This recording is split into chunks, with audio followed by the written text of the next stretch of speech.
I hope the screen is visible to everyone. So first of all, let's understand what is SAP. So I'm sure you might have heard about this terminology outside too. So people might be talking about SAP, and few people might be calling it as SAP as well. So the correct pronunciation as a consultant should always be SAP because it is not a word but it is an abbreviation for something. So let's see what exactly SAP means.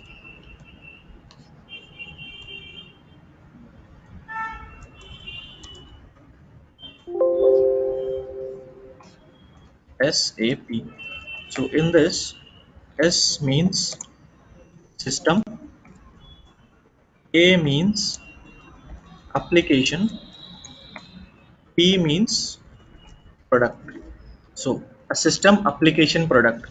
So this is the in general abbreviation of SAP. So what is this SAP exactly and what is where is it used?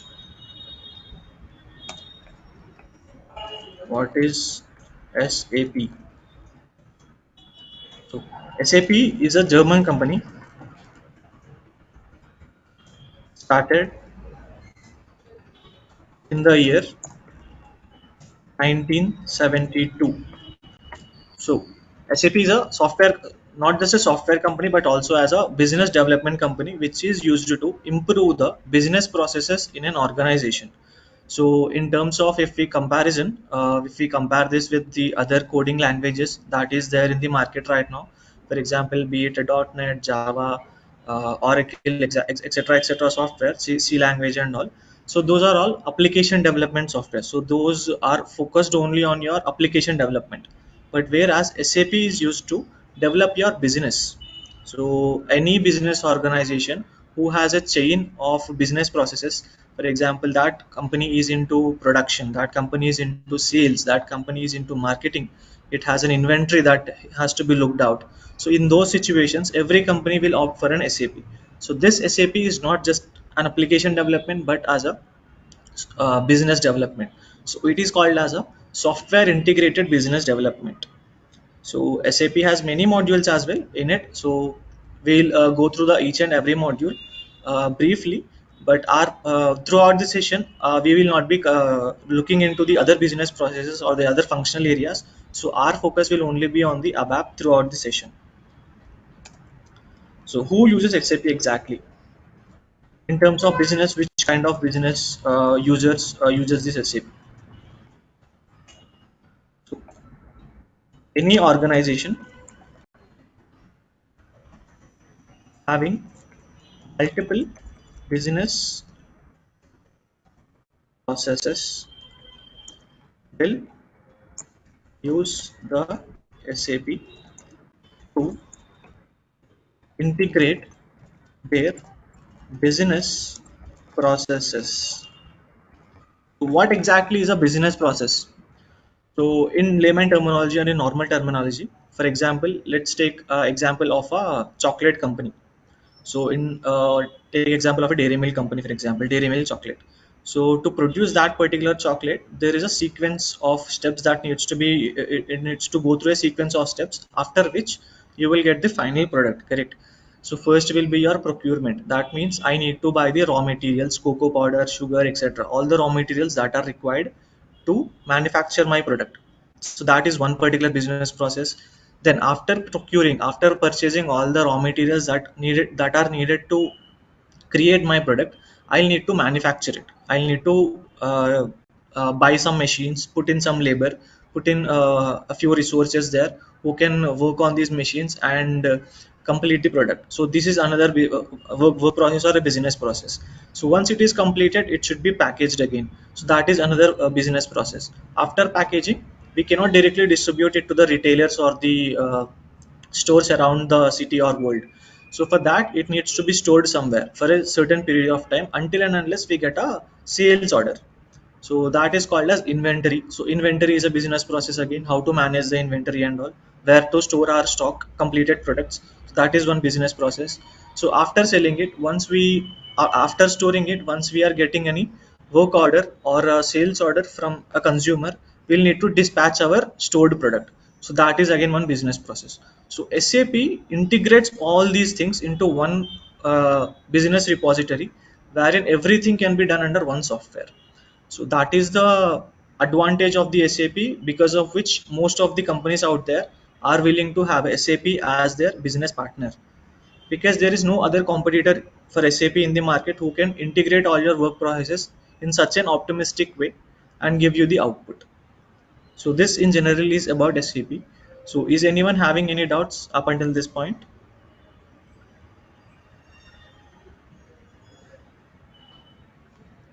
Okay.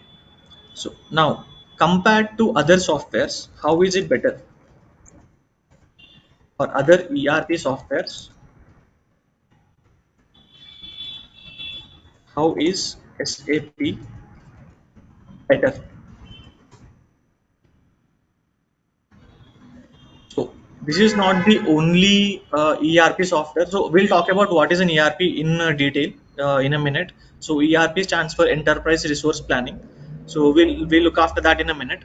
But yeah, like there are other competitors to SAP too in the market, but they are not even close to what the current revenue of the SAP. So for example, we have Oracle, we have Pega, we have Salesforce. So all these are also ERP softwares too, but they are only limited to CRM, HCM, only a few modules. So we just spoke about the business processes that are there in a company, correct? So the existing software, the other competitors cannot integrate all these work processes into one single unit, but SAP has made it available that it can integrate each and every business process in your company into one single repository. So that is the benefit of choosing SAP over other softwares.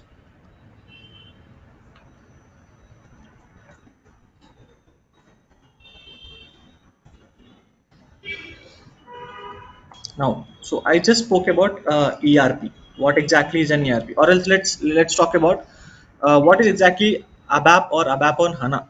So ABAP is a technical module. So in SAP, we just spoke like there are many business processes, correct? Be it a sales, we have inventory, we have material management, we had HR, wherein the resources are resource data will be available. So in terms of this, where does exactly SAP come in?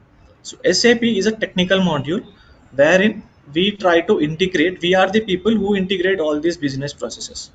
So as an end user, if let's say I want to see how much amount of sales did I do in this month or in this current financial year, in that case, they cannot directly get into log into SAP, do some coding, etc., and get the report, all the details, correct? So for that reason, we as an ABAP consultant or a technical consultant, we run the scripts to get this output to extract the data from the database and show the results as an output to the user. So that is in general responsibility of an ABAPer. So again, so we just spoke about we had coding in SAP too, right? So is it hard, or how is it compared to other uh, language softwares that we have?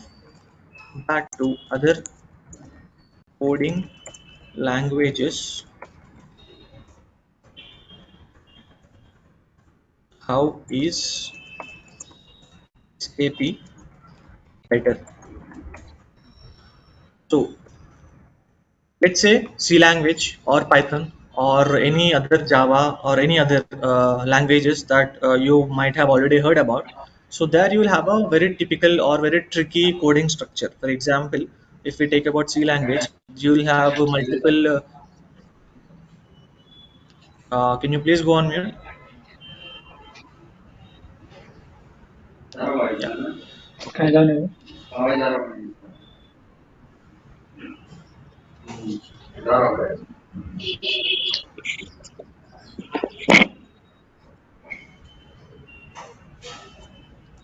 Okay, coming back. So if you have any knowledge on C language, you might be knowing that C language is a tricky language too. So you will have multiple symbols there, like a curly braces or braces, parentheses, you need semicolons, indentation, etc., etc. things. So it is very tricky to understand those syntaxes and implement the logic, because of which most of us are afraid of coding too. Correct. So in SAP, we don't need to worry about syntaxes at all, because SAP is a independent coding language. or SAP ABAP is a independent coding language which uses English as the coding format. That means we do not have any special code symbols like pipe symbols. We do not have flower symbols, flower brackets. We don't use brackets as in such. So we only write normal English terminologies to extract the data and to show the data. So it's just basic English. So for example, as example, if I want to extract any data from database, I need to write select. If I want to update any data in the database, I'll write modify. So if I want to delete any data, I'll write delete. If I want to show the output in the output screen, I'll just write WRIT. That's it. So we will not have any printf, scanfs, will not have curly braces as in such. So this is the most easiest language to learn in compared to any other existing software technologies where the coding is required. This is the most easiest language to learn. So any doubts up until this point, anyone?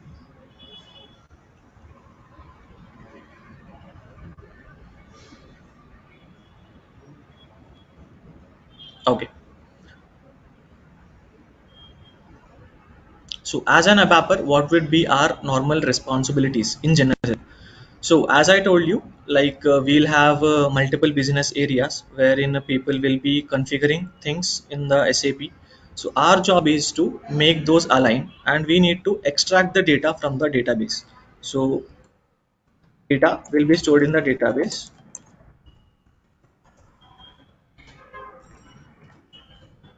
and our role is to extract the data from DB or database and show it to the user in readable format. Simple. So the data will be stored in the database. Every data, even a single dot, will be stored in the database. Our responsibility as an ABAPer would be to extract this data and show it in a readable format. That means it should be user friendly. Whatever the data that we are trying to show to the user should be user friendly. That is in general a responsibility of an ABAPer. So we have HANA systems as well as a non-HANA systems too.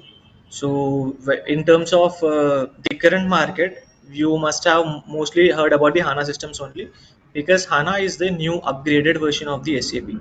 So HANA is not any rocket science. So don't think of it like a very advanced language wherein the conventional ABAP is totally different from our HANA system. So if we only learn HANA, only then we will be able to get any openings, or if we will be able to get a job only if we know HANA. There is nothing as in such.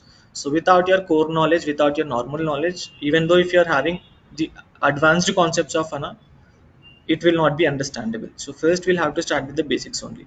So first let's understand what exactly the difference is between normal system to a HANA system. HANA is nothing but an upgraded software. So we have our mobile phones, we have our laptops too, in which we have multiple softwares. Like for example, we have Android, we use iOS, iPhones, or if you are using any other mobile phones, you'll have Oxygen US, MIUI, etc., etc. So once in every 6 months or once in every year, we'll get our security updates, correct, to update our software. So what happens in those updates? We'll have it will fix the existing bugs if there are any in your phone, and it will also give you new features. One or two features it will give you in addition whenever you upgrade anything. So similar to that, SAP is also getting upgraded. So once in a while, it upgrades to a new system wherein the existing bugs will be fixed, and it will give new features with every new system. So that is what is your HANA system. So HANA is pretty stable now.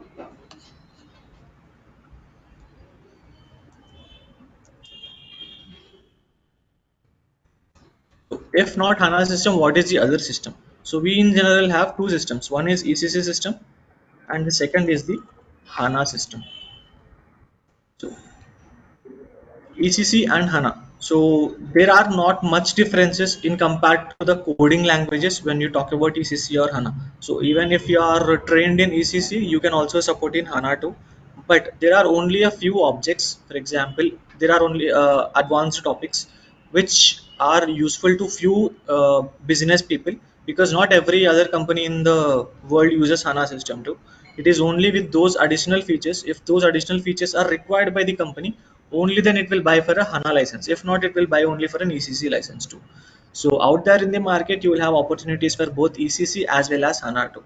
So throughout our training, we'll see both. So as the day goes by, so we'll start with the ECC, and on the same day or the next day, we'll look at how different is this in HANA system. So we'll every day we'll look at both of these versions too, because there are out there people who are looking for both the resources. Few people are looking for the resources who are trained and have experience on easy systems, and few companies are also looking for, if they are going for a new technologies, new methodology, implementing new methodologies in their company, they are looking for the HANA system. So that is the reason we look at both ECC as well as HANA systems too. So earlier we spoke about architecture, correct? I told you that it is a ERP software. SAP is an ERP software. So what does this exactly ERP means?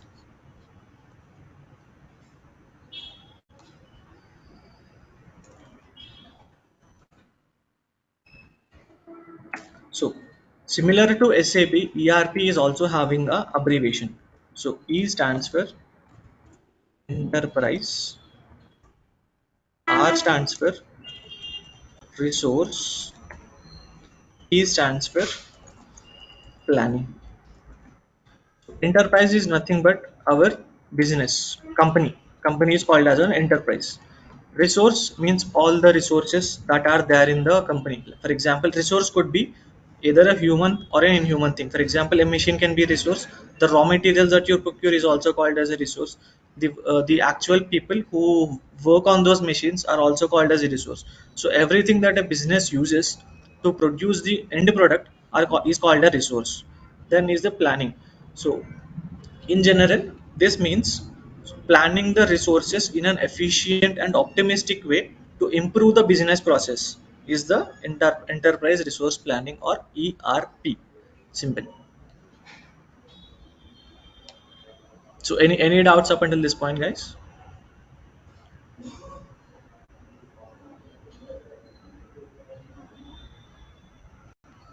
Okay.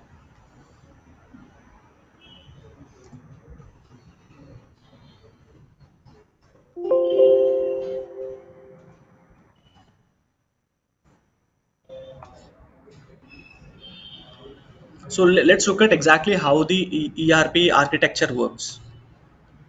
So first in this we'll have,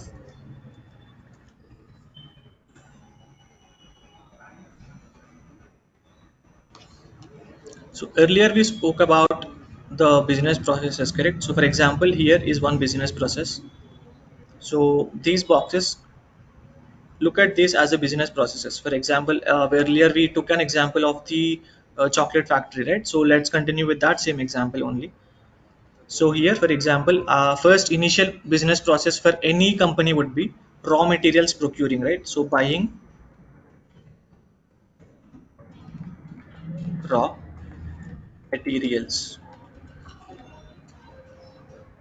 Next, once we have bought our raw materials, then we'll need to process the materials. Then process the raw materials in a plant or warehouse anywhere.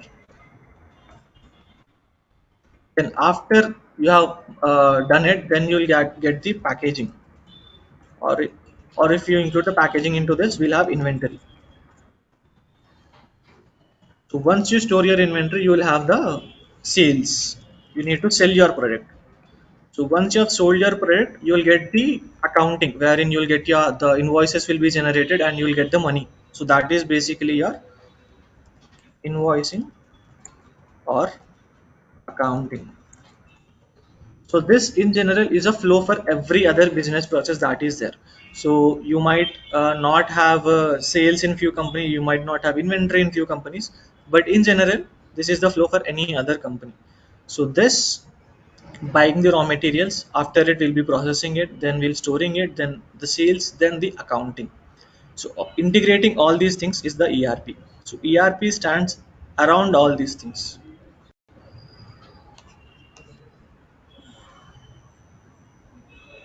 ERP integrates all the above work processes.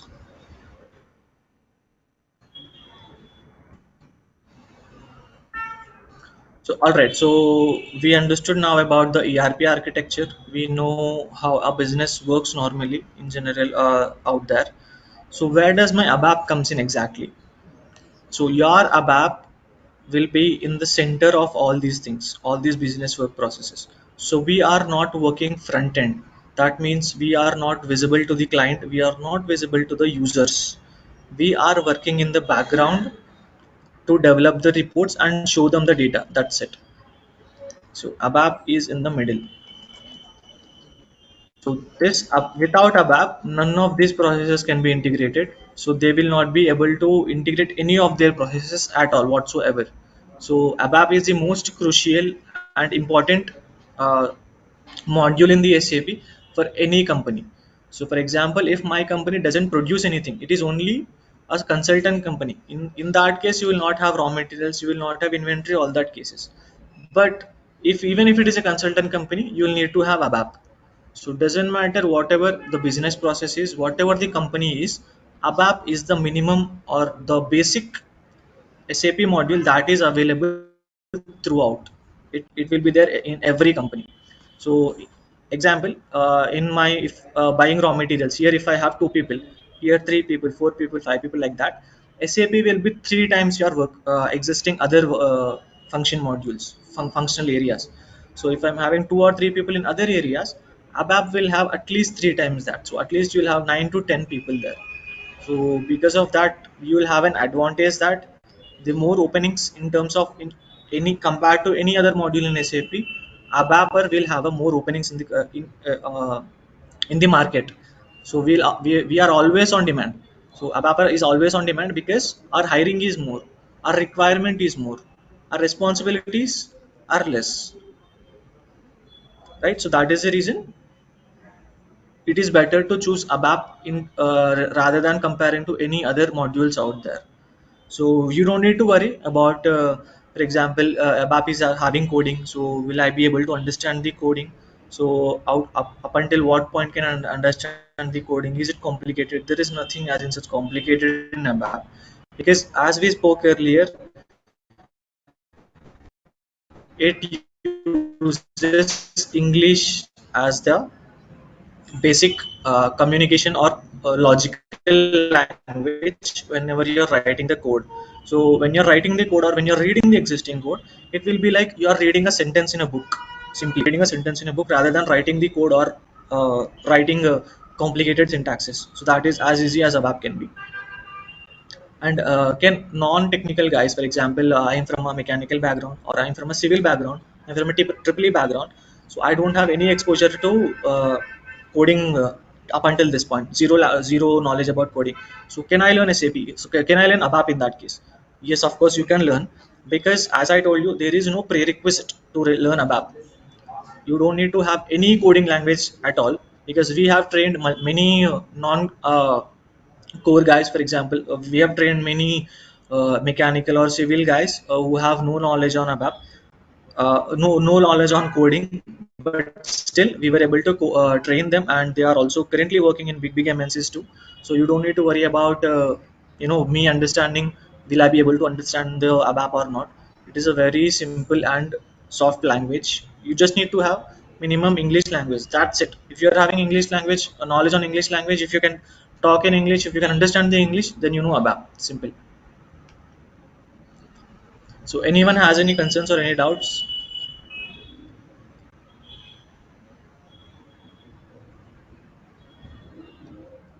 All right, great. So we just spoke about the functional areas and technical areas, right? So let's see how is it divided exactly. So SAP is normally divided into categorized into many modules. There are like 10 to 15 plus modules out there, technical, functional, some people we have SD, MM, OTC, etc., etc. things. But in general, SAP is categorized into two categories only. One is technical, second is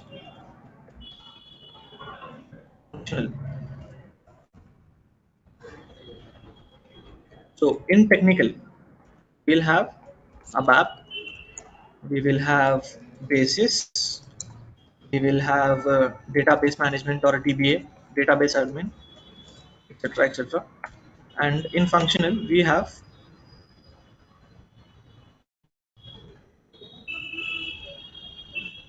functional, we'll have sales and distribution, we'll have material management, we'll have supply chain management, plant maintenance, finance, or accounting. And there will be many other modules too, like BODS, MDG, etc., etc. So in general, these three are the most used technical modules in any company, and these are the most used functional modules in in any company. So as an ABAPer, we already spoke about what is exactly our responsibilities will be. So we'll have minimum coding, very less coding, wherein we need to extract the data from the database. So we'll talk about what exactly is a database, how the data is stored, how to extract it in detail later too. So just giving you a high level exposure towards what exactly we do. So in ABAP, yeah, that's what, like we'll have to extract the data from the database and show it in a readable, user-friendly format to the end user. That is the responsibility of an ABAPer. Period. That's it. So one more advantage as an ABAPer you have is, so you might feel like a few people might feel like we need to have excellent communication skill to survive in the corporate world in the IT. So with ABAP you don't need that, because as I said in the earlier example, here, so all these functional areas, they will be the people who will be talking to your end users. You will never talk to the client. So client don't even know that you are there, you are working on the system. So you'll never communicate with them. So you don't need to for example, you are getting a US project or any other project that works in a different time zone than Indian time zone. In that case, you'll need to extend your work hours. You'll have to work late at nights. If you need to communicate with the users to get the requirement or understand the issue, you'll need to extend your work hours and work till late nights. But as an ABAPer, since you're not connecting with the user at all, you don't need to work late nights at all. So your functional guys will be there to take the requirement from the user. They'll explain it to you. So user will never directly contact you. Users will never directly talk to you. So it is the functional people, it is all these people, the people working in under these modules. They are the people who will take the requirement, who will understand the requirement from the user, who will make it understand to you. So the responsibility of functional guys is to take the requirement from the users and explain it to the ABAP people such that the requirement can be met. So if you're not understanding a requirement, you need to ask your functional team, but not your user, because of which you will not have much pressure on you that oh my god, okay, this user is going to escalate now. They are very furious about me. They might give a wrong feedback about me. You don't have any as in such, because the user doesn't even know you are there. Correct. So let's understand the same thing with an example. For example, let's say you have ordered a watch from an Amazon. So after the delivery, you feel like it's not working. In 3 days, it stopped working. So what you'll do? You will raise a complaint. You will call the customer service guy. Someone comes up and they'll talk. They'll understand your issue. So what is the issue exactly? Then you'll explain this is not working. It's been 3 days exactly. So the people that you talk to on your phone are called as functional consultants. So the people who answer your call or who work on your ticket actively, they are called your functional consultant. So if you are showing any rage, you might be angry to that. I ordered it with 10,000, it's worth 10,000, and in 3 days it's not working. You might be angry too, right? So functional people will take all that risk. They'll need to take that risk. They'll need to face the user, their anguishness, and they need to calm them down. So after they take the requirement, or they understand the issue, what will they do? They'll tell that, sir, don't worry, we'll raise a ticket on your behalf. Our technical team will definitely work on it, and we'll give you an update soon. This is what every functional guy tells the user. So it doesn't matter if you're ordering from Amazon or any other place around the world. Every person, every customer service guy tells you the same thing, that don't worry, sir, our technical team is working on your issue. We will give you an update as soon as possible. Correct? So that technical team is you. So have you, whenever you are raising any concern in Amazon, have you ever spoke to the technical guy? Never. We'll never talk to the technical people. So they are working in the background on their own. So they don't have any pressure whatsoever, because they don't know the user at all. They don't know the urgency at all. So we work on our own terms.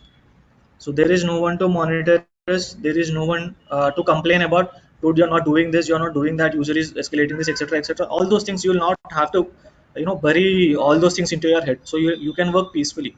So that is one more advantage of ABAP, and you don't need to have excellent communication skills too. Just the basic communication skills to understand and talk to your functional people, understand the requirement, and work on it. That's it. Then that is the role of an ABAPer. Then comes the basis. So basis is also a technical module, but it doesn't have any coding. So these people mostly maintain your database, or if at all there are any upgrades in the system. As I told you earlier, like we'll have periodic upgrades, like once in a 6 months or once in a year, we'll have the SAP upgrades. So basis are the team who does these upgrades, and they are the people who give your security roles or user IDs, login user IDs, all that stuff will be there. So that is managed by your basis team. Then is your database admin. So database admin team will take care about the database load activities. For example, is my database working correctly? What is the health of the database? So database is nothing but like a normal memory card in our phones, but on a very larger way. That's it. It is only used to store your data. That's it. Media, all your media will be stored in the database. They'll take care about, is my database working fine? Are there any problems? If there are any problems, do I need to run any diagnostics? After running the diagnostics, if there are any problems, they'll sort it out. That is the responsibility of your database admin team. Now coming to the in general functional areas that we are having, first is the sales and distribution, also called as SD. It is also called as SD. So these people will take care about the all the sales that are there in your company. For example, that it's there in the name itself, sales and distribution. So whenever I'm getting any order from the user that I need this product, then a sales order will be created. So all those processes will be taken care by the sales and distribution team. Then is the material management team. So in this example, we have seen we have materials here, buying the raw materials and processing the raw materials. So these two will be taken care by our material management people. That is the MM team, also called as MM, SAP MM. Then we have the supply chain management. Means, so all these processes, all these modules has to go through one particular cycle, correct? So after raw material, I have bought it, it should be moved to my machines. After machine, it should move to my inventory, it should move to sales, it should move to this. So this particular, whatever the transportation that is involved here, is called as logistics in normal terms, or delivery exact in normal terms. But in terms of SAP, it is called as supply chain management. So that means I'm to the required people in a order chain, in chain manner. So one after the other, from here I'm moving to here, from here it's here to here to here. So it's moving in a chain process, one after the other. So supplying the materials in order is the supply chain management people's responsibility.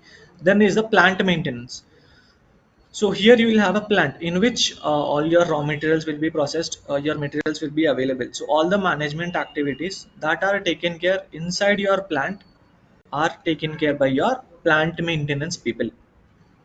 Then finance and accounting. Finance and accounting is always, finance and accounting is the final business process for any company. So any company will start with the raw materials, then it will end with the finance and accounting, correct? Because see, once you have received your amount, once you have received your salary or anything, that's it, that's where it ends, right? After that there is nothing to be done. So once you have received your money for the product that you're selling, that's where the business process ends. That's it. So that is a finance and accounting. So all these functional areas will need to have good communication skills, because you will need to talk to regional people, be it Indian. If your client is from India, then you'll need to talk to Indian people, which is somewhat easier. But if there are many global projects out there in the market too, so for that you'll need to have excellent communication skills, because every region will have a different accent also whenever they are talking in English too. So just because it's English doesn't mean everyone is having the same accent over it. So a person sitting in the US will have a different accent than a person sitting in the Australia. So you'll have need to have excellent communication skill and excellent delivery skills to serve as a functional consultant. But as a technical consultant, you don't need all those things. Just understand about the basic language of ABAP, how things works, what is the flow, just basic things. So you don't need to understand the syntaxes also. You don't need to remember the syntaxes also. Syntaxes are built in the system. So if you're not understanding how to write the code, there is a keyword called F1 on your keyboard. If you just click on F1, it will show you the syntax also, how to write the code. So everything is easy in ABAP. You don't need to worry कि, okay, I forgot this syntax, how to write it. You don't need to Google it to find the syntax, or you don't need to ask your colleague to find the syntax too. So just press F1 on your keyboard and you'll get the syntax. Just copy it and paste it in your code. That's it. Do the copy paste and your code will work. One more advantage is, since I said most of the openings are there for ABAP, if you people are stuck at any point, you will have many people that can help you out. For example, you are having an issue. Once you get the job, you are having an issue, you're not able to understand something, or you're stuck at one point. Then someone has to be there to guide you and take you to the resolution, right? Push you a little. So since these people are in other functional areas, you have limited number of people.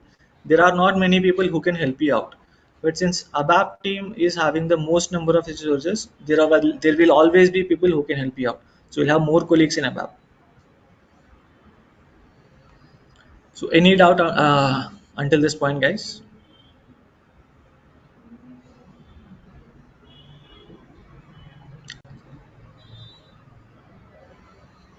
All right, so let's have a brief summary of what we have discussed till now.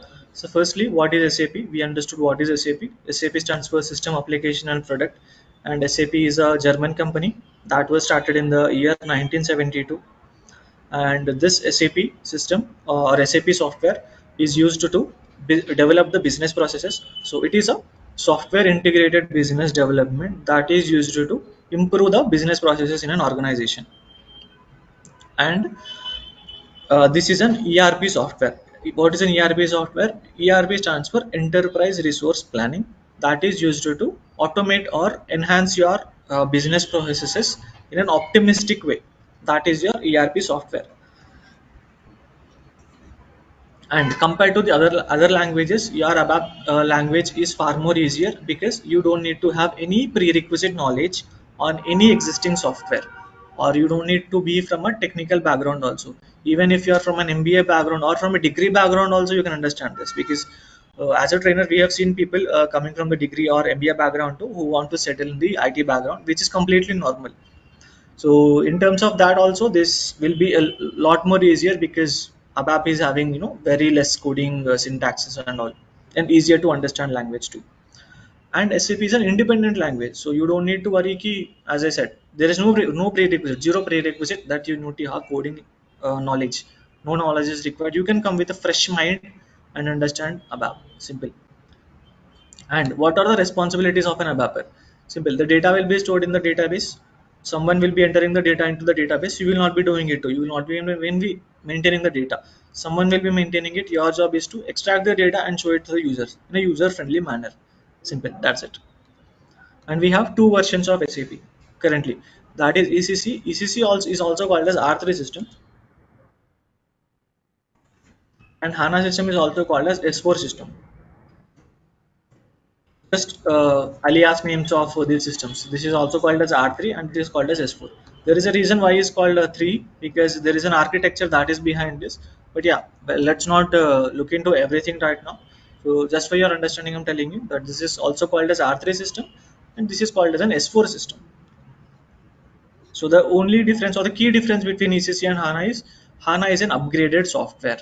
In HANA, you will have the database HANA, but in ECC, it uses the database of either SQL database or Oracle database. So that is a key difference between your ECC and HANA system. Then, what are the categories in ABAP? So first, in general, we'll have two categories, that is your functional and your technical. So in technical, we'll have many. Out of those, these three are the common ones: ABAP, Basis, and DBA. The responsibility of ABAPer is to extract the data and show it in a readable format. The responsibility of a basis is mostly your upgrade activities and your login credentials, these sort of stuff. And database admin team is used to manage the database. Then in functional areas, you will have sales and distribution, which is used to integrate your sales processes, all the sales processes that are there in your company. Then is the material management, which is used to manage the materials that are there in your company, the raw material procurement, buying the raw material or processing the raw material. All this comes under material management. Then is your supply chain management, wherein all the processes on how it should go, like first what should come in, after that which business process should be executed, once this is done, which should, where should it go, all these will be there in your supply chain management. Then is your plant maintenance. In plant maintenance, you will have all the manufacturing activities that are there in your company. Then finally, finance and accounting. So in finance and accounting is the final step, wherein you have created your product, you have sold your product, and you have received the monetary benefit. You have received the price or the value of your product. Then that's it. You will be closing it. That, so this is briefly about what SAP and how SAP works too. So in detail about SAP we'll go through in our next classes as well, as in what is the exact architecture of the SAP, how many layers do we have, what is exactly a database, how is data stored in these database tables, how can I extract it. So all these things we'll look into the upcoming sessions too. So for now, is anyone having any doubt? So first, let's summarize what we have discussed yesterday. So first, we have seen what SAP means. It means System Application and Product, and it was a German company which was started in the year 1972. And the whole purpose of developing the SAP is to integrate the business processing models. And this SAP software is not an application development, but a business development software. So it is used to integrate your business processes. So compared to ERP software, how is this better? Is because this ERP software provides larger integrations, because this has more functional areas in it, which gives it more flexibility. Then compared to other coding languages, how is SAP better? So in other coding languages, we'll have complicated syntaxes, like we'll have to use special symbols, flower brackets, parentheses, etc. These things. But in ABAP, we don't have any of such. We'll only need to have basic knowledge on English, because all the statements, all the keywords that we follow in ABAP are basic English. And this is an independent coding language, because of which we have a advantage here, that you don't need to have any coding experience prerequisite for to learn ABAP. This is a totally fresh language. Then we have seen what is ECC system and what is a HANA system. ECC system or R3 system is the previous versions, or there are a few companies still using the R3 version as well. And HANA system is the new upgraded version of the SAP. So we have seen what is ERP. ERP means Enterprise Resource Planning. That means planning all the resources in a company in a systematic and optimistic way in order to reduce the cost. That's what the key intention of SAP is. Then we have seen what are all the categories that are there in the SAP. First, in general, we'll have two categories. One is technical, second is functional. So in technical, we have seen three modules, that is ABAP, Basis, and DBA. ABAP we have already discussed. Our responsibility is to extract the data that is available in the database and show it in a readable format to the end user. Then we'll have Basis. Basis will take care of the upgrade activities in the system, your login credentials, etc. These kind of activities. Then we'll have DBA, that is the database admin team, which will take care of the database related activities like database maintenance, load capacity, memory capacity, etc. things. Then we have functional areas, wherein first is sales and distribution, which take care of the sales order processing, query invoicing, etc. These kind of things that are related to sales. Then we'll have material management, which will take care of the raw materials inbound procurement and processing of the materials. Then we'll have supply chain management, and this supply chain management will take care of the order processing, like from where will my flow start in a company and where does it end. That will be taken care by your supply chain management. Then we'll have plant maintenance, which will take care of the plant activities, plant related activities.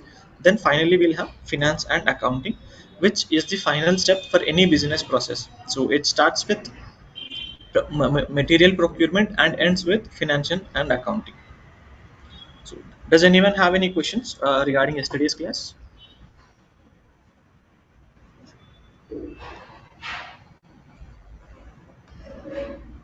Okay, I'll take it as you know. We'll continue. So today we'll see. Yesterday we have discussed about what is like briefly about the ECC system and HANA system. So now we'll dig in deep a little bit and understand what are the key differences between our ECC and HANA system, and what is the current market looking for. Is the current market looking for an R3 developer or an S4 developer?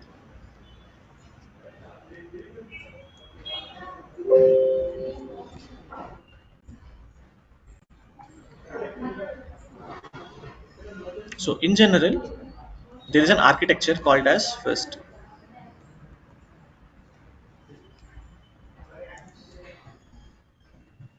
Let's look at the R3 architecture, also called as a three tier architecture. So in this three tier architecture, we'll have, so there is a reason why is it called three, because it has three components. So this is our first component. Similarly, we'll have two more components.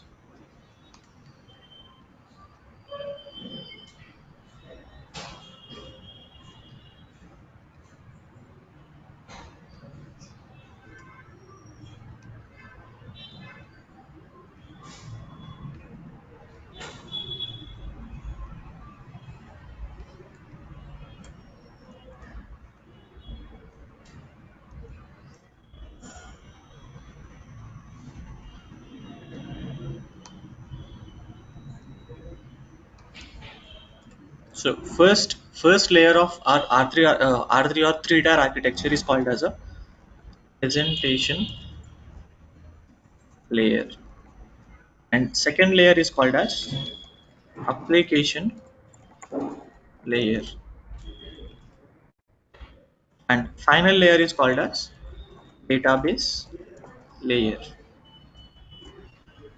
So presentation layer is nothing but our screen. So whatever that we see on screen in SAP is called as presentation layer. That means if I'm executing any report or if I'm doing any activity on my screen, for example, if I'm editing this PPT, so this PPT is called as my presentation layer. So whatever that is visible to the user is called as a presentation layer. Then the second thing is the application layer. So the purpose of the application layer is to take the user inputs. That means if I'm giving some input, like I'm writing something here, that means system should understand what I'm trying to write here, and it should show me it in the display. Like here, for example, I'm taking the example of a PPT itself. So I'm writing here on using my keyboard this text. So first the presentation layer will see what the commands that I'm trying to give from my selection screen. After that it will process it and it will show the same thing on my output screen. So the application layer purpose is the same. It will take the input from the user, whatever that you give, then it will process that in the background, and then it will communicate with the database layer. So here database layer is our final layer. So in database layer we will only have database. So database is nothing but a memory component. It is similar to what our external storages, like our hard, be it our hard disk or memory card, pen drive.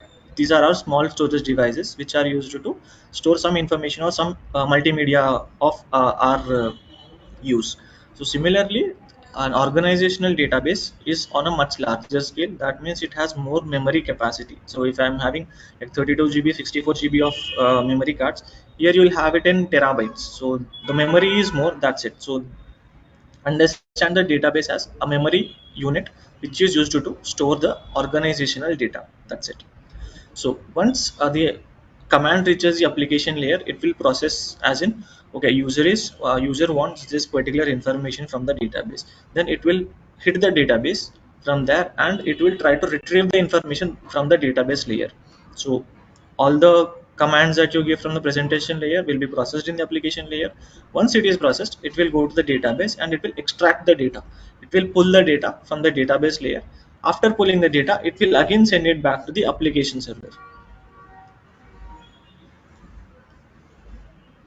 So once it identifies the record that you're trying to fetch from the database, it will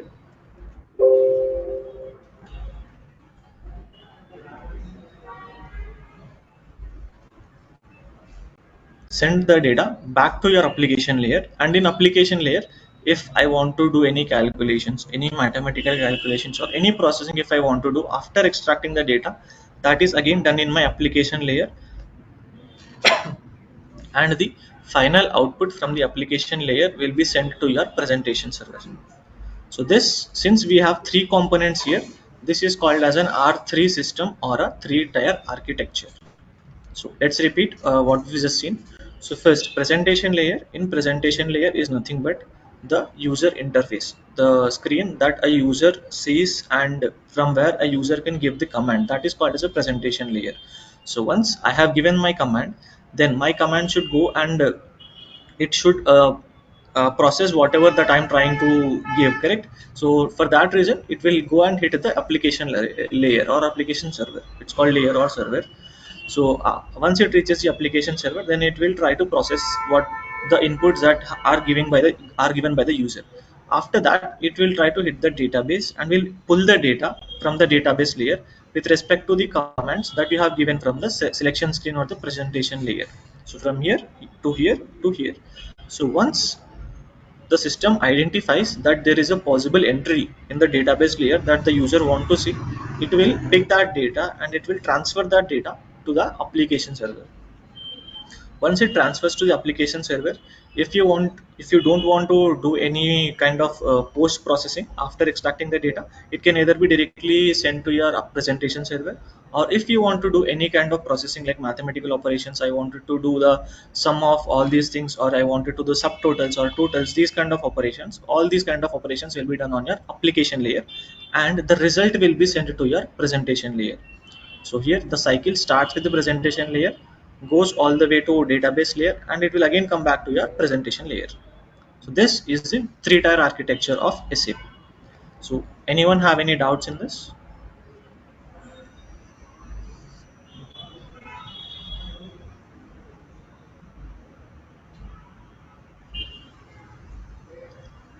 Okay.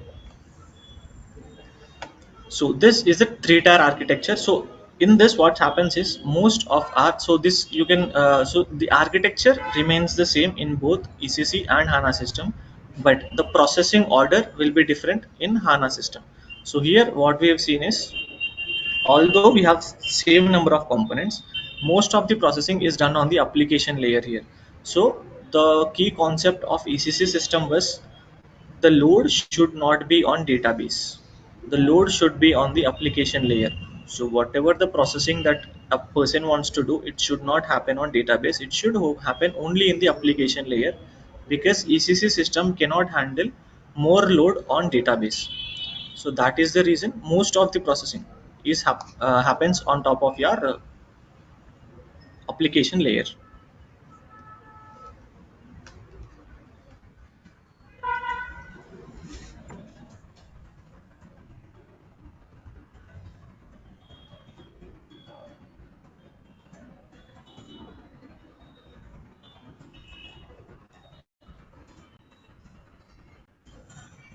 All the processing happens on your application layer. So here the crucial or important layer would be your application layer, because the inputs will be processed in your application layer, and also the output that you're going to receive from the database will be processed in the same application layer. So and the less load will be on your database.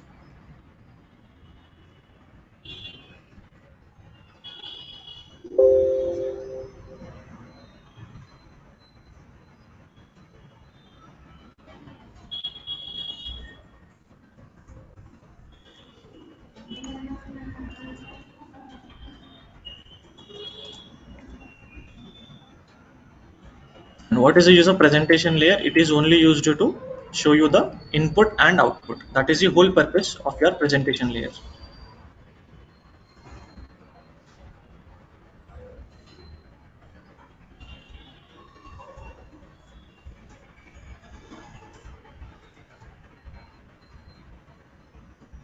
used to show you the input and output, only used to give the commands and receive the output. That is the whole purpose of your presentation layer. Then application layer, all the processing happens on the application layer. So the most of the load is on your application layer, and the purpose of database layer is only to store the data and push the data whenever user wants it. So there will be less load on your database.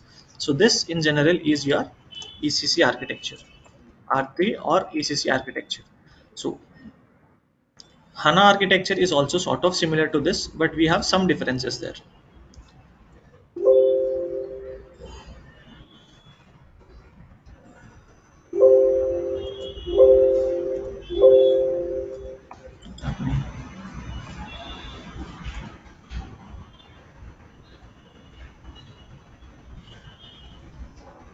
So let's look at the HANA architecture now. So as I said earlier, these three components will be same. So and the flow remains the same. I'll be giving my input from the presentation layer. The processing will be done in the application layer. Database is used to extract my data and send it back to application layer, and the final output will be displayed on my presentation layer. So this flow will remain the same, be it ECC or HANA system. The key difference is on your application layer and database layer. So what we've seen in ECC is that most of the processing is done on your application layer, but in HANA system the most of the processing will be done on your database layer, because here this is a in-memory database. In memory database, that means it uses RAM in order to do your processing. So we have similarly what we have in our mobile phones, right? RAM and storage. So a similar concept is applied here as well. So you will have this memory concept, that is RAM concept, in the HANA system, because of which the RAM of this database is more, the processing is also more. So similar to what we have in our mobiles, the more your mobile RAM is, the greater is the processing speed, right? So similar to that, the SAP also works. Since this is having an in-memory database, it uses RAM, the processing is much faster on the database. So in HANA system, whenever we are doing anything, our focus should be that we should put less load on application layer and more load on database layer, because this can handle more load, because it is having RAM in the background. So all the processing happens on the application layer. This is not correct in terms of this. So minimal processing of logic happens in application layer, and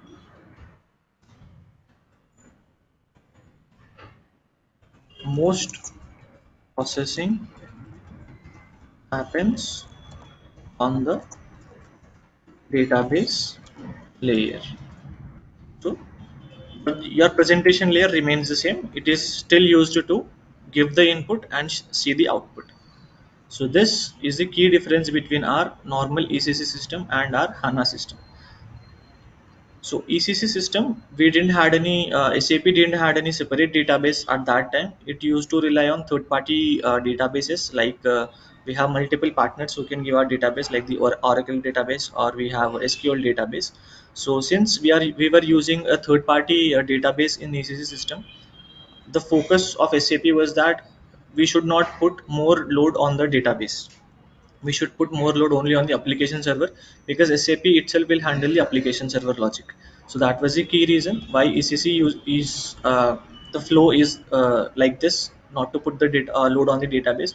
But whereas coming to HANA system, HANA is an SAP database. SAP itself have developed this database called as HANA.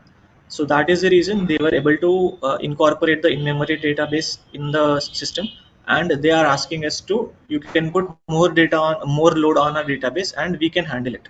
So that is the reason the processing, although the processing order is same, is just that the load bearing capacity is shifted from application layer to database layer. So any doubts on this, anyone?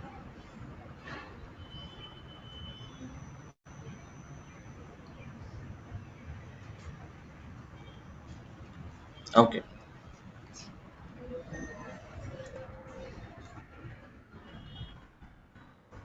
So now we understand or understood what how the three-tier architecture works in terms of ECC and also in HANA system. So now let's look at what are the key differences, exactly key differences from our ECC to HANA system.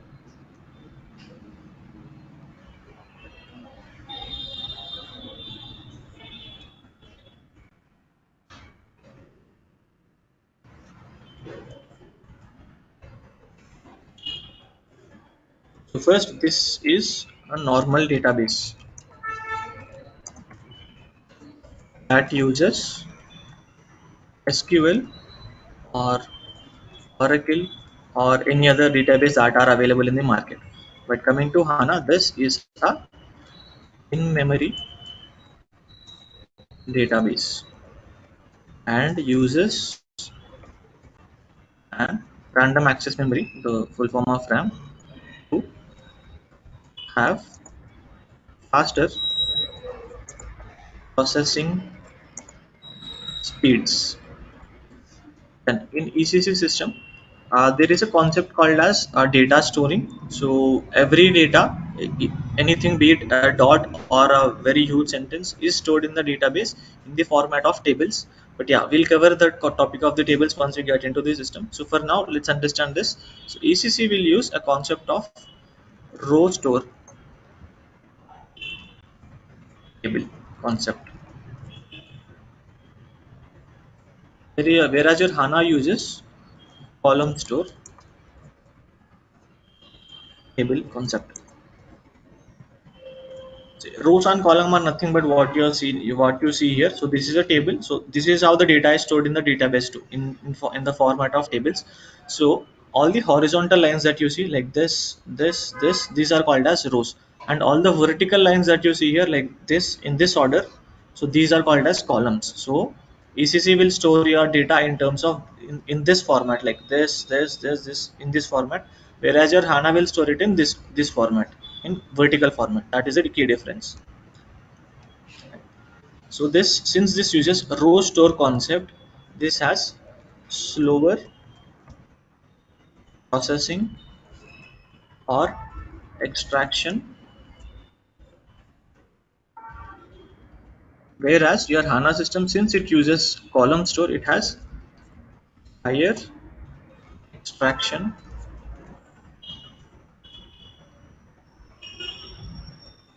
speed. And in ECC, we will have a few tables. So again, as I told you, like we have this row store and column store concept. We have category of tables. So we have multiple category of tables.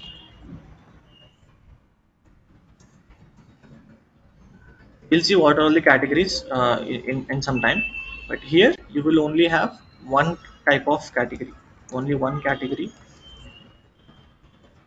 is available.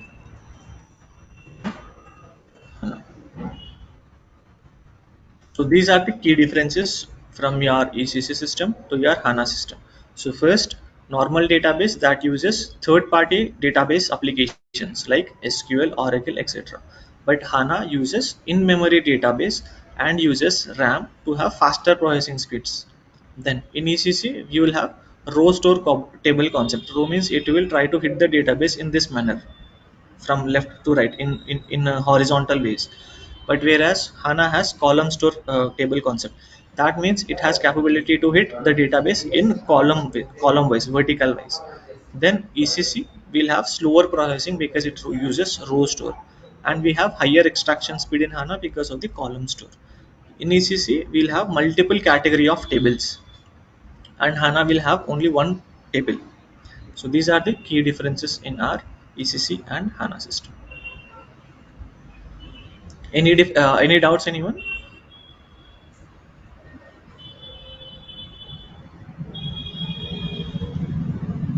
Okay. So since we've now seen the concept of table, let's see what is a table.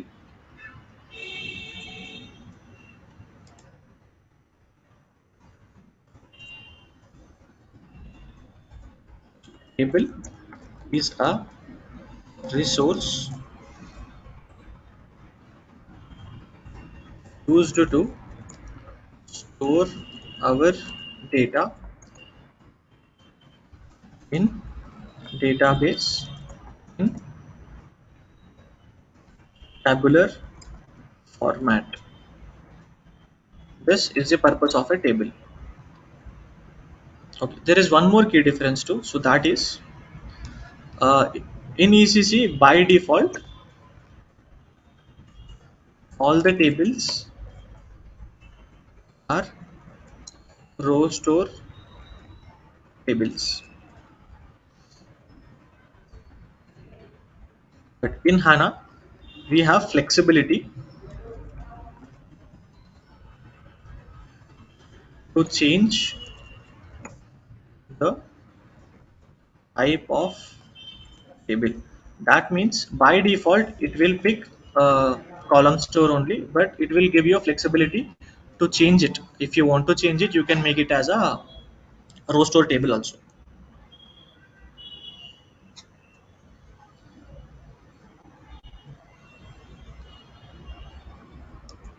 So this is used to store your data in a tabular format.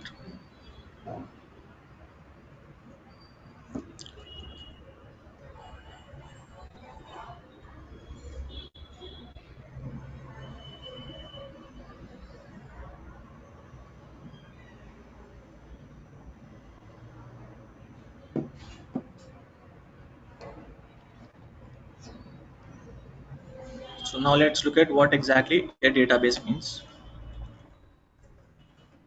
So as I told you earlier, database is nothing but a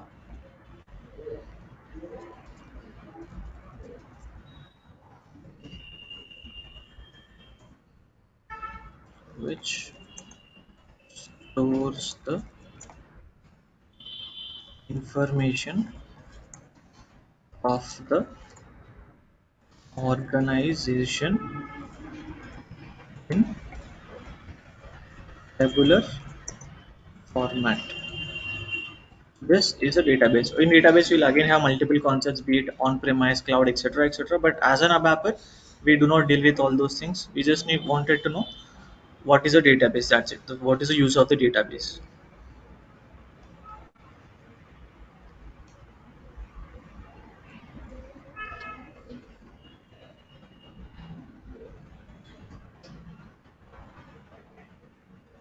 So now let's see the normal basic commands that we use in ABAP. So I've been telling you since yesterday that ABAP is an easiest language. It uses English as its coding language, correct? So let's look at a few commands. We'll not go into too much depth of how it is, but just a brief introduction as in how the commands will be in your ABAP. So first we'll write ABAP introduction.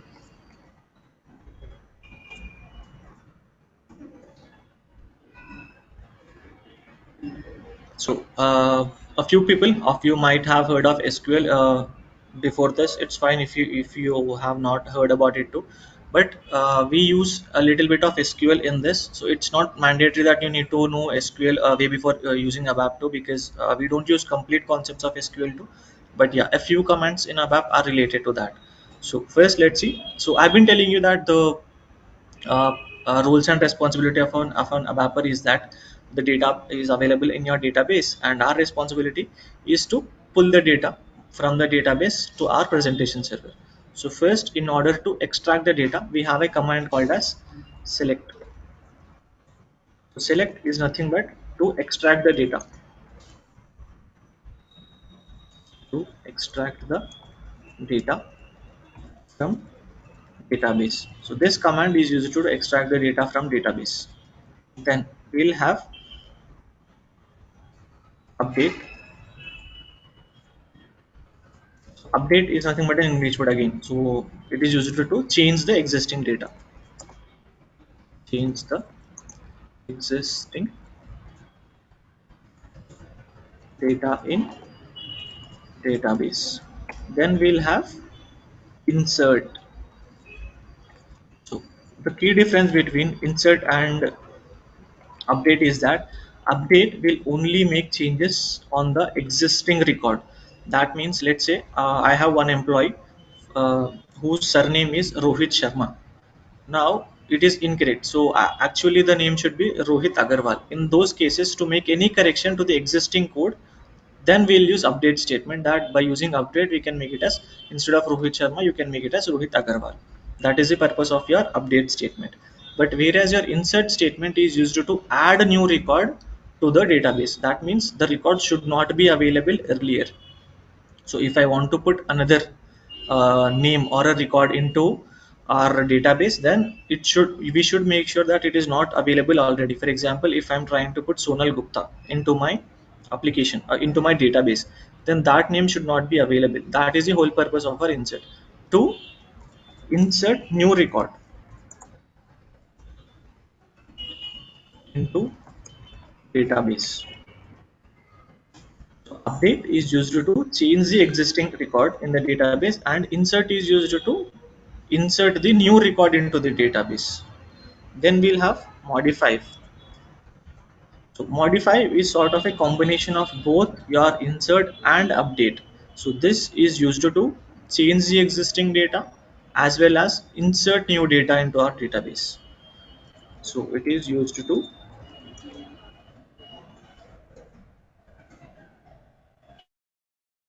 existing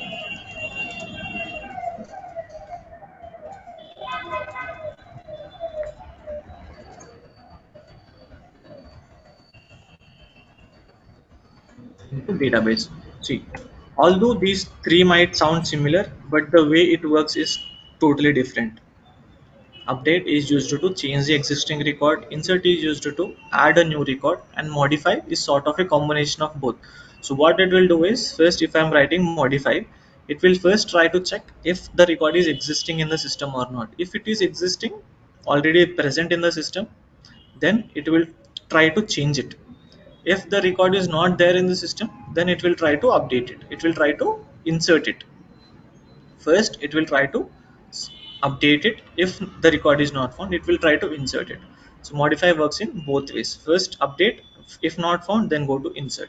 So that is the use of modify. So we mostly deal with mostly whenever you are writing the code, we try to use modify, because modify has the flexibility to check and update both, update and insert both. That is the reason we use modify mostly. Then final one we'll have delete. So here delete is used to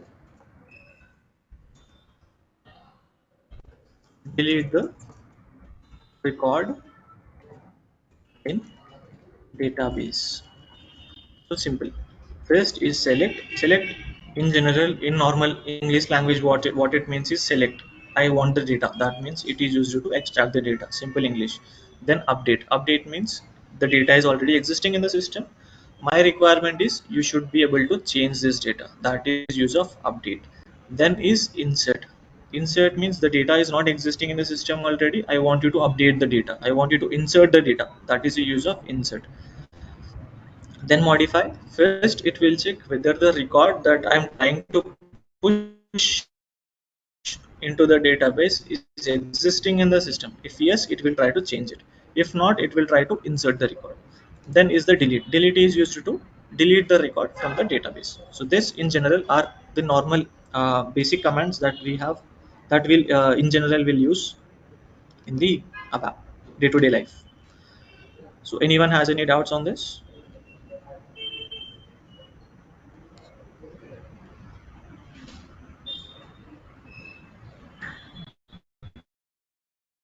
Sorry, my keyboard is not working fine.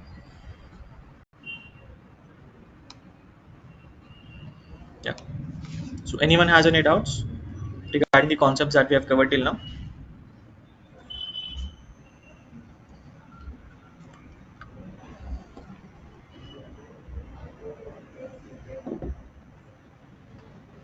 Okay. So this in general is about ABAP introduction.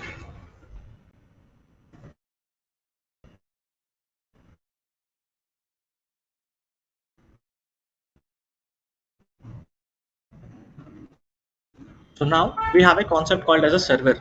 So it is a normal term, like we use this type of communication whenever we try to talk to anyone. So similarly, we'll have a concept of server in SAP.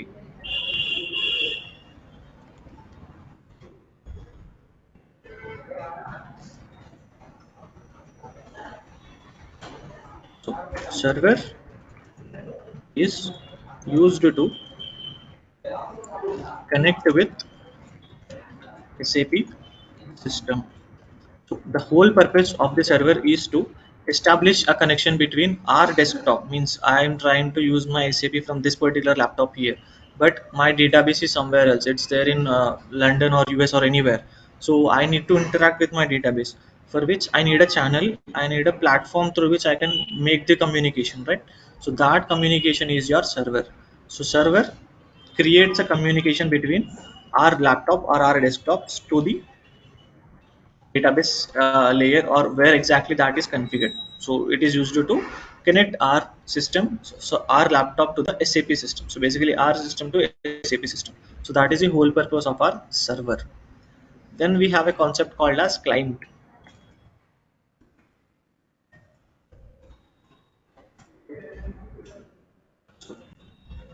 Client is used to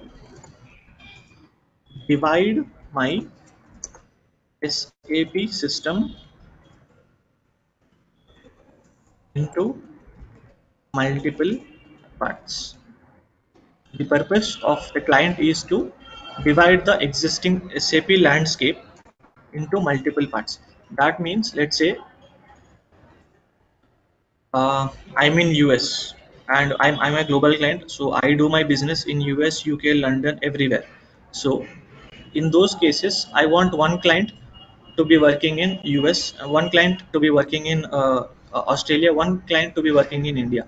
In these cases, what it will does is it will divide my server data, it will divide my SAP system into multiple clients. The client naming could be anything 100, 200, 300, like that. It is specific to every project, it will be different. So the whole purpose of client is to divide my SAP system into multiple parts, so that it can be accessed independently and differently in every region wherever I want to use this. So that is the whole purpose of my client. So any questions on server or client?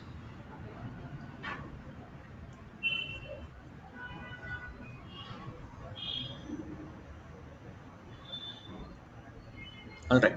So this in general is how we communicate with SAP. So whenever we want to connect to our SAP system, first of all, what we'll do is we'll try to log into the server. Log into the server is nothing but your login credential. Like whenever you want to try to access your mail, you log into your Gmail, right? You will have a credentials there. So similarly, you'll have SAP credentials also. You'll have user ID and password with which you will be connecting to your server, and that with that you will be able to log into the respective client. So every client will again have different user ID and password.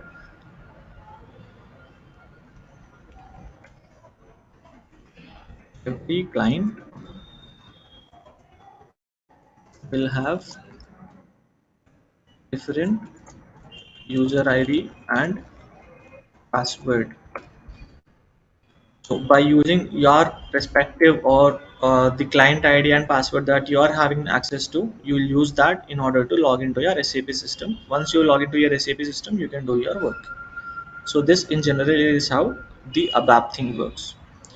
So let's again summarize what we have discussed today. So first we have seen what is the tier 3 or R3 architecture of SAP.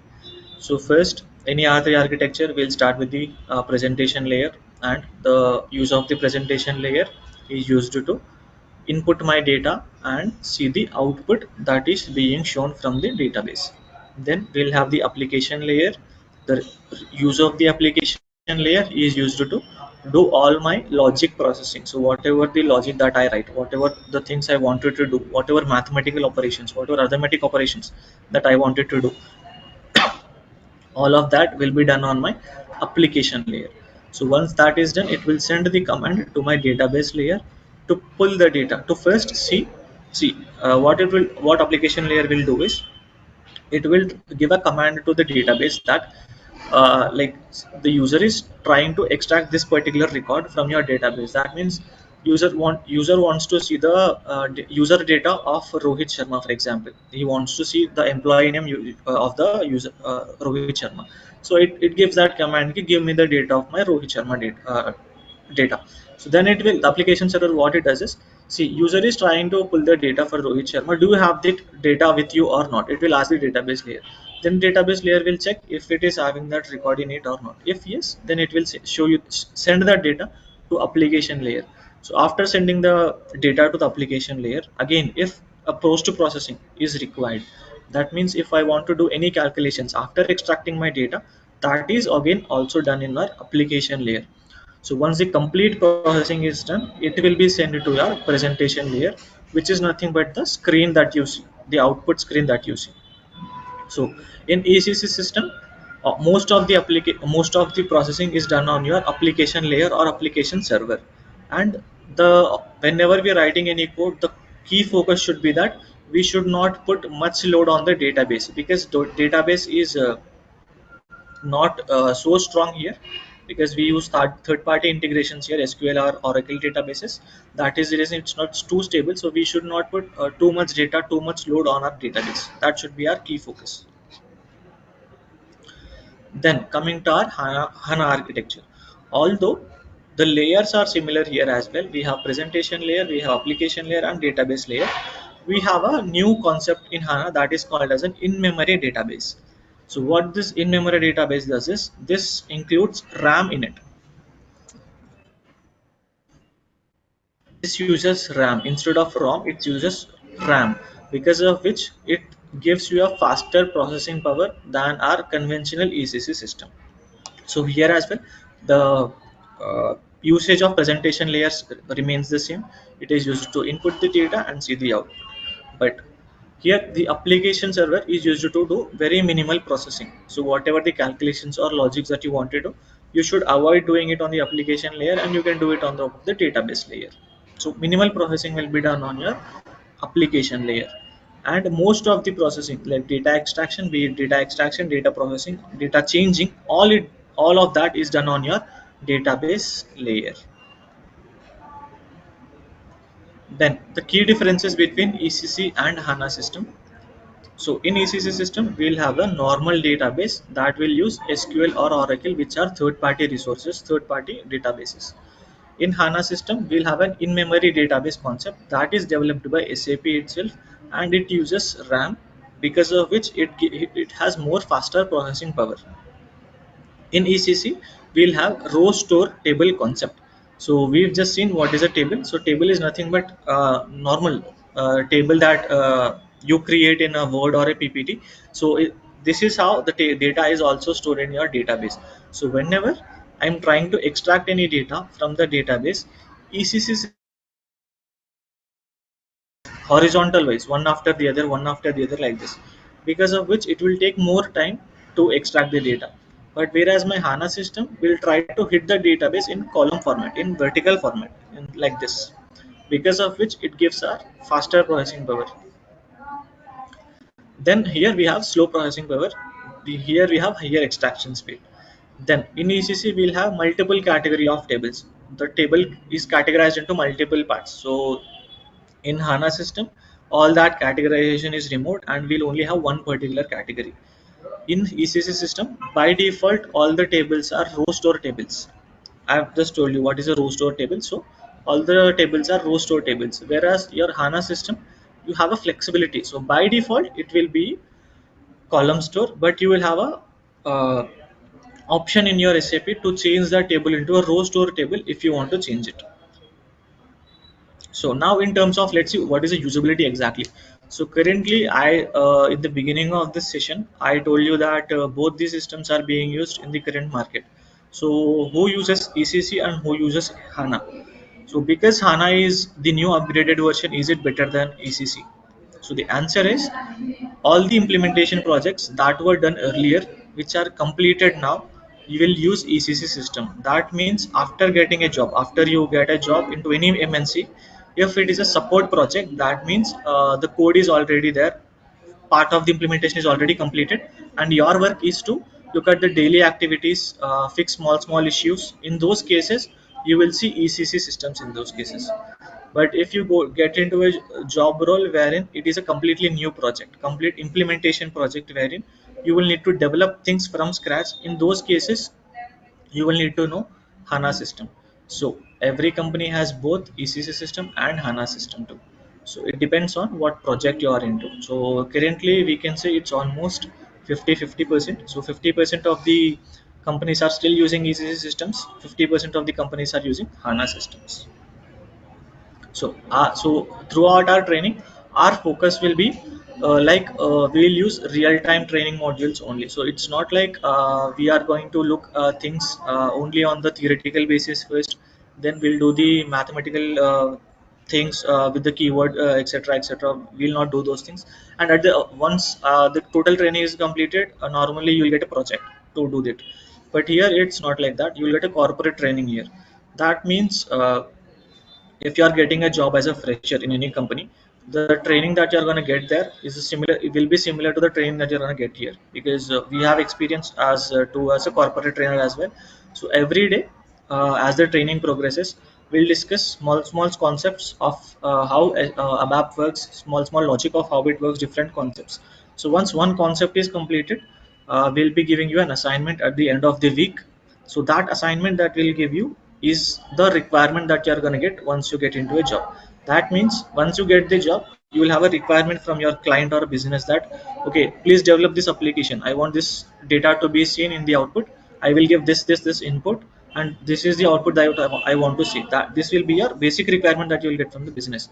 So our assignments will be like that only. So you have proper documentation, you will have proper requirement. So every object development that you do here will be the development that you're going to do once you get a job. So even in your resume also, you will need to put a few pointers that uh, in my previous company I have worked in these many modules, these many objects, this is what I have developed. You'll have to highlight these things, correct? So those highlighters will be done every week. So every week the object that you develop, every week the object that you complete will be the object that you are gonna show in your resume. So it will be a complete corporate training, not normal theoretical training that you're gonna get.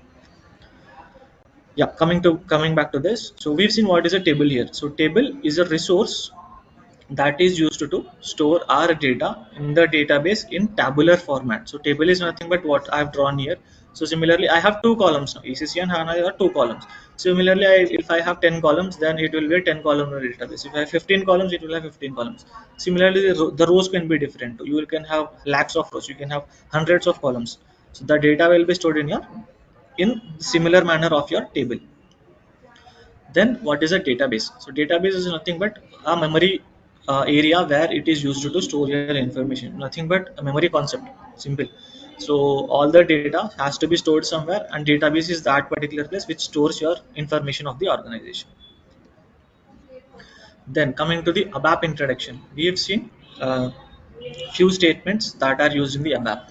First is the select. Select purpose is to select the data from the database, extract the data from database based upon the conditions that you give.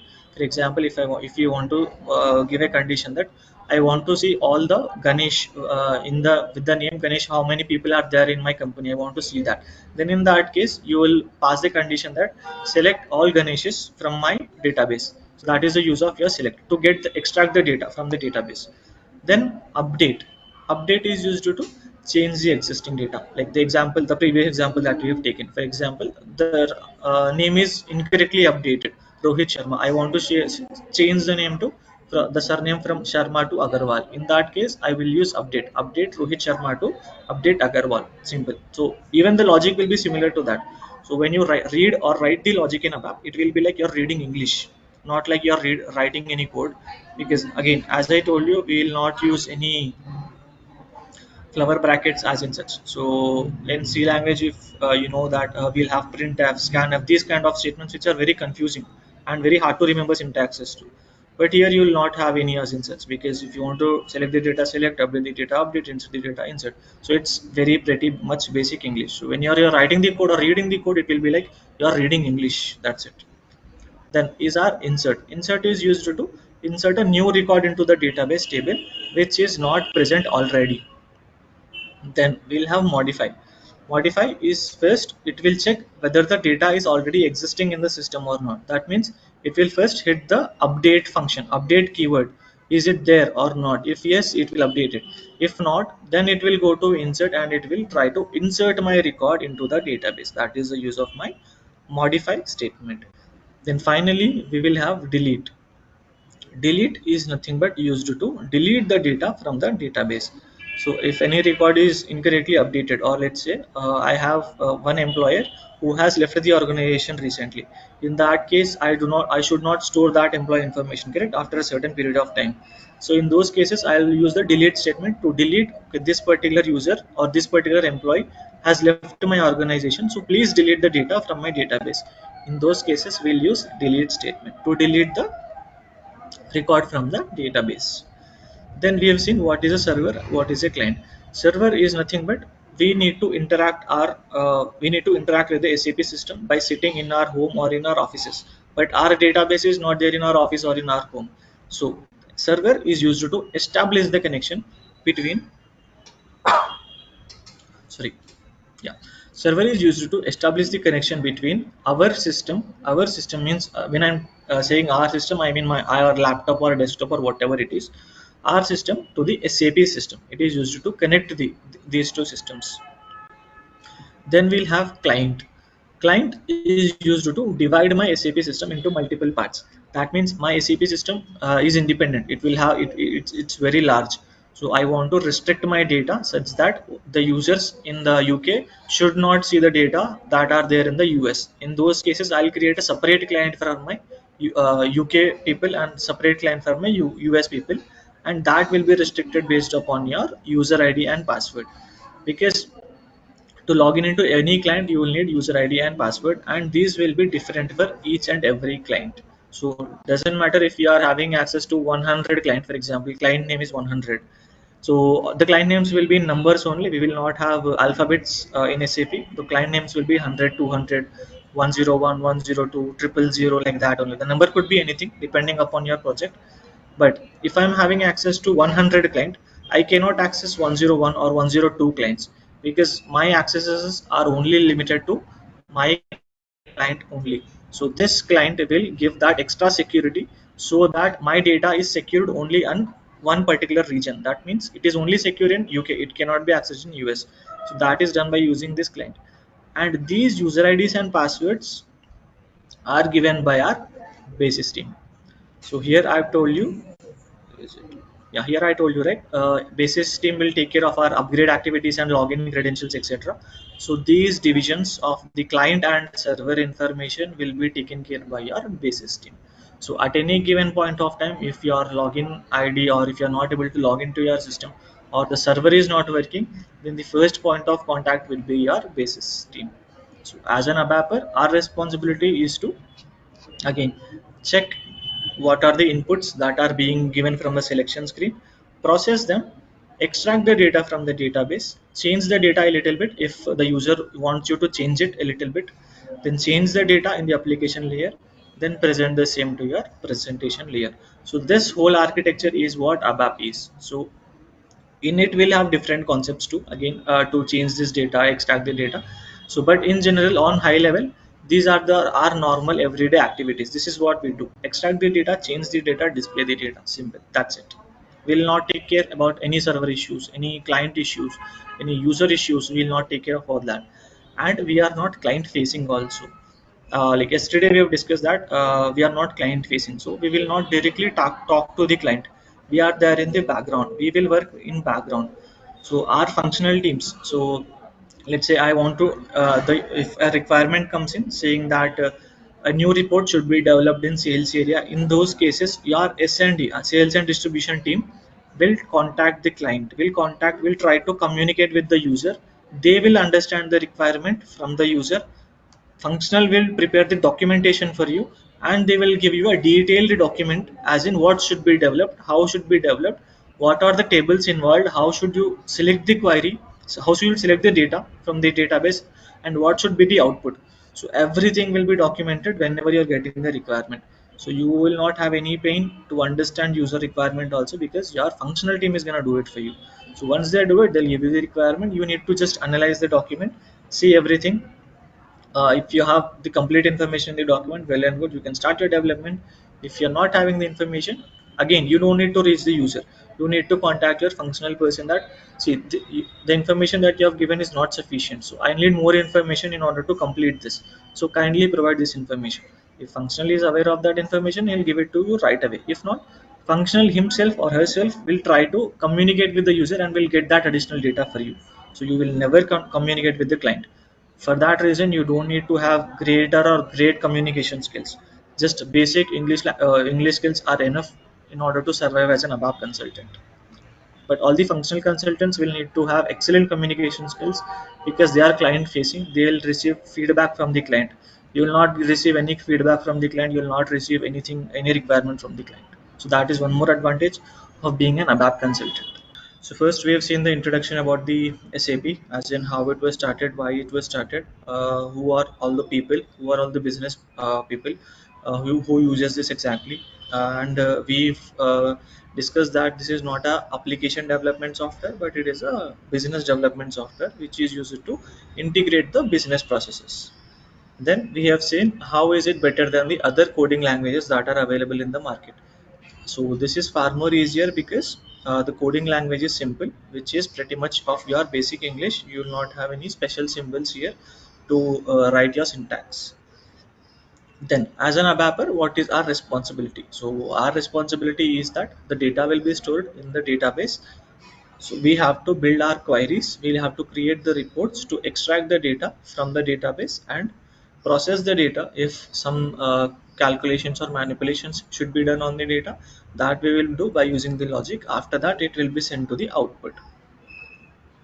Then we have seen what exactly is an ERP, and we've seen what are all the different categories of SAP. So in general, we had technical and functional. In technical, we have a few again, which is ABAP basis, DBA, etc. And in functional, we'll have all the functional business processes that are there in a company, that are sales and distribution, material management, supply chain management, plant maintenance, and finance and accounting. So any business process starts with the procurement of the material, that is material management, and will end with the finance and accounting. And this is the R3 architecture, or the tier 3 architecture of the ECC. So we've seen what are the differences between ECC and HANA system. So although the layers are same in both ECC and HANA system, the way the processing works is a little bit different. So this is the layer for the so this is the uh, pictorial representation of how the data flows from the one server to one layer to another layer. So first is our presentation layer, which is nothing but the screen that we see here, from where the command goes to your application layer, in which the processing happens. So after it goes to the application layer, it goes to the database layer, in which the data is stored. It will try to pull the data from the database, and once the data is identified or received in the database, it comes back. Yeah, once the data is identified in the database, it comes back to the application server. And if post processing, after extracting the data, any calculations or manipulations are to be done in the application layer, that will be done, and it will be presented to your presentation server, which is your screen. So presentation server, the only uses use it to show input and output. Application server, all the processing, whatever the logical processing, that the code that we write will be happening on the application layer. And database layer is used to store your data. And in ECC system, whenever we write any code, we have to make sure that we apply less load on top of the database, because this uses third party database. Then we have seen what is the architecture of HANA. Although the steps are similar to what that is there in the ECC system, the key difference is that most of the processing happens in the database layer, because we use in-memory database. So in-memory database is nothing but we use RAM instead of ROM here, because of which the processing speed of the database is far more better than the ECC system. So here presentation server remains the same. It is used to show the input and output, but application layer, minimal processing of the logic happens on the application layer here, and most of the processing happens on the database layer. So here our goal is to have less processing, less logical processing on the application layer, and we can put more load on the database. Then we have ECC. What are the differences between ECC system and a HANA system? So here it uses normal database, that is a third-party database, either SQL, Oracle, etc. In HANA, SAP has developed its own database which uses RAM so that it can have a faster processing power. Then ECC system will have the row store table concept. I've told you, right? Row store is like this in horizontal manner. Whenever the sequence of search happens in row manner, like one after the other in horizontal manner, that is called as a row store table concept. In HANA system, we have column store concept. That means the data will be searched in vertical manner like this. Then this is having slower processing or extraction power, whereas your HANA system has higher extraction power because of this concept only. Row store and column store concepts. This is having slower and this is having higher extraction speed. Then in ECC we have multiple tables, like category of tables are many we have, but in HANA system all these categories are removed and they are combined into one category of the table that in the HANA system. And in ECC by default all the tables are row store tables. We cannot change the property of a table. We cannot make it as a column store. By default it is only row store. But in HANA we have the flexibility to change the type of the table. So in HANA by default the table type will be column store, but SAP has given us the flexibility. If we want to change it to a row store table, that can also be done. Then what is a table exactly? So table is a resource in the database that is used to store our data or information in tabular format. Then what is a database? It is only a memory component which is used to store the information of an organization. Then we have seen the basic or the initial commands in the ABAP that we use for data extraction, modification and delete. So first is the select, wherein it is used to extract the data from the database by using any parameters. Then we have update statement, which is used to change the existing data. So for update to work, the data should already be existing in the system, only then the update work. Then we have insert. Insert is used to put a data or insert the data into the database. So this will only work when the record is not already available in the database. If the record is already available in the database, then insert will not work. So a fresh new record, whenever you try to push a fresh new record, only then insert will work.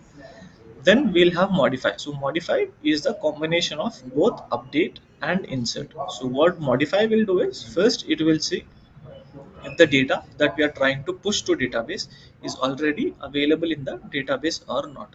If it is available, then it will update the data first.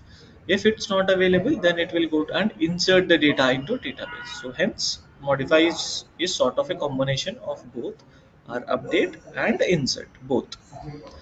Then finally we will have delete. So delete is used to delete a record in the database. So for this to work again, that the record that you want to delete should be available in the database. If it's available in the database, then it will be deleted by using this delete statement.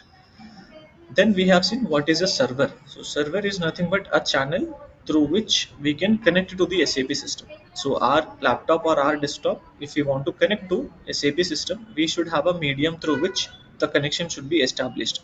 So that connection is nothing but your server. After that we have seen client. So client is used to divide my SAP system into multiple parts. So every region, so for example if I'm having a global client, then in these cases every region or every country can have a different client here, although my database will be same, but because of the client concept, the database integrity will be different in each and every region. So every country can have different number of clients, which will promote the data security. That means if I'm in India, I cannot access the data that is there in the US.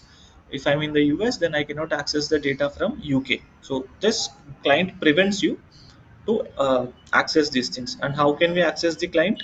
By using the login ID and password, which will be shared to you when you are onboarding into a project by your basis team. So this is briefly what we have discussed in the last couple of days. So anyone has any doubts regarding what we have discussed?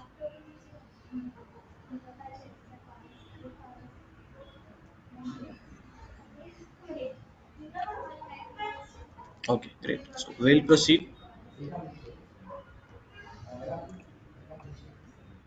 So our next concept is objects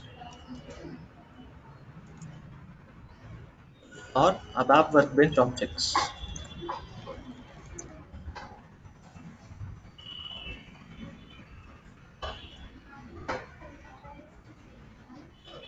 So what exactly is an ABAP workbench object and what does workbench mean?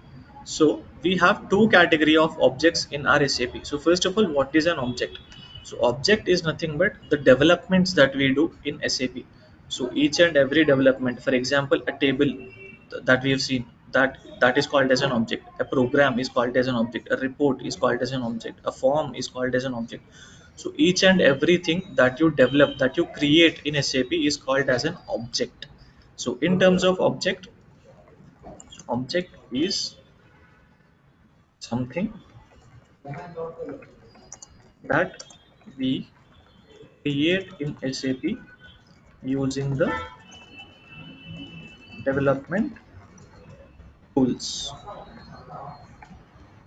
Example, table, program, form, report, etc. So all these things are called as an objects in SAP.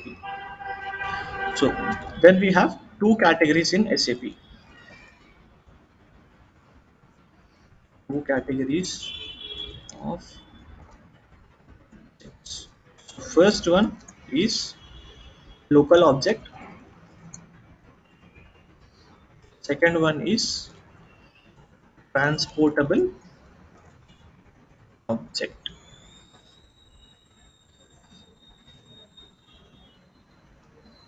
Transportable object. So first, so before we can see what is a local object and what is a transportable object, let's see the different systems that are available in SAP. So in general, we'll have three systems in SAP.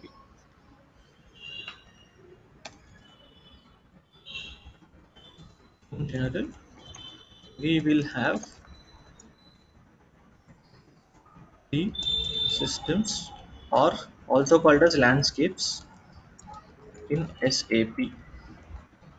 So first one is development system.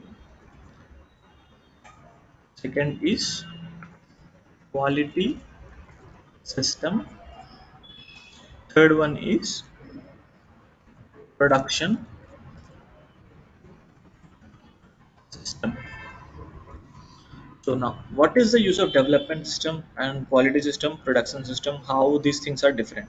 So any kind of developments, if we want to create any new object, that should always be created in development system.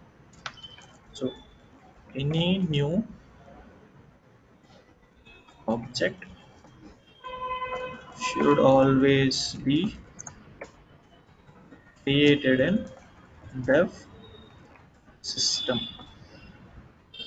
And now, what is the purpose of quality system?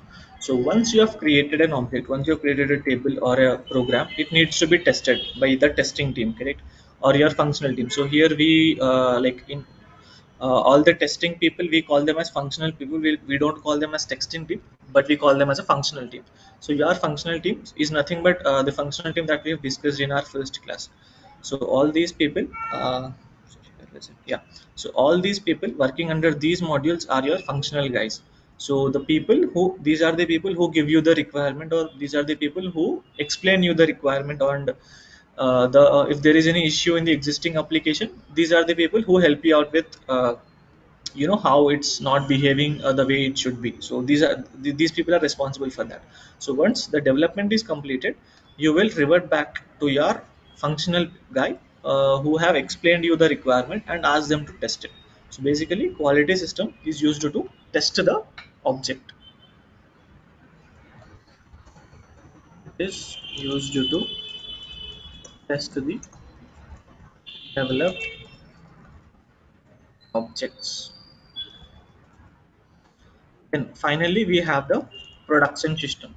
So access to the production system is very limited to the developers.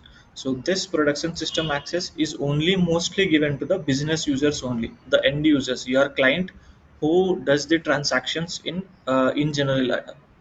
So this access is only given to those people. So once you have developed an object, once you have created a report, first you will do the initial test whether it's working fine, are there any errors, etc. These kind of checks you will be doing it. Once you have finished doing all your checks, once you feel like yes, my object is correct, there are no errors in it, I can activate the object, then you will move the object to quality system. How you will move and all we'll discuss once we get into SAP. Once we see those screens, I'll show you exactly how to transport those. But for now, just understand that once the development is completed, you will push your code into quality system. From one system to another system, you will push your code. So once your code is pushed to quality system, you will ask the functional team to test the developed objects. So once the functional team completes the testing, once they feel like yes, the requirement is completed, whatever the object that is developed by the development team is correct, it matches the user requirement, in that case they will tell the user that yes, the development is completed, shall we move it to production, they'll ask. So once your user confirms that the object is correct and it can be moved to production, your object will be moved to production. So you will be either you will be moving it or your basis team will be moving it, that is different in every project. So once the testing is completed, it will be moved to your production system. So in production system, we will have live data. So we have to be careful while moving any change to production system.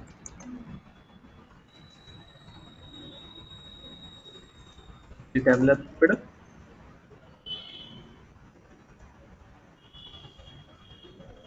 object should only be moved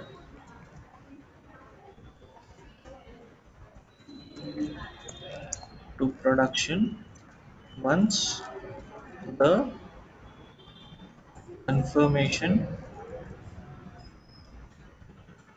is received from user. So here user is the person who gave you the requirement, or who gave the functional the requirement, the client, your end user who uses the application that you have created, that person is called as the user. And as I told you, our accesses will be very very limited in production system. So all the operations that you can do in development system cannot be done in production system. So you have to be very very careful whenever you are logging into production system, to make sure that you are not creating or changing anything, because that would be lead to a very huge escalation.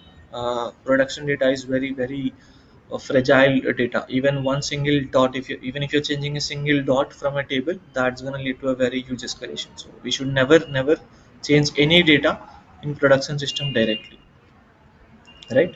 So yeah, let's summarize what the landscapes again. So first, the development system is used by the developers, the ABAP team. All the ABAP team members will use a development system to create or develop any new object in the system. After that, once the development is completed, it will be moved, we should move our code to the quality system. So either we I mean, it's not like in every project ABAP team has to move it. So in few projects basis team moves it, in few projects ABAP team moves it, in few projects there is a party called as a transport team, they move it. So it's totally different. So but our responsibility is that we should complete the development only in development system without any errors. There should not be any error in the program. Once that is completed, then it will be moved to the quality system, in which our functional team or testing team or functional team, they will do the testing from their end for a few days. So it might take a week, 10 days, a month, depending on the complexity of the development that we do. So in general, we will not have many complex requirements in ABAP, but yeah, they might take 1 week to 10 days to test the functionality in quality system. So once they feel like okay, the development is correct, I'm getting the data correctly, it is pulling the data correctly from the database, they will migrate it to the production system.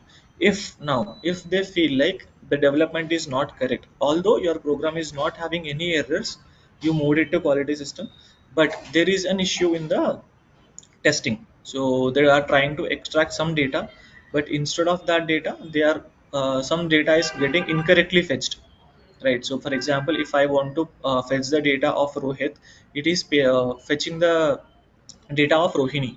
So this which is incorrect. So there is some issue with our code. Although we've written syntactically correct code, but database is unable to identify the command that we are trying to give it.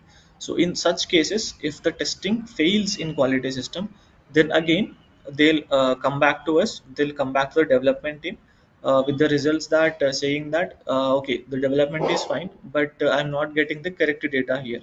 So could you please check? So in this case, we'll again have to go to the development system. We'll have to see what exactly where is the issue, and we'll need to correct it. So once you feel like again the change is corrected, whatever the change that I did now is correct, it is good to move to quality system again. Then you'll again move it to quality system, and you'll ask the functional team to test it. So this process goes between development to quality system between your technical team and functional team until and unless the testing is completed. So once the testing is completed, only then the changes will be moved to production system. And production system is your live system which is used by your business users only. Not you, not your functional team, or not any IT people will have the complete access to production system. It is very very limited. We have to make sure that no bug is moved to production system. We have to make sure that whenever you're logging into production system, you are not changing anything. Even it is a dot or a space, you should not even put a dot or remove a space from the production system. So clear about the system landscapes? Anyone has any doubt?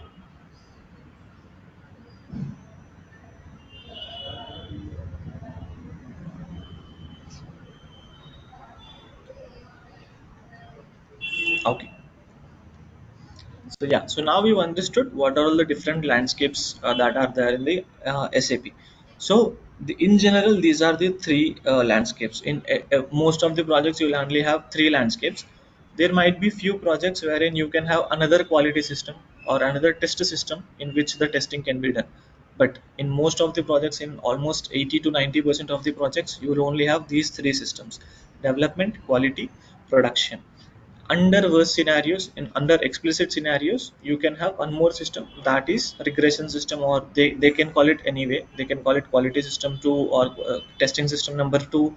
So you might have another testing system in which again they might test it. So now coming back to our objects, what exactly is a local object? So any development that you do should be done in the development system only. That's what we've discussed till now. So whenever you develop any object in SAP, any object in SAP in development system, it will give you two options to save your object: to either save it as a local object or a transportable object. Now local object is something that cannot be moved to your quality system or production system. So I repeat, local object is a developed object which cannot be moved to your quality and production system. Local object cannot be moved to quality or production system. It is always available in dev system only. So it cannot be moved. If you are doing the development in development system, it will always be there in development system itself. You cannot move it to production system or quality system. Then we have transportable object. Transportable object can be moved to quality or production system using a transport request. So we'll see what is a transport request. So first, we have two category of objects. One is a local object and second is a transportable object. Local object is something that cannot be moved to your quality and production systems. It is only available in development system. And then we have transportable object, which is used to which can be transported to your quality or production system using a transport request. So, in which situation do we use local object, and in which situation do we use transportable object? So, local objects are normally used whenever we want to do any developments or any testing or any, let's say, I want to practice something or I want to test something only in development system to just check whether this is working correctly or not. Only in those cases, for only practice purposes, we'll create local objects. In general, in real time, you will never create a local object. So once you get a project, once you get into a company, you will never create a local object.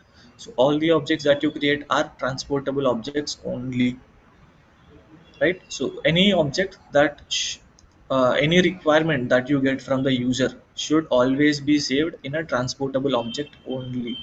And to save it in a transportable object, there is a concept called as a transport request. So this transport request should be created in order to transport your object to quality or production system. So it is a simple step to create a transport request.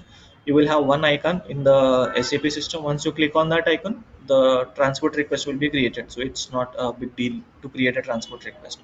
So again, I'll repeat, local objects are only created whenever we want to do any testing from developer perspective. In my perspective, if I want to check whether my code is working correctly or not before creating a transport request, if you want to check, if you are not sure the development that you are doing, it might or might not work. Only in those cases, whenever you're trying to practice anything, in those situations only we will create a local object. But in real time, whenever you are into a project, once you get into a project, once you get a job, all you will always use a transportable object only. You will never use local object. Clear, everyone? Any doubts in this object concept? Because it is extremely important concept.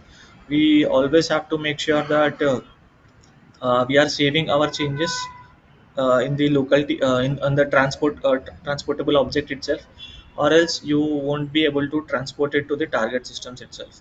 So you might feel like, okay, my development is completed, I'm able to test it, it's working fine, but it's not moving, it's not working in I'm not able to move it into quality system. Why? You not understand that. So understanding the concept of objects is extremely important. Always in real time we'll use transportable objects itself. Hope it's clear.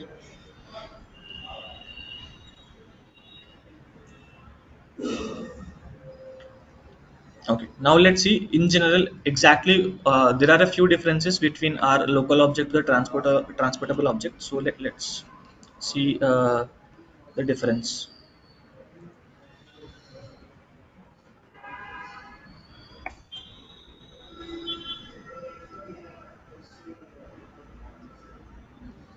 So first,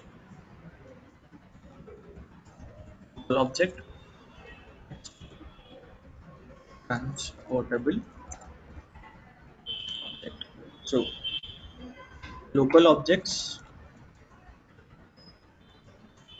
are saved in the temporary package. I'll tell you what exactly is a package. Temporary package, also called as $TMP. So this is called a temporary package. Transportable objects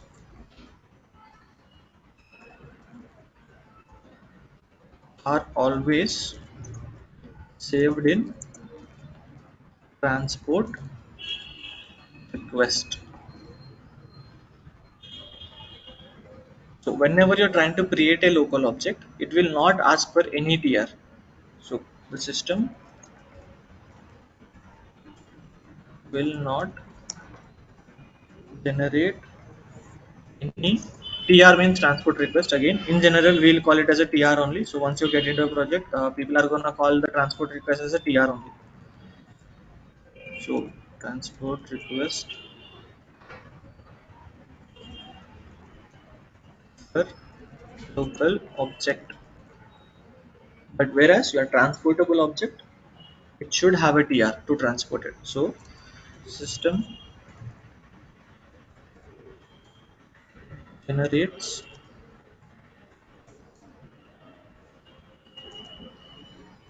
a unique PR for transportable object.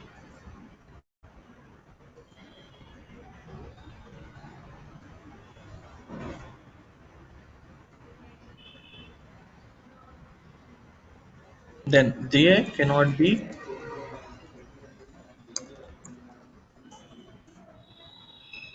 released or moved from dev system to target systems. So here target system is nothing but your quality or production system. They are called your target system because that is your target. You have to move your changes to the target. Target system will either be your quality or production. But here they can be released from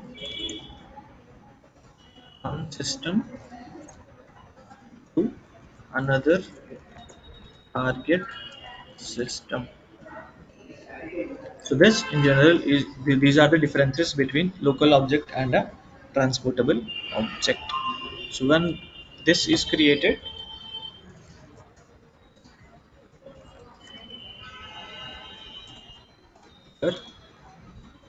these are testing purposes only. This is created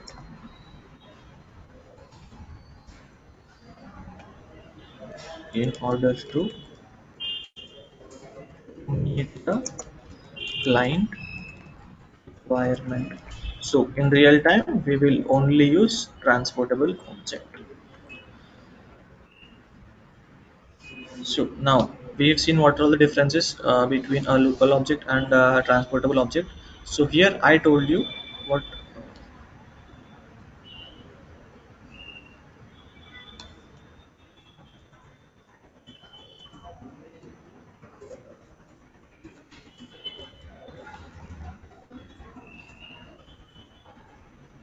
this is the difference between local object and transportable object. So here in the first point I told you package. So let's see what is a package.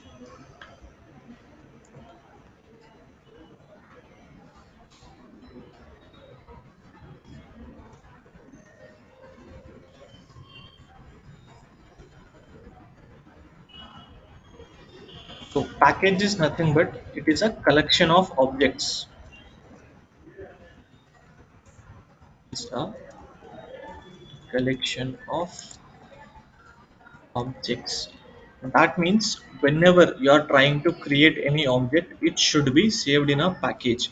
So think of it this way. So let's say you want to save a few videos or you want to save a few pictures. You went to a trip. Now you want to save all those things in your laptop in a folder. So all the pictures or all the videos that you have taken in your trip, those are all your objects, and the folder here is your package. So you will be saving all your pictures in some folder in your laptop or desktop, correct? So that folder is your package. So package will hold all the objects similar to the folder that holds all your files. The package will hold all your developed objects. Simple, that is the concept of package. So now in package we'll have one so here we've discussed in local object we'll have $tmp packages, but in transportable objects we can have multiple packages. So two category of packages are,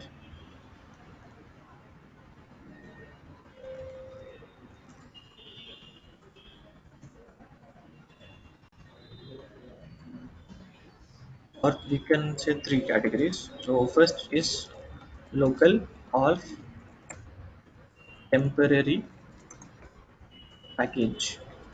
So this package is used when we want to save our files in local object. Then we'll have standard packages. So these packages are given or created by SAP, and as developers should never create or change these packages. Then we'll have custom packages.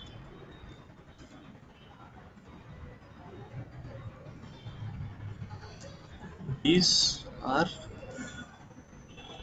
developed by the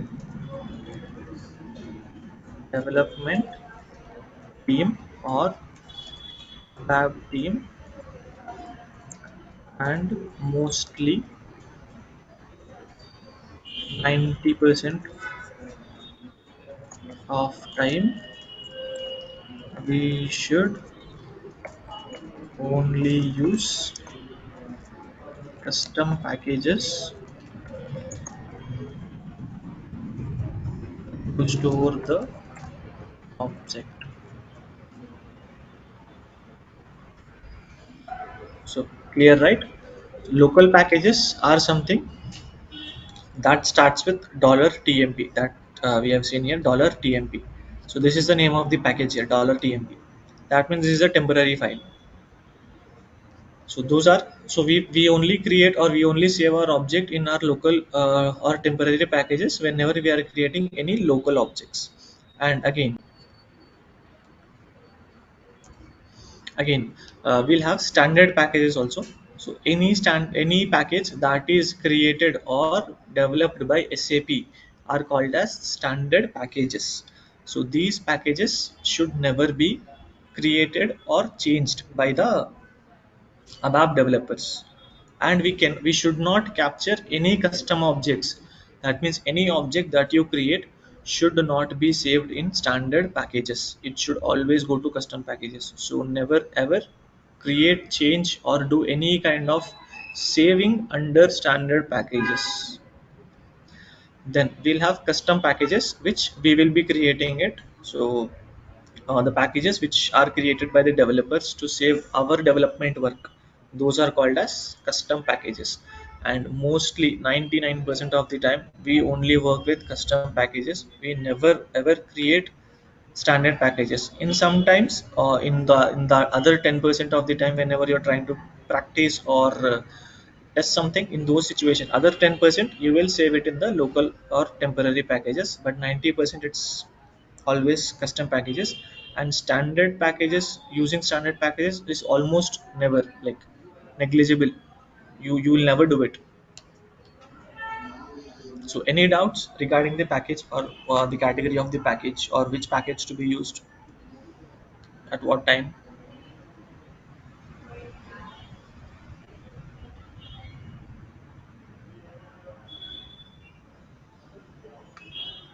Okay, I'll take it as you know. So we've seen here what I have told you is, so in order to transport, in order to move our changes to target system, we will need a transport request. We will need to create or generate a TR in order to move our changes to target system. So now let's see what exactly a TR means.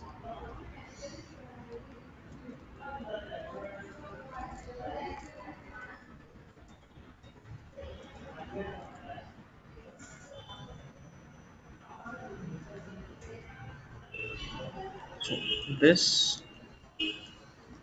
or TR, is the unique number request generated by the development system.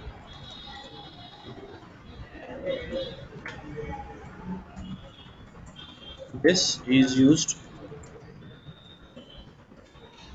to release or move the objects from one system to another system.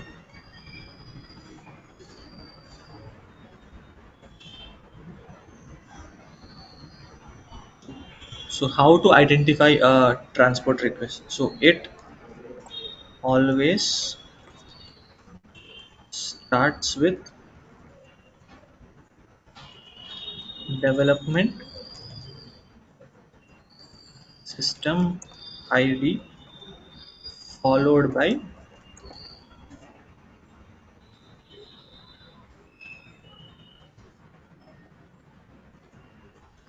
K series number.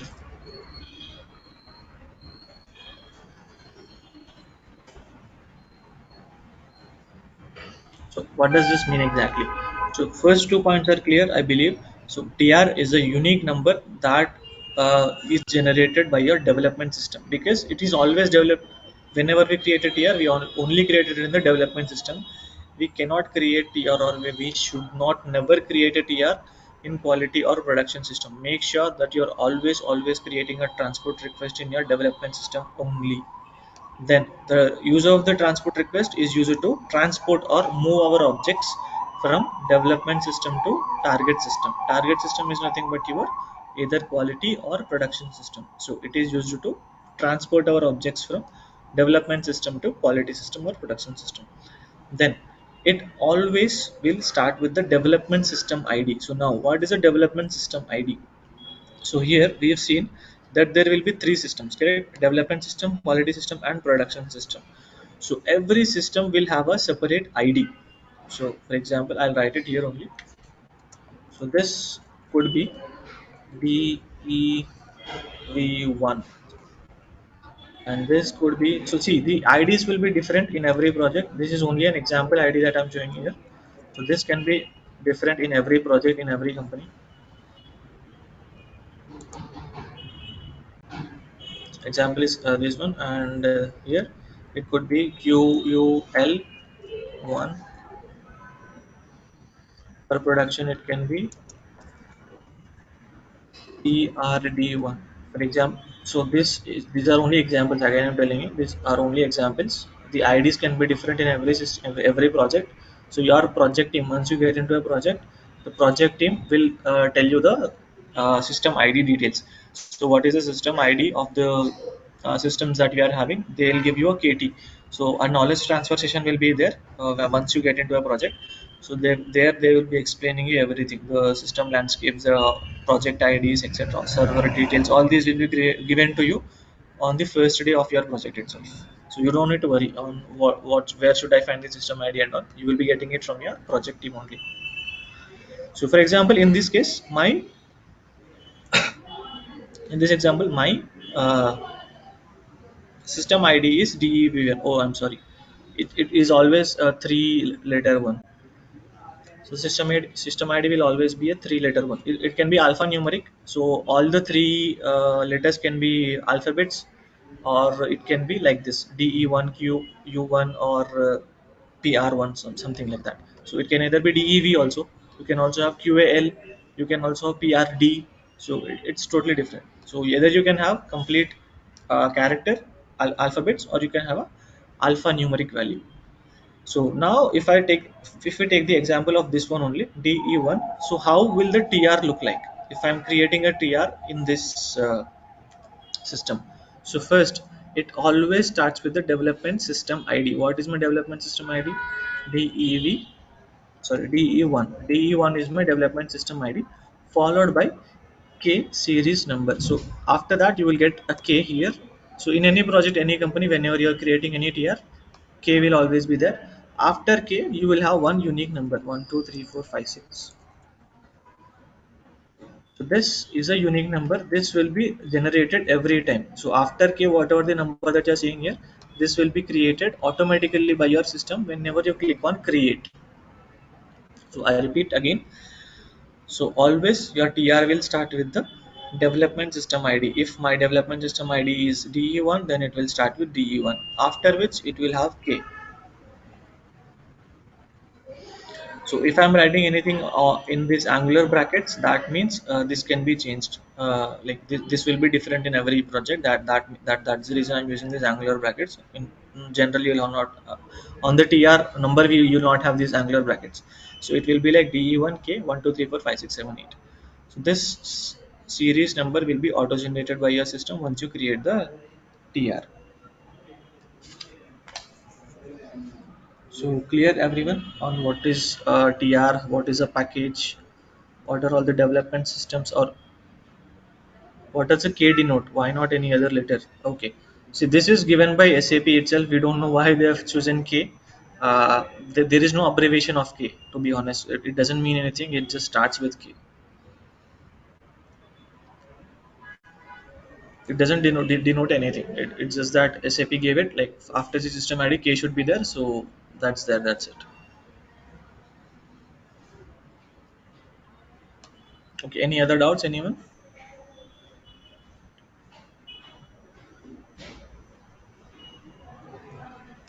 Okay. So let's summarize what we've discussed today. So first, we started with ABAP Workbench objects. So we've seen what exactly an object means. So any development work that you do in SAP is called as an object. Any development, any new thing that you create in a SAP is called as an object. So that object can be either a table, a program, a form, report, etc. It can be anything, but in general, it is categorized as an object. Now, what are the categories in objects? So we have two categories in objects. One is a local object, second is a transportable object. Local object is something that is created or saved in your temporary packages. So when do we create the local object? Whenever we want to test or practice anything in the system. In those situations we will create local objects. What is a transportable object? Transportable object is used to move our changes or move our development work to target systems, either quality system or production system, by using a transport request. So local objects cannot be moved to target system. Transportable objects can be moved to the target systems by using a transport request. And what are all the different landscapes in SAP? In general, most of the scenarios, 90% of the scenarios, we will have three systems. One is a development system, one is a quality system, one is a production system. So development system is used to develop or create new objects in SAP. So we should always use development system, and we'll have most of our accesses in development system only. So we will have limited accesses in quality and production system, but we will have almost all the developer related activities or accesses in development system. So we should always create our objects in development system. So once the development is completed in development system, our responsibility is to move the changes to quality system. So either we will move the transport request to quality system, or we will have basis team in our project which who will help in transporting these objects to the quality system. So it's different in every project. Either we will transport it or else the basis team will transport it. And once it is moved to quality system, then you will ask your functional team or testing team to test the developed object.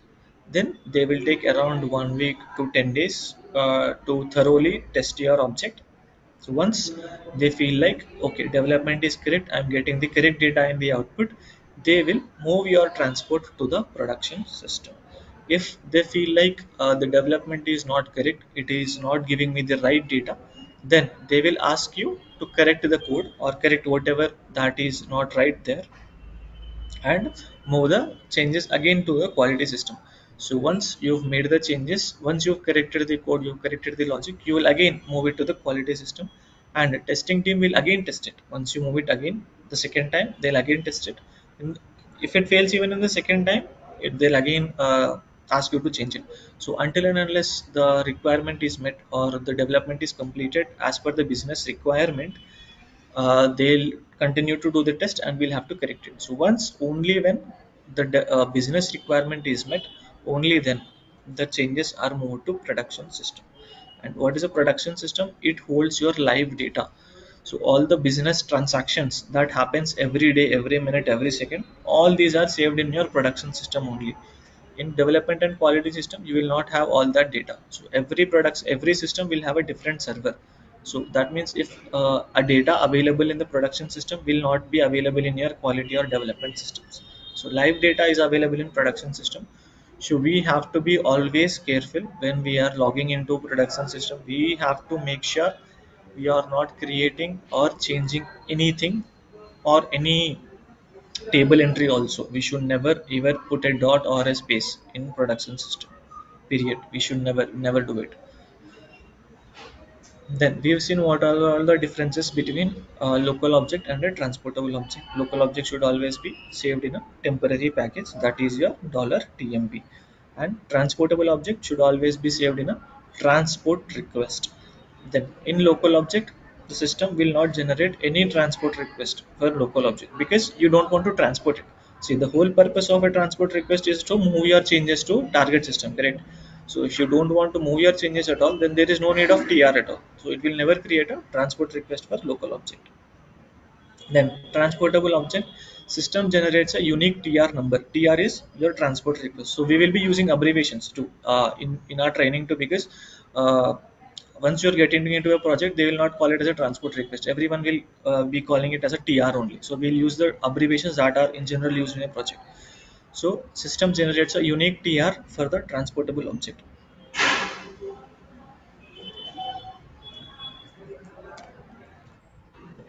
Yeah.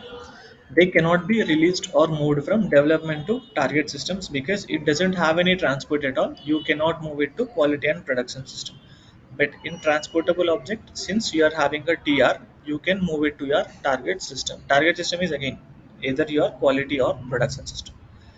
Then local objects are created for practice and testing purposes only. Whenever you want to test something, whenever you want to practice a code, only then we will create a local object.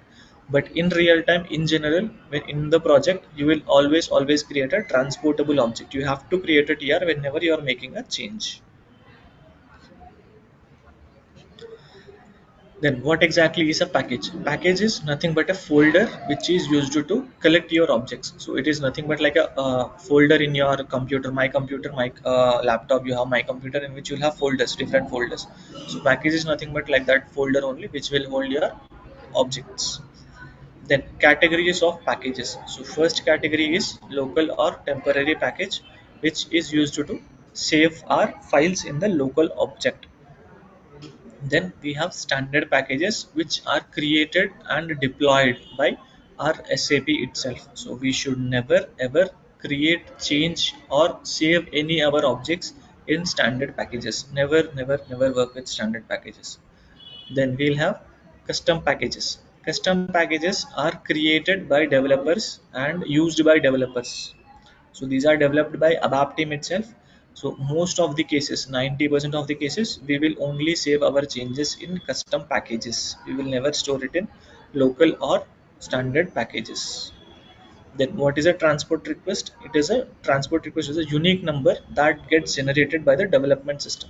So I'm stressing development system because we will only create something in the we will only create the object in a development system only. We will not create in quality or production system. That is the reason it will always have the ID of your development system. So this is used to transport or move your objects from one system to another system, or you can say it is used to transport the objects from development system to your quality system. And it always starts with your development system ID followed by the K series number. So here it is DE1 because in this example we have seen we have called it as a DE1. I have written DE1 here. This system ID will be different in every project.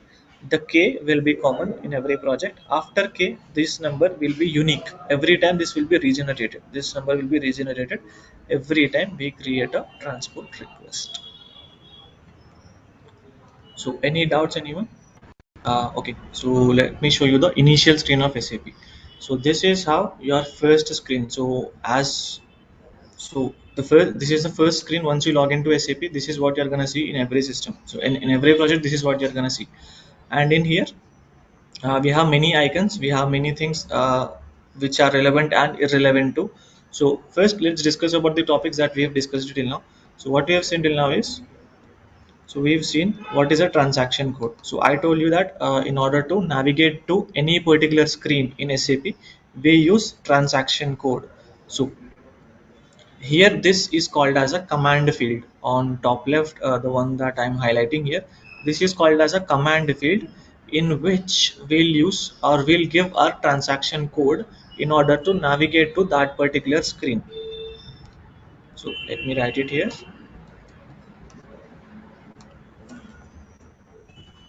Command field. So this field is used to give the code in order to navigate to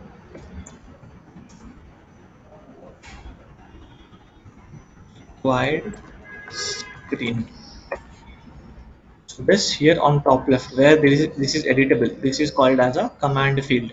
So we've seen just now one T code, that is SE80, which is used for object navigator, correct?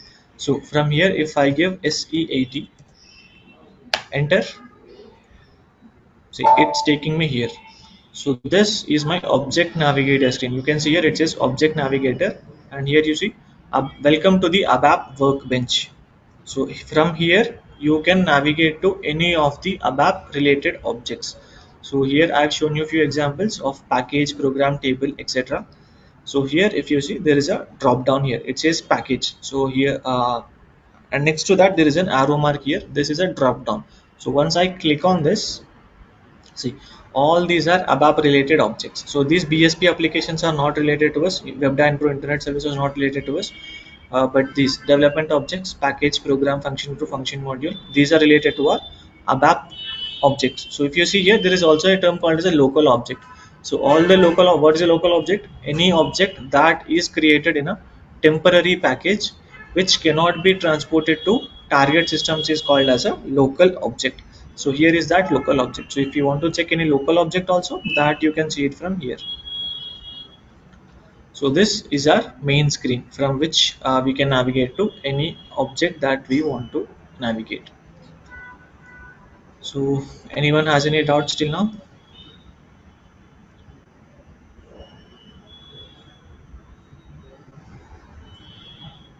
Okay. So in terms of T codes, so there are a few what do we call shortcuts or shortcut additions to the T codes that we have to follow. Let's see shortcuts or extensions for T codes. So first is called /n plus T code. Then we have /o plus T code. Then we have /npx. So these are the most important shortcuts that we use in SAP. So first /n plus T code. What this means is, so here I'm giving my T code, right? I have given SE38 here. So before that, if I'm giving /n, this is one shortcut. If I'm giving /o, this is one shortcut. So what does my /n do exactly? It will replace the current session of SAP with new T code given in command field. Then what is /o?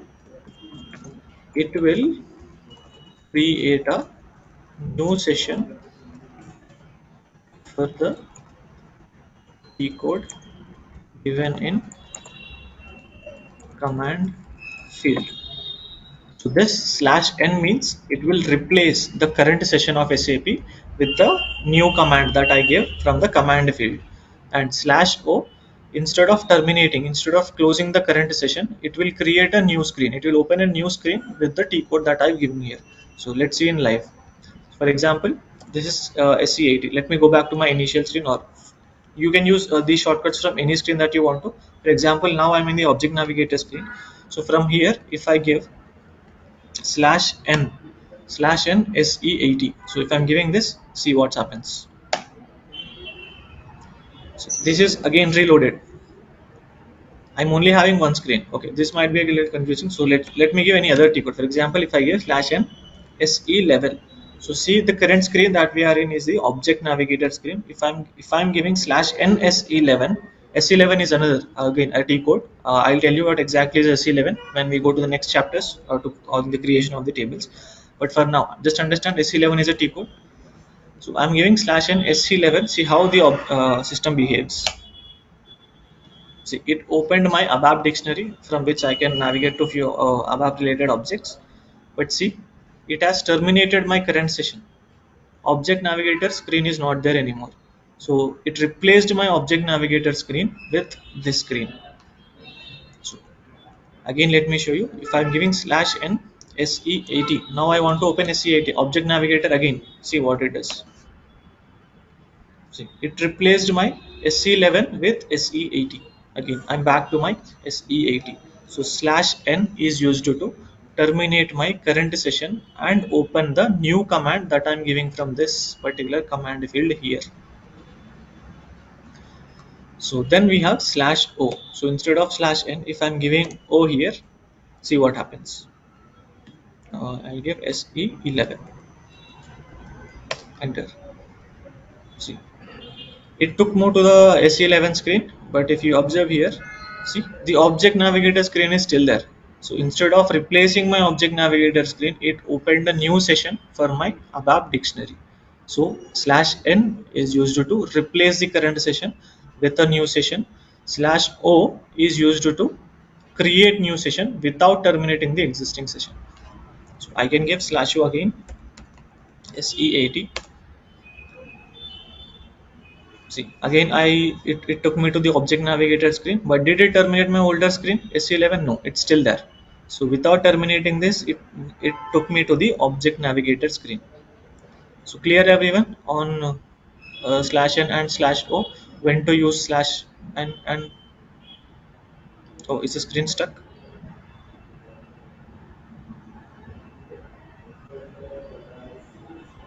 Is it fine now? Okay, thanks. Yeah, I hope it's clear when to use slash n and when to use slash o. So slash n is used whenever we want to replace the current session. Slash o is used whenever we want to create new session for a T code. Then how many sessions can I open in SAP? Is it possible to open infinite number of sessions? The answer is no. System will only allow you to open 6 sessions in parallel. That means if I'm logged into my development system, so this is the system ID S4H. So yesterday I told you, right, every system will have a system ID. So this system is having the system ID as S4H. In bracket you see 3. So 3 here means this is my third session that I opened. So if I go back to this screen, see my system ID is same S4H, but it says 1. That means this is my first screen, first session. This is S4H2. That means this is my second session. This S4H3. That means this is my third session. So let's see how many we can open. See, now it changed to S4H4. So it opened a new fourth session. I'll open again. So now I opened fifth session. Now I'm in my sixth session. So SAP will only allow you to have 6 sessions in parallel. See what happens if I try to open it again. Oh, it's opening.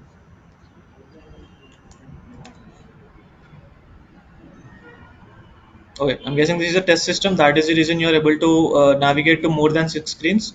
But in real time, in project, you will not be able to open more than 6 screens in parallel. So the maximum limit is only 6 screens. So this is a test system. That is the reason it's allowing you to open. But project systems will never, ever allow you to open more than 6 systems. So after opening 6 systems, 6 sessions, if you try to again open a new session, you will get a message here saying that maximum number of sessions are reached. So you will not be able to open a new session. So in that case, what you will do, you will need to close one session and open a new session for the new T code that you want to, or else you can do a slash n, replace the existing session. Clear everyone on this?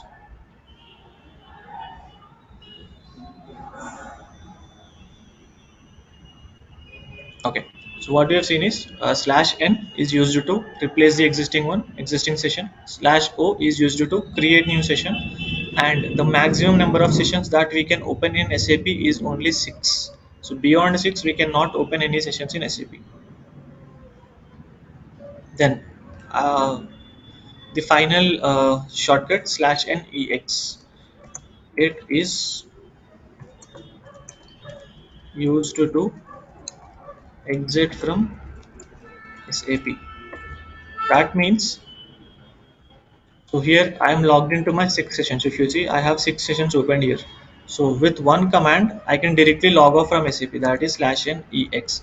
So if I give slash n ex here and click on enter, see all my sessions got terminated. I only have my login pad now.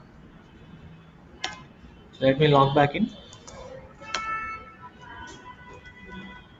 So these credentials will be shared with you once your registration is complete. So once it's completed, I'll tell you how to navigate to this remote desktop and how to connect your SAP and all that. We'll have a separate session. But for now, we'll only discuss about the shortcuts. So see, again, I opened a new session. See, again, I got the system ID and here it says 1. So if I give again slash n ex, I currently have only one session. Slash n ex and enter, again it got terminated. So slash n ex is used to come out of your SAP. So it doesn't matter how many screens you have kept open, if you use the command slash n ex, all your sessions will be terminated.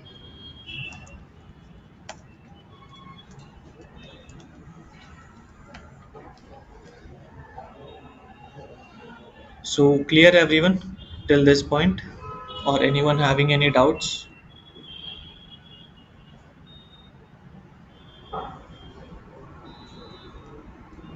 Okay, so let's just revise what we have learned today. So first we have seen what are the types of transports requests. So one is a workbench request and second is a customizing request. In workbench request, all the ABAP related objects will be saved. In the customizing request, any configuration or table entries will be saved, and most of the work that we do as an ABAP consultant is only on the workbench objects, workbench TR. So the objects are also called as workbench objects. The TR is also called as a workbench TR. So, and any configuration or any table entries that are maintained in the system will be done on the customizing TR. So we mostly will never work with customizing TR until and unless a request comes into you saying that please maintain this. Only then you'll create a customizing TR. If not, most of the scenarios, 90% of the cases, we will only work with workbench TR transport. Then what is a T code? Most important concept of SAP, T code.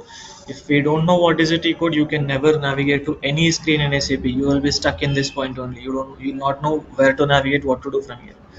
The most important concept in SAP is the transaction code. Transaction code is used to navigate to any development object. That means we've just seen, if I'm giving SE80, it took me to one screen.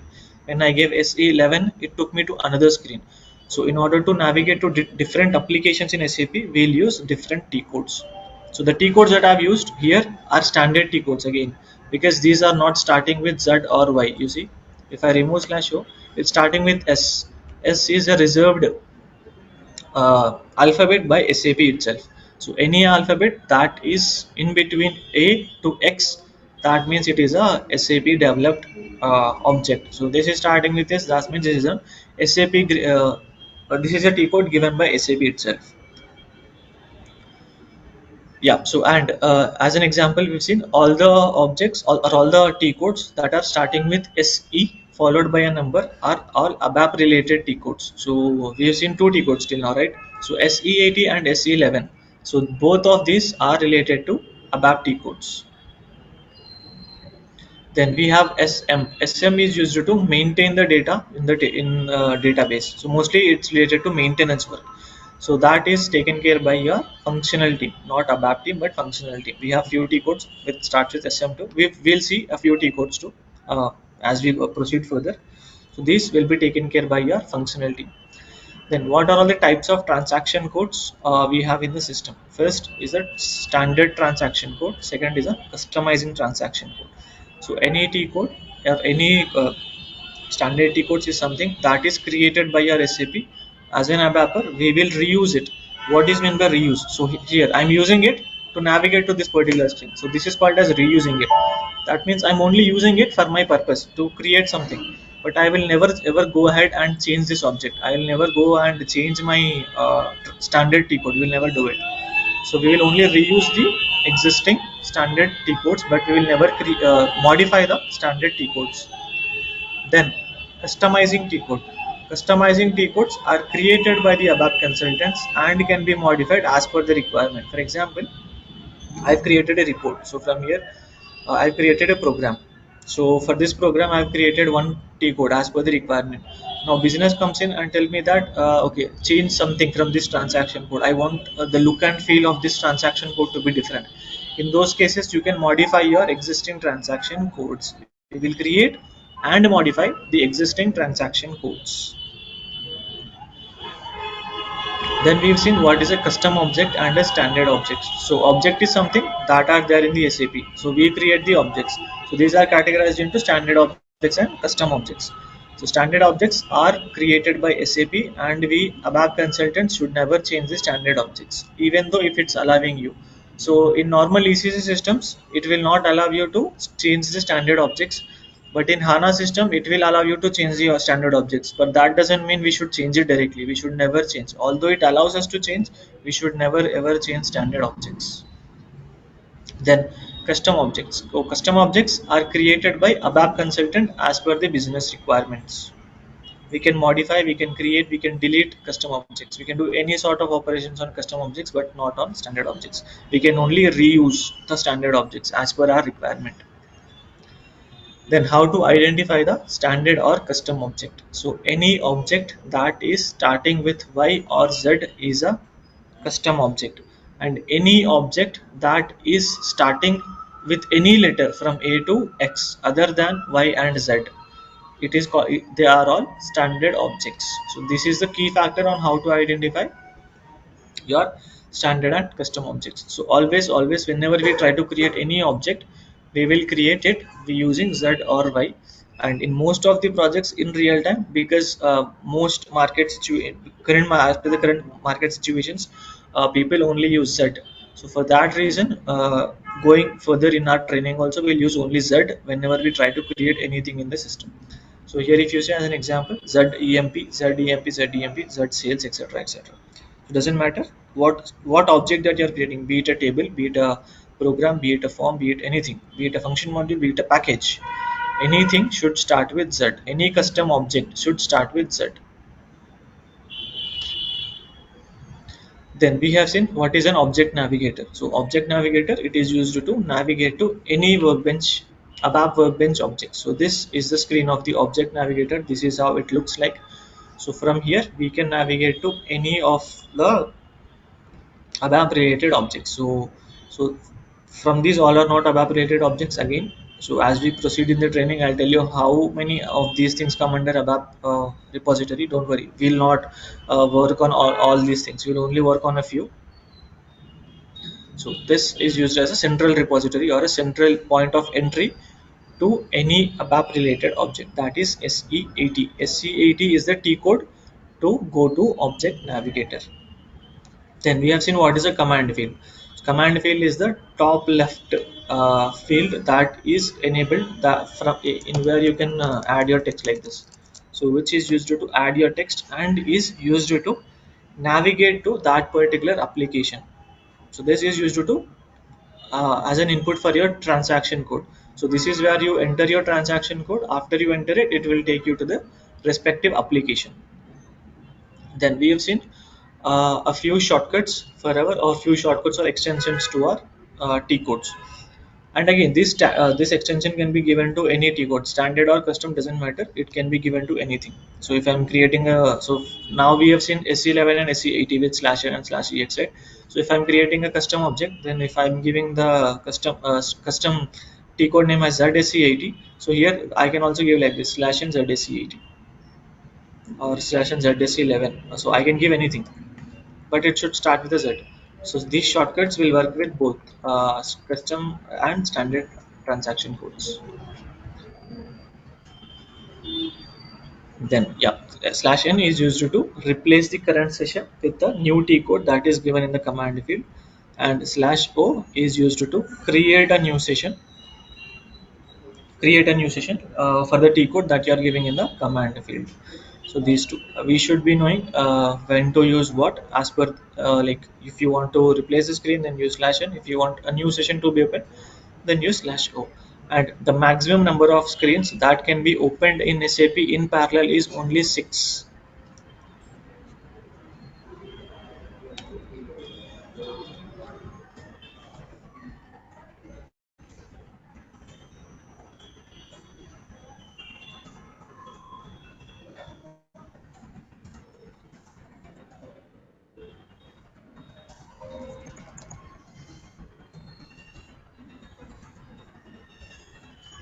Is 6.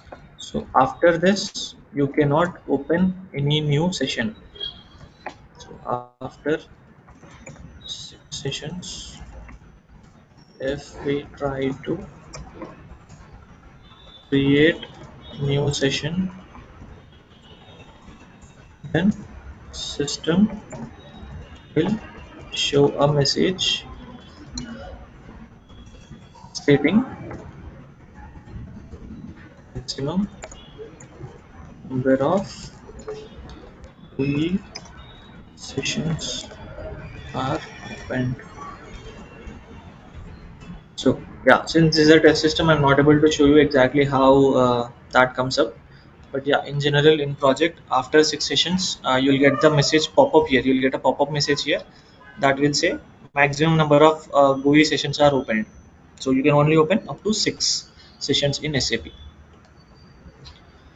So yeah, anyone are having any doubts regarding this? What we have discussed till now?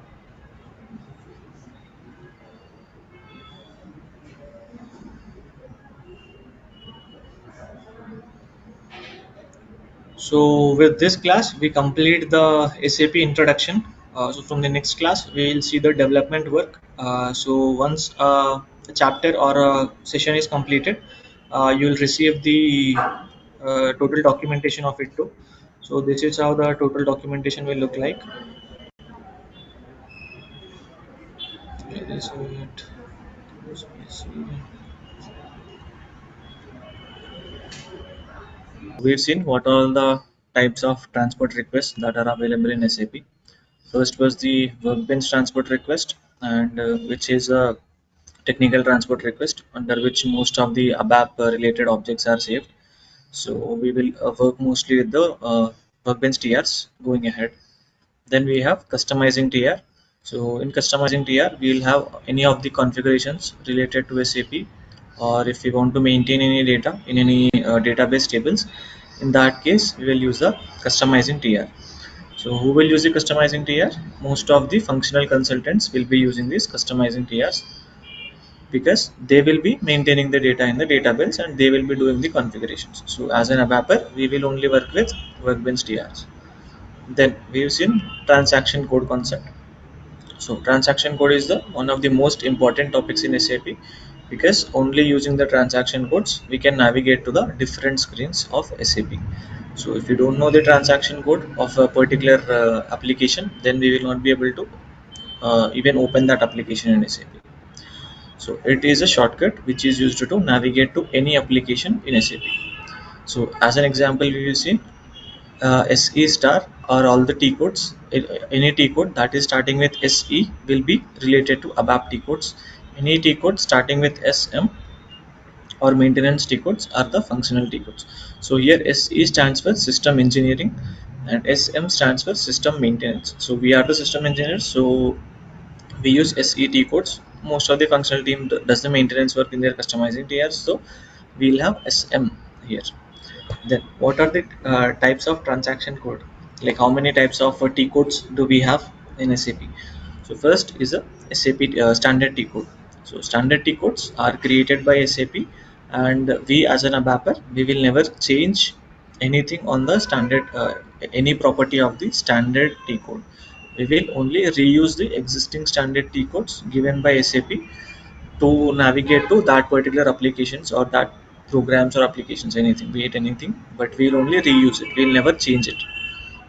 Then we have customizing tr. So this, sorry, customizing t code.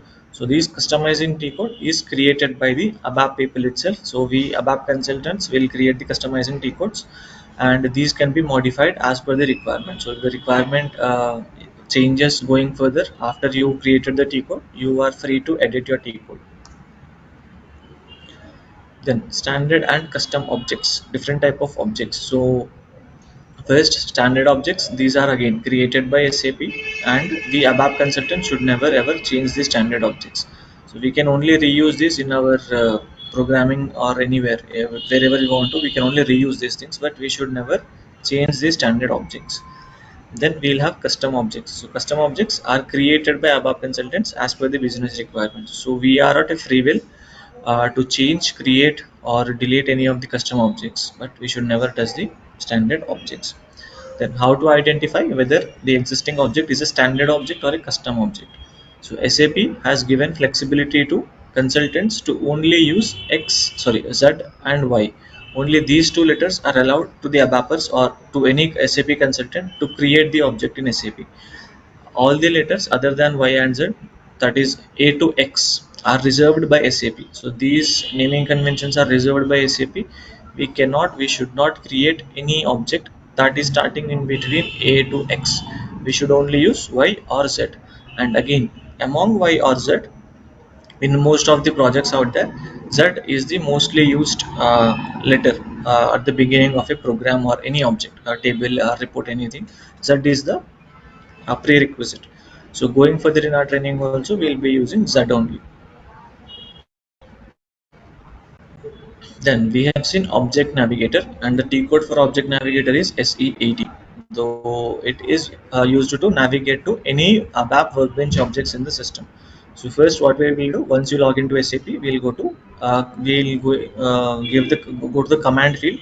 In the command field, we'll give SE80. So that will take us to the Object Navigator. So this is a command field. What is a command field? It is a field or field area under which we can give our T codes. So the only purpose of the command field is to provide the T code and navigate to a particular screen. Then shortcuts or extensions for the T code. So first extension is /n plus T code. /n will replace the current session with a new T code that we are giving from the command field. And then is /o. /o will create a new session instead of terminating the existing session. Then we have seen /nex. It will exit from the SAP. So whenever we give this command, it will log off. It will log you off, take you off from the SAP. All the active screens of your system will be closed. And the maximum number of sessions or screens in parallel that can be used in SAP is 6. So we cannot open more than 6 screens at a time. So if we try to open more than 6 screens, we will get a information pop-up message saying that maximum number of GUI sessions are opened. So there is no memory allowed to open a new one. So this was yesterday's class. Anyone has any doubts from yesterday's class?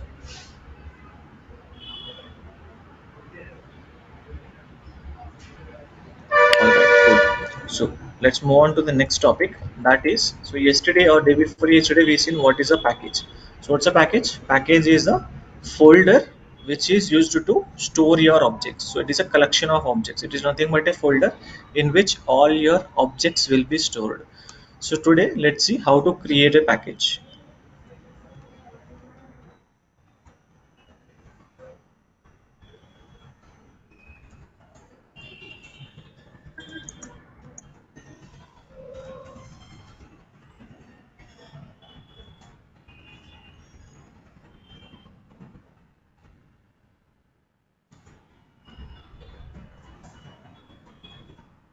What is the use of SE80? SE80 is used to navigate to Object Navigator. So through here only we can create a package. So first we'll have to log into our SAP system.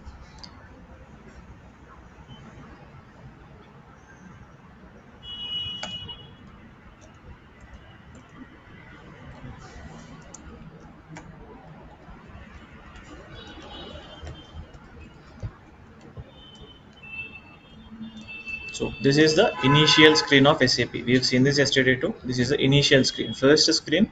Once you log into SAP, this is what we'll see.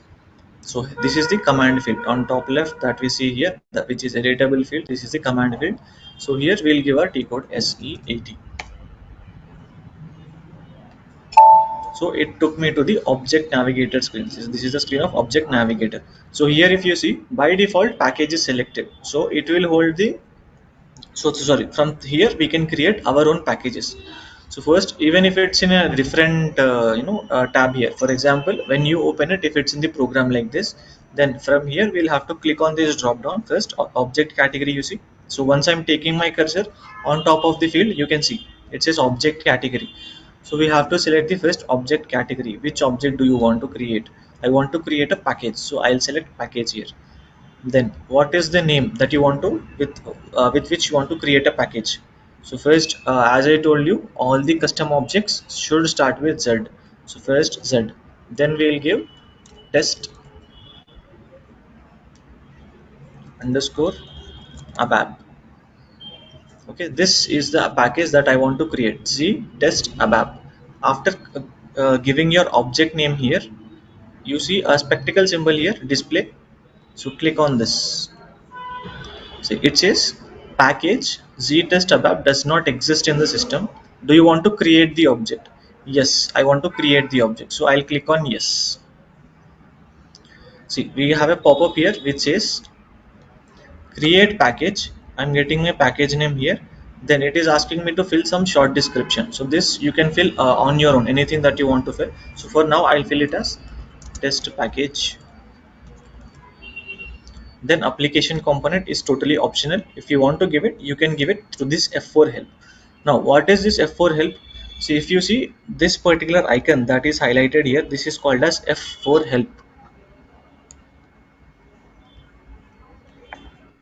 F4 help, it is used to display all the possible entries that can be given on the particular field. That means in F4 help we'll have few predefined entries already, so we can use any of the entry that is available in this F4. So let me click on this. If I click on this icon, see, it's giving me all these components. So in our first class we have discussed the technical and functional areas of SAP, right? So these are all the modules that are available in SAP. So here if you see business intelligence, accounting, financials, governance, risk compliance, so quality management, plant maintenance, we've discussed about plant maintenance, material management, sales and distribution. So we have seen a few of these. So for example, I want to create this package for sales requirement. So in that case, I will select SD. Here you see SD selected. So once the F4 help, how to display the F4 help? This icon will be highlighted. See, if this icon is not there for all the objects here. If I go to short description, see, the icon is not here, but here it's there already. So wherever you see this icon, if you click on this icon here, you will get all the possible entries that are available for that particular field. So in this, once it is displayed, you can select any of the field that you want to. You have to double click on that. Either select this and click on here choose, or you can double click on this entry. So first I'll double click. See, I have double clicked and it's selected. So what is the other way to select it?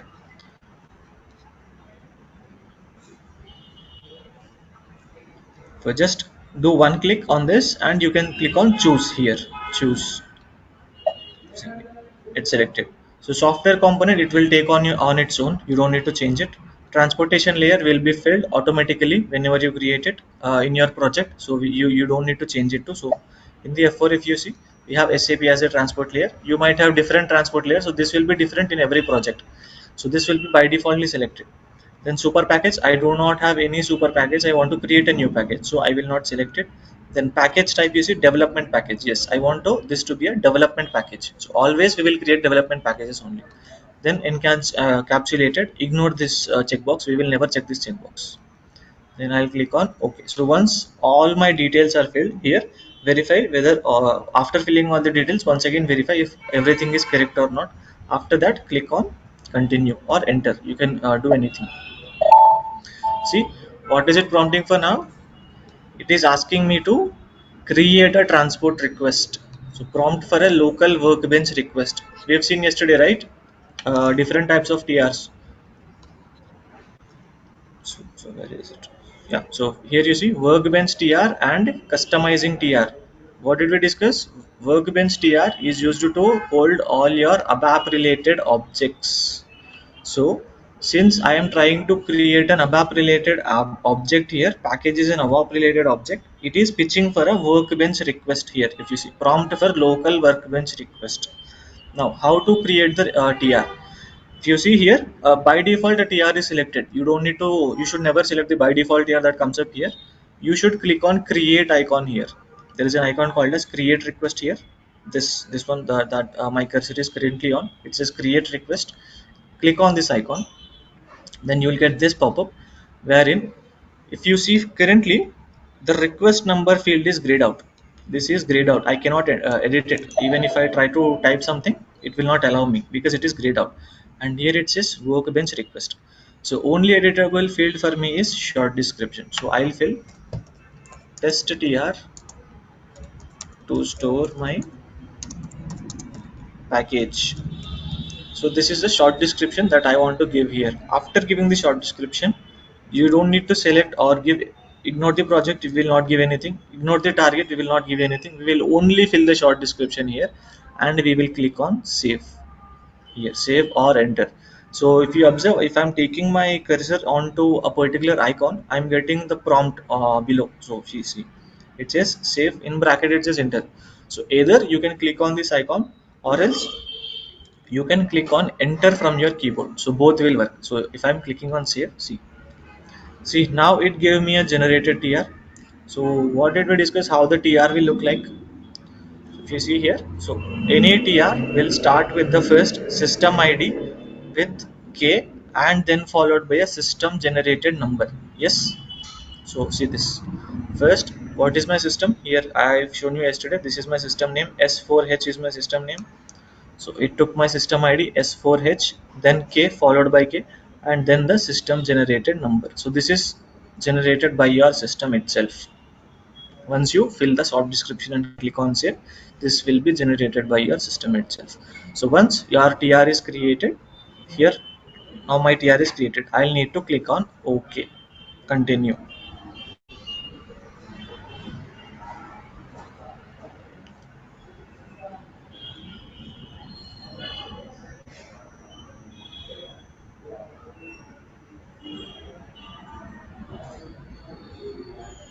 See on left, if you see object name G test ABAP, it is created.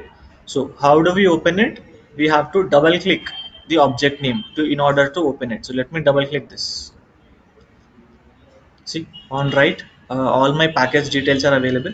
So for here, let's see what are all the properties that are there. First, my package name that I have given, then short description that I have filled, the application component we selected as sales and distribution, then person responsible, this is my ID. So because I'm logged into my user ID, this is my user ID, I created it because that is the reason I'm saying my ID here. Then created by, I have created it, so my ID is reflecting here. Then created on, when was this package created? Today, so today's date is reflected here. Then last change by, so today only we have changed it, I only have changed it, so my ID is reflecting here. And last change date is also today, so that is why change date is also today's date. Then super package, I told you ignore it, we will never fill the super package. Then if you see transport layer, we have selected SAP. Then software component home. So all the details that we have given from the selection screen while creating are all saved in our properties section. So we can go back and check after creating the package also, if you feel like the short description is incorrect. So here I have given test package, but someone from your project says that no, this is not the short description, change it. In that case, see by default this will be enabled like this.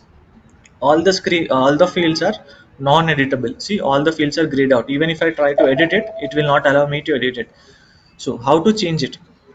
On top left corner, you see there is an icon called as display change. So this specs with the pencil symbol here, top left. So we have to click on this. See what it says, display to change. That means if I click on this, see all my fields are now editable. So whatever the fields that are editable will be highlighted here with white color. So you will be able to edit these things. So I'll change it, test package. Instead of test package, I'll say training package. So after doing it, on top you see save icon here, save. So if you click on this, it will be saved. Done. So on bottom left corner you see object was saved. So you'll get this and your changes will be done. So after making the changes, how can you again go back to display? Currently you see here on top left it says change package. You are in change package mode. So if I again click on the same icon, display change, so it is used to uh, switch on and off your move between your display and change. So if I again click on this, see it again went to display package. See top left it says display package, and under display all my fields are grayed out here. All the fields are grayed out. If I again click on this, enabled, disabled. So like this you can toggle between display and change by using this icon here. So once you feel like all your changes are done, you have to click on save button on top left corner. So any doubt in this on how the package creation should be done?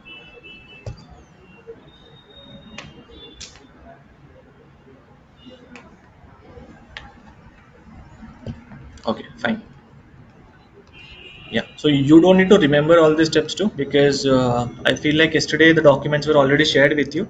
So if you open those documents, it is highlighted with each and every step on how to create the package. So even at any given point of time, even in future, if you want to cross reference or cross check how to create a package, you can just go through that particular document in which each and every step is clearly mentioned with the T codes and descriptions. Even if you are getting a pop-up messages, what to do when you get a pop-up message, what button to click, all these things are highlighted in that document. So I hope package creation is clear for everyone. This is how you create a package.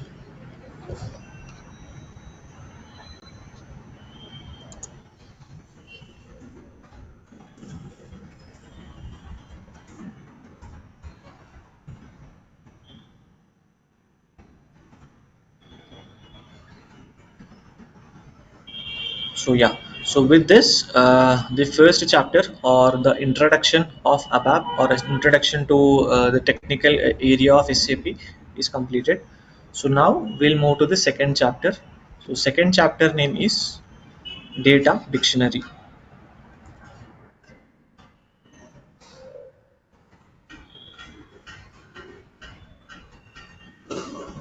Data dictionary. The code for data dictionary is SE11. Now what exactly is a data dictionary? Data dictionary is a T code. So let me first show you how it looks like. Session S11. See, I'm using /n right now because I want to replace my existing session. I don't want my object navigator. I don't want to see my package anymore. My work is done in this screen. So I'll use /n. If my work is not done, in that case, instead of replacing this session, I will use /o. So now /n S11. So it included data dictionary. You see on top it says ABAP dictionary initial screen. So this is called your data dictionary screen. So the T code to navigate to your data dictionary is SE11. So this is also called as DDIC, data dictionary. Small abbreviation is DDIC. So it is a central repository via which we can access multiple ABAP related objects like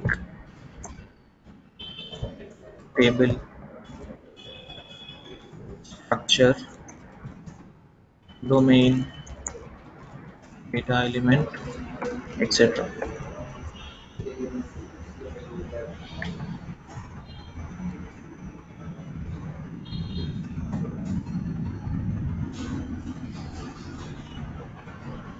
This is a central repository. This is the first point of entry in order to navigate to few above objects that are table, structure, domain, data element.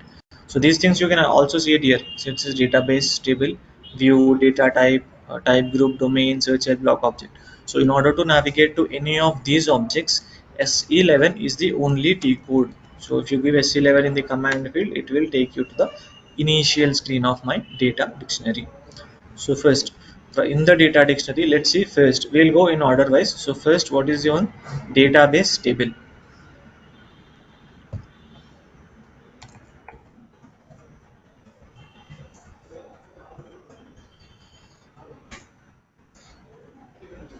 So I have told you what is a briefly about what is a database table in our second class, right? So it is used to store my data in the database in a tabular format. So this is called as a database table. So these tables are available on top of your database, and these are used to store your data. So these tables are used to store the information or data related to organization. So this database table is used to store the information or data related to my organization. So in the database table, there is a concept called as primary key concept and non-unique key concept. So first, primary key or unique key, then we have secondary or non-unique key. So first, what is a primary key? See, by the definition itself, you can understand it says unique key. That means all the data that you add into the table under this particular field should be unique. So that means you cannot write a repeated number on the unique key field. So let me show you in the Excel. For example, let's say I am trying to create one table here in which I have few fields. First, yeah, employee number,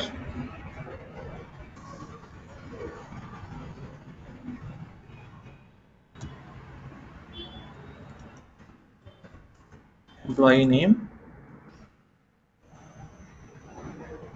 then gender, then mail. So let's say these are my four fields that are there in my table. These are my four columns that are there in my table. So from all these columns, I will say employee number is my primary key. So I'll highlight this. So here employee number is my primary key or unique key. So in this case, what it does is, so if I'm trying to enter any data into my database, for example, employee one, there is an employer 123 whose name is Rohit, gender is male, Rohit at the rate gmail.com. So this is the uh, personal details of my employer. So I have a second employer again with the ID 234. Name is Meghna, female, Meghna at the rate gmail.com. So these are few of my employees that are there in my system. So now what will my this column will do is, it will not allow me to add another employee with the same number.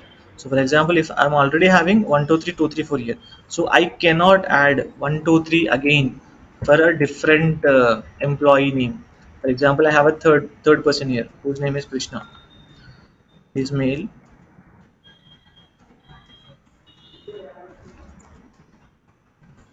Krishna at the gmail.com. So what will my unique key do is, it will prevent me from adding a duplicate record in my database. So this is incorrect. So that means if I try to push my data, if I try to update the data with this particular record, it will not allow me. It will give me an error saying that an entry with this particular number is already existing in the system, so please correct your data. Understood? So this is the reason we use a primary key. It will not allow you to have a duplicate key in the system, in the table. That is the use of your primary key. So when will we use these primary keys? So for in this example only, if you see any student information or any employee information in a company, no two students or no two employees will have same number, correct? Every student will have a different roll number. Every employee will have a different employee number, correct? So in these cases we will use primary keys in order to restrict or avoid duplicate data in the table. We will use this primary or unique key. If I make any field in my table primary key, it will not allow me to have a duplicate key.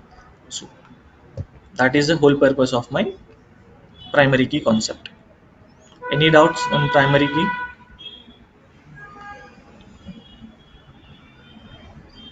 Okay. So what is the definition now? It will not allow to have duplicate entries in the table. All the entries must be unique. This is one example.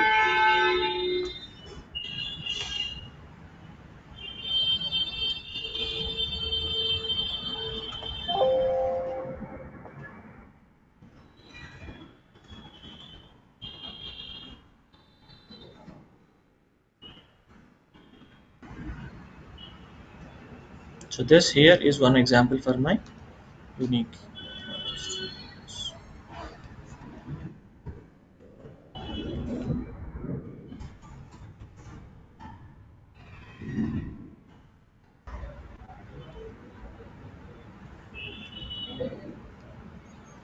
You see? So these two entries here are my correct entries. So I'll highlight this in green. This is an incorrect entry. So I'll highlight this in red. Or I'll only highlight the primary key. So this column is my primary key.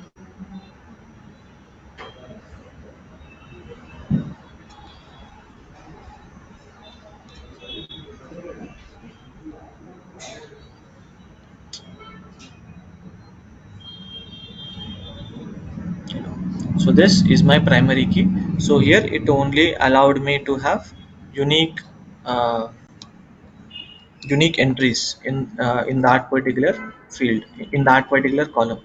So here we only have 1 2 3 2 3 4. These two are unique non-repeating numbers, so these two are correct. But if I'm trying to give a repeating number again here 1 2 3, it will not allow me to add it to the table. This is the concept of primary key. So now what is the secondary key? So other than the primary key or the unique key, all the other fields that are there in the table are called non-unique keys.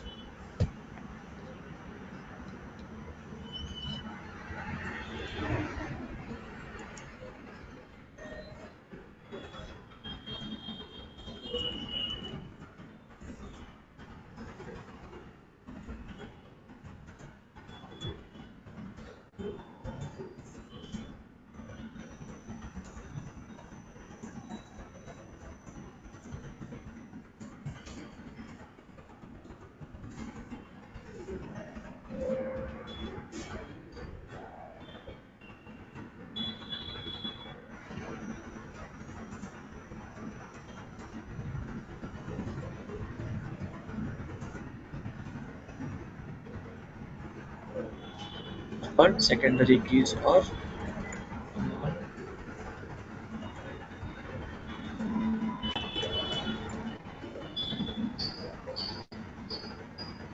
this is the definition. So anything that allows you to repeat, that means I can have another Rohit here. Instead of Krishna, I can put Rohit here again, or I can put Meghna here. Will still allow me. without any issue. So that these are the non-unique key fields. So here this is correct. So this is correct because these are non-unique key fields. So these can be repeated again and again without any problem. It will allow me. But my employee number, since this is a primary key, only this field is not allowed. So these fields are allowed here because these are non-unique primary keys. Understood or confused?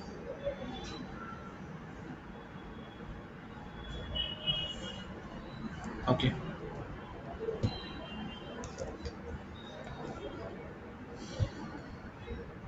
So now next question comes in. Can I have? Okay. Yeah. The next question is, can I have multiple primary keys in my table? The answer is yes. You can have multiple primary keys in your table. It is possible. So how will your multiple keys work in this case? So here I told you that this cannot be repeated, correct? So these two are unique fields. So if you try to add another repeating number, system will not allow you to do so. So we'll take the same example here.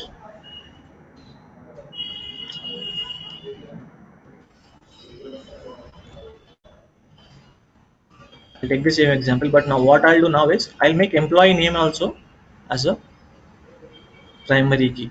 So now these two are my primary keys. So in this case, how it behaves is, if I try to repeat the same here, it will allow me to do it.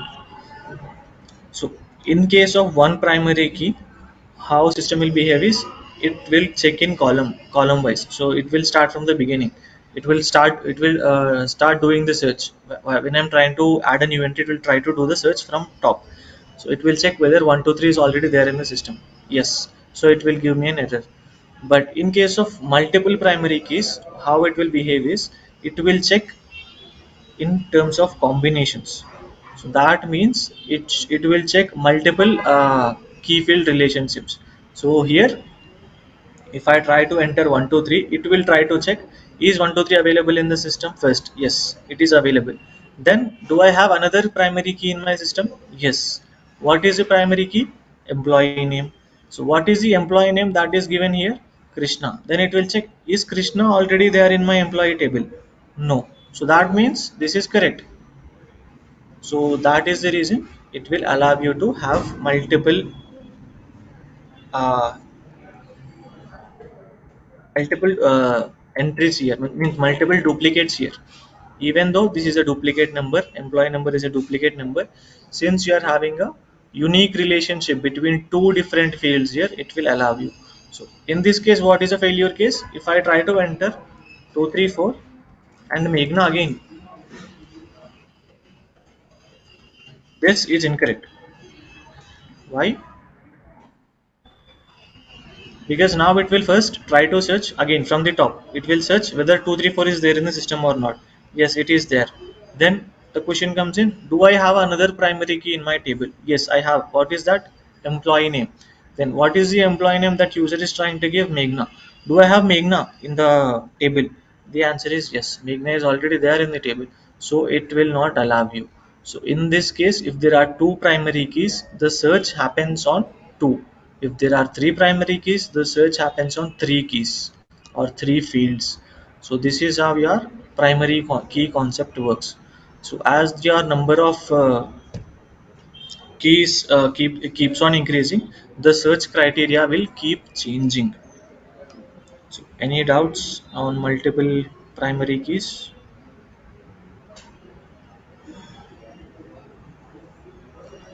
Let me repeat it again.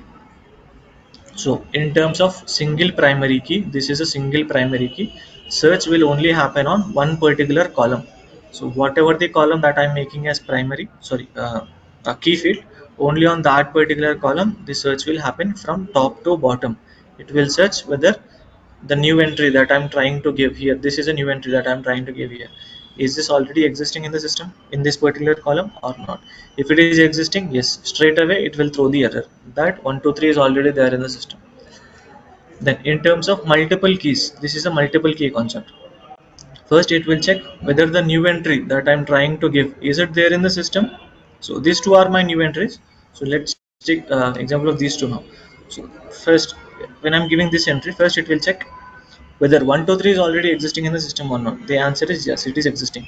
Then it will check what is the second primary key I have in my table, that is employee name. What is the employee name that I'm trying to give? Krishna.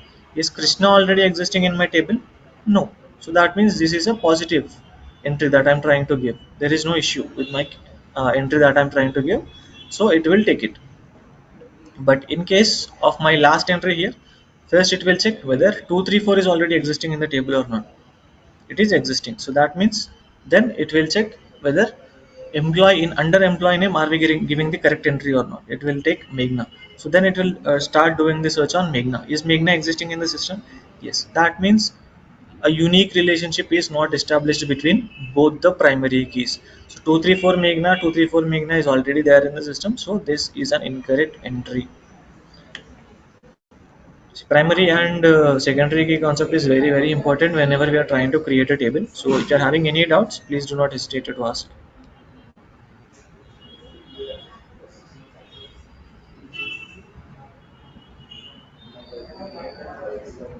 Okay, I hope it's clear then. Let me just put this.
See, if you observe, even my male and female are also repeating here, right? First I have male here, then again I have male here. I have female, again I have female. But here there will not be any issue because these are secondary keys. It will allow me to have a duplicate entry. But since these are primary keys, it will not allow me. So that is the reason only these two entries here are marked in red. That means these two are primary keys and these two are already repeating on top, so you cannot add it again. But whereas these are secondary fields, gender and mail id are my secondary fields, so even though they are repeating, it's completely fine, no problem at all.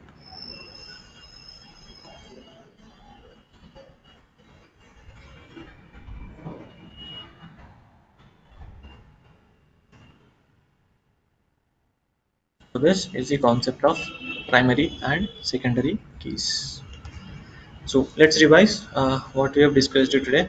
So first we have seen how to create a package in SAP. So for this we have a detailed documentation with steps in the document. So you can go through that document for the complete documentation on how to create the steps. So we have even seen it here as well. So first, what is the T code to create a package? SEAT. So this is the T code for object navigator. From the object navigator, we can create a package. So once after coming here, from the drop down that says object category, we'll have to select the package. So once you have selected the package, in the entry field, object field, you have to fill your package name that you want to create. So here I wanted to create this. After giving your package name, you have to click on display icon. Here it says display, you see. So if you click on this, so since we have already created it, we got it on the bottom. If it's not already available in the system, if I say ABAP one, I just want to show you. See, you will get this pop-up. From this pop-up you'll have to give yes. So I'm just cancelling for now. So once you give on F, you will get a pop-up which will ask you these details. First, it will ask you for the short description. You have to fill your short description. Then application component, via which you can click on the F4 help. You can click on the F4 help and you can choose the correct functional area that under which you want to create your package. After that, you'll need to select the transport layer. This one, you don't need to select it actually. In your project, this will be by defaultly selected, so you don't need to select your transport layer. Then software component is also automatically filled. So this, since this is a test system, it's coming here as home, but in general, you will have the correct software component in your project systems. So after filling all your details, you will have to click on save button. So once you click on save button, you will get this particular screen. So if after creating the package, if you want to do any kind of editing in your package, then you have to go to SAP, give your package name here, then click on display. So once you click on display, it will be highlighted on bottom here. So then once it's highlighted, you have to double click on this. So once you double click, you will get this screen here. After getting this screen, on top you see it says display package. So from display you have to navigate to change. What is change? So here there is an icon called as display and change. By using this button, you can toggle between display and change. So if I click on this, so my fields are editable now. So once they are editable, you can change the short description as per your guidelines, the guidelines that you receive from your project. So you can change it as per it.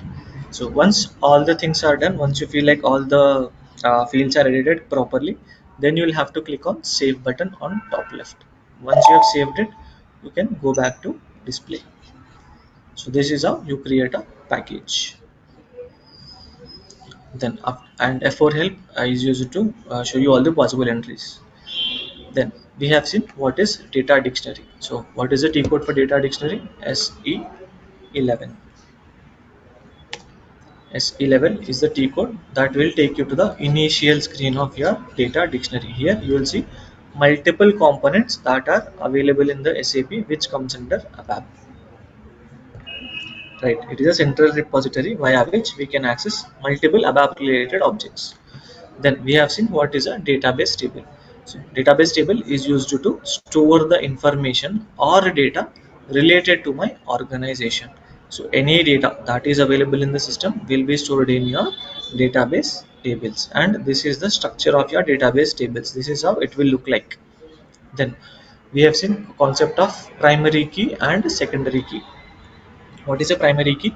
If you make any field in your table as primary key field, then all the entries in that particular field should be unique field. They should not be repeated fields, right? It should not be a duplicate field. That is your primary key. We have discussed that by using this particular example. If you are having only one primary key field in our table, then the search happens only on one particular column in this order from top to bottom. It will the search will happen. But if you are having multiple primary keys, in that case, first it will check the first primary key, then it will check the second primary key. If the entry is repeating in both the fields, in both the primary key fields, then only it will give you an error. If only one is repeating here, 1 2 3 1 2 3 both are repeating here, in this case it will not give you an error, because you have established a unique relationship with Krishna name here. Krishna is not already there in the system, so it will allow. But since 234 Meghna is already there in the system, it will give you an error stating that the employee information is already available in the system, so we cannot add it again. So this is the concept of primary and secondary key. So all the key fields that you specify while creating the table are key fields. All the remaining key fields that you do not specify are called as the secondary or non-unique key fields. Yeah. So any doubts from today's class? So first we have seen how to create a package in SAP. So for that, I've given you the detailed documentation of how to navigate to a particular T code in SAP and how to fill all those details, then create a package. So what is a T code? That was SC80, and we have seen what is an F4 help for the first time. So F for help is used to display all the possible entries that can be given in the particular field. That means you get a pop-up. In the pop-up, you will see all the relevant or available fields that can be given to that particular field. Then we have seen the introduction to the data dictionary, that is DDIC, and the T code to navigate to data dictionary is SE11. So SE11 or data dictionary is used to navigate to multiple ABAP repository objects. So these are related to your, so all the objects that are there in SE11 are related to your table. So then we have seen what is database table. So these are the tables that are used to hold our information or data in the database. So any table which holds our data, the organization data in the database is called as a database table. Then we have seen the primary and unique key. What is a primary key or a unique key, and what is a secondary key or a non-unique key? So primary key will allow to sorry, primary key will not allow to have any duplicate entries in the table. That means all the entries in the primary key has to be unique. So for that we have taken example of these two particular example. So here if we think only employee number is a primary key, then this entry will be incorrect. But since here we have taken two primary keys, first what will it do? First it will check the first column whether any entry is repeating or not. So here first it's repeating. So once it feels like the entry is repeated, it will go to the second primary key, second primary field. There it will see if any entry is repeating again. So here you see it says Krishna. So Krishna is not there already in the system, so that means it's not a repeating number or repeating value. So that's the reason it allowed here. But the last example that we have seen, so here 234 is the employee number which is already there. So then it will check whether my second primary key is unique or not. So here it will come and here it will check whether Meghna is there already in the system or not. Is Meghna already there in the system? Yes. So since this two entries are already there in the system, that is the reason it will give you an error which is incorrect. So it will give you an error saying that an entry with this relationship already exists in the table. So then we have seen what is the secondary key. So all the other fields that are there in the table other than the primary key. So that means if these two are primary, all the remaining fields which are there in your table are called as a non-unique keys of the table. So this is what we've discussed on the previous class. So today let's see how to create a table.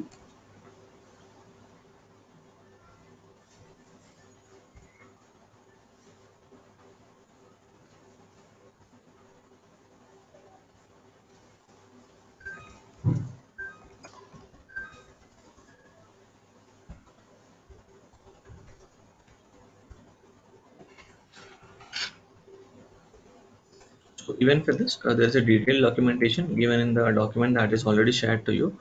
So refer to the notes.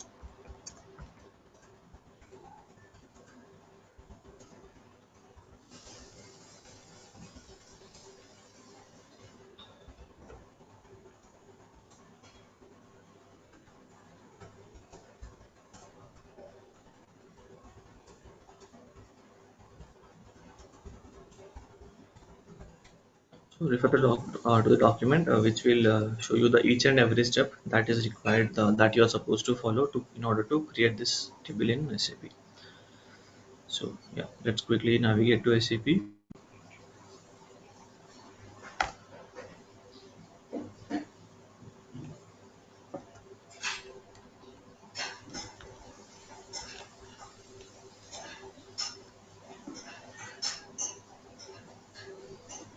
So first, what is the T code that I told you to go there? That is SE11. This is used to go to my data dictionary.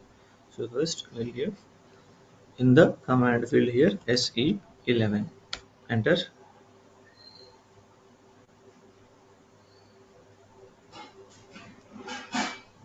It took me to here. So this is our ABAP dictionary initial screen. So here we'll have to give the name of our custom table that we want to create.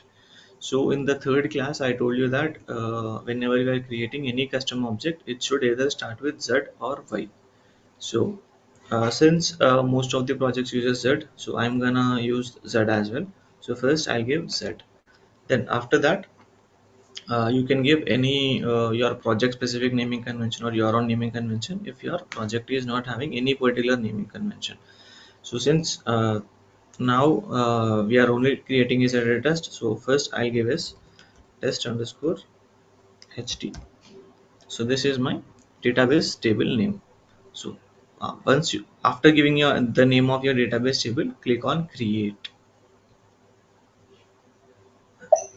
See, once you create it, this is the screen that you will end up in. So here you'll have to fill your short description first. So here you'll fill uh, test table for employee information.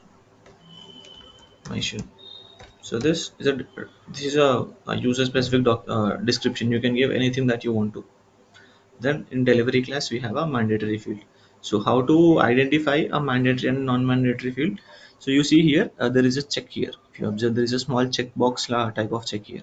So whenever you see this kind of symbol in SAP, that means this is a mandatory field.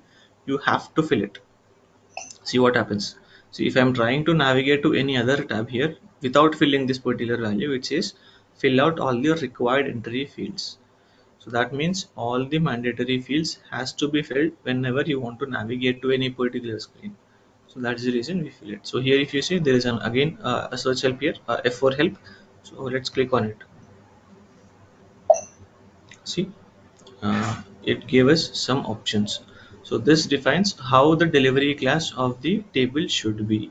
So here it says first application table, master and transaction data. So master and transaction data is the data from the organization that is not going to change. That means a customer information or a vendor information, a supplier information. So this kind of information will not change very often in the system, right? So that is called as master data. Then we will have customizing table only by the customer. So this is normally used by the SAP consultants, like with means our us. So we will be using mostly C. So all the other things are not necessary for us at all. So we will not be create using any of these. So please remember going further, if you want to create the table which is relevant to your master or transaction data, then we'll use A. If not, we will choose C. So this information will be shared to you by your functional consultants itself.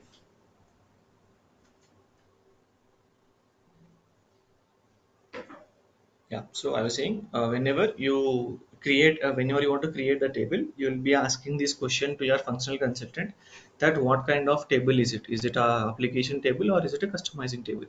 Then they'll tell you what is the purpose of the table. Depending on that, choose the appropriate one, either application table or customizing table. So since mostly we use customizing table, I'll give it as C. You just need to double click on that line item in order to select it. For example, if I want to select A, in that case I'll double click on A, it will be selected. Or else you can select do one click on this, and sometimes you will get OK here or else OK here. So select it and click on OK. It will come up here. Then we'll have data browser or table view editing. That means after creating the table, we need to maintain some data in the database, correct? So this property or this attribute will uh, restrict or will allow me to maintain my data. So if you see here, there are four options here. Sorry, five options here. First one is display or maintenance allowed with restrictions. That means if we want to keep any restrictions while maintaining the data, then we'll have to choose this. And then says display maintenance allowed. Then display maintenance not allowed. That I'm not means I'm not even allowing it allowed. Then only display is allowed. That means I only want you to see the data, but I will not give you the access to edit the data. That's what the last option means. So in general, 90% of the time we'll only create the tables that are display or maintenance allowed. So we'll choose display maintenance allowed. Then once this tab is completed, navigate to the tab called as fields. So here if you see these fields are all editable. So my field column and my data element column both are editable.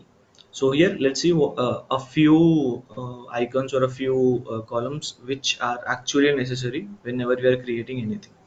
So first is the field column. So in the field column, we'll give the column name of our table. For example, if we take the example of this one, so here this is my column name, right? So emp and n. So I'll just copy this and I'll paste it here. Oh, copy paste is not working, but okay. emp underscore no. So this is what I'll give here. Then you see there is a something called as a key here and initial here. So key means primary key. So if I check this checkbox, then this field will become a primary key. All the fields without this particular checkbox will be your secondary keys. So I repeat. So whenever we check this particular key checkbox here, then that field or that column will become a primary key column.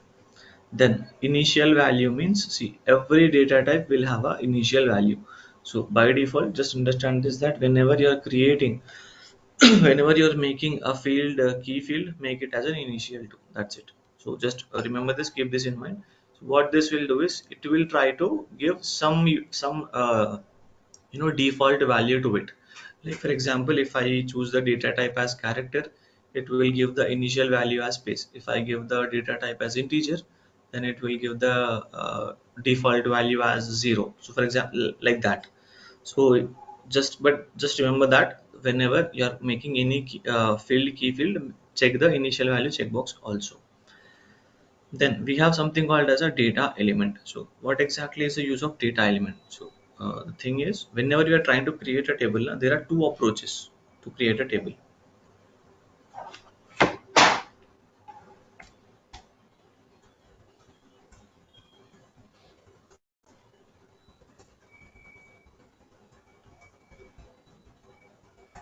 First one is called as a top down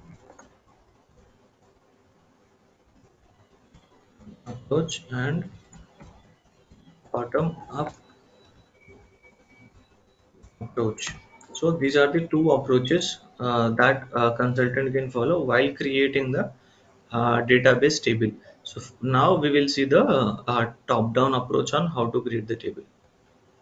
So in top down approach, first we'll follow the same things. We'll go to SE11, we'll give the table name, we'll fill all the mandatory fields, we'll come here, we'll give the fields. After giving the field, we'll have to create the data element. So here we have to create our own data element. So create means it is a custom object. So again, any custom object should start with Z. So here I'll give Z. So after giving Z, it is my own thing. I can give anything I want to. So I'll give Z emp underscore no. So once after giving your data element, this is not existing in the system. How to check whether it is existing in the system or not? Just click on enter. Oh, see, it's there already. So if the data element is already there in the system, then these fields will be filled by default. You see, data type, int1, length, decimal, etc. These things will be filled default. So no, I don't want to. So you can either use the existing data elements like this, or else no, I want to create a new data element. Then in that case, you can create a new data element also. So I'll give no1. See, it says zemp underscore no1 is not active. That means this data element is not there in the system. You see, data type is gone, length, these things are again became zeros. Short description is also empty. Earlier, if I'm using an existing data element, see, these things are already filled now here. So this is how you identify whether the data element is already there in your system or not. If it's there, you can reuse it if you want to. If that meets your requirement, you can reuse it. If not, create a new one. So now I'll create a new one. So how to create a new one? So once it's you feel like it's not there in the system, you need to double click on this data element. So I'll put my cursor on here and I'll double click. So you'll get this pop-up saying that I've changed this table. Do you want to save before exiting? Yes, I want to save it. Then you see it will ask me for a package. We've created a package yesterday, right? In the previous class, you remember? So here If I choose that particular package that I have created, what is the package name?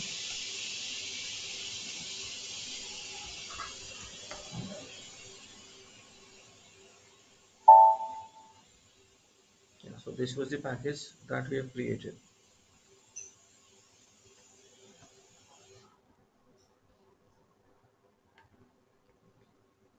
So you just need to fill your package name here that you want to, in which you want to save this particular transparent table.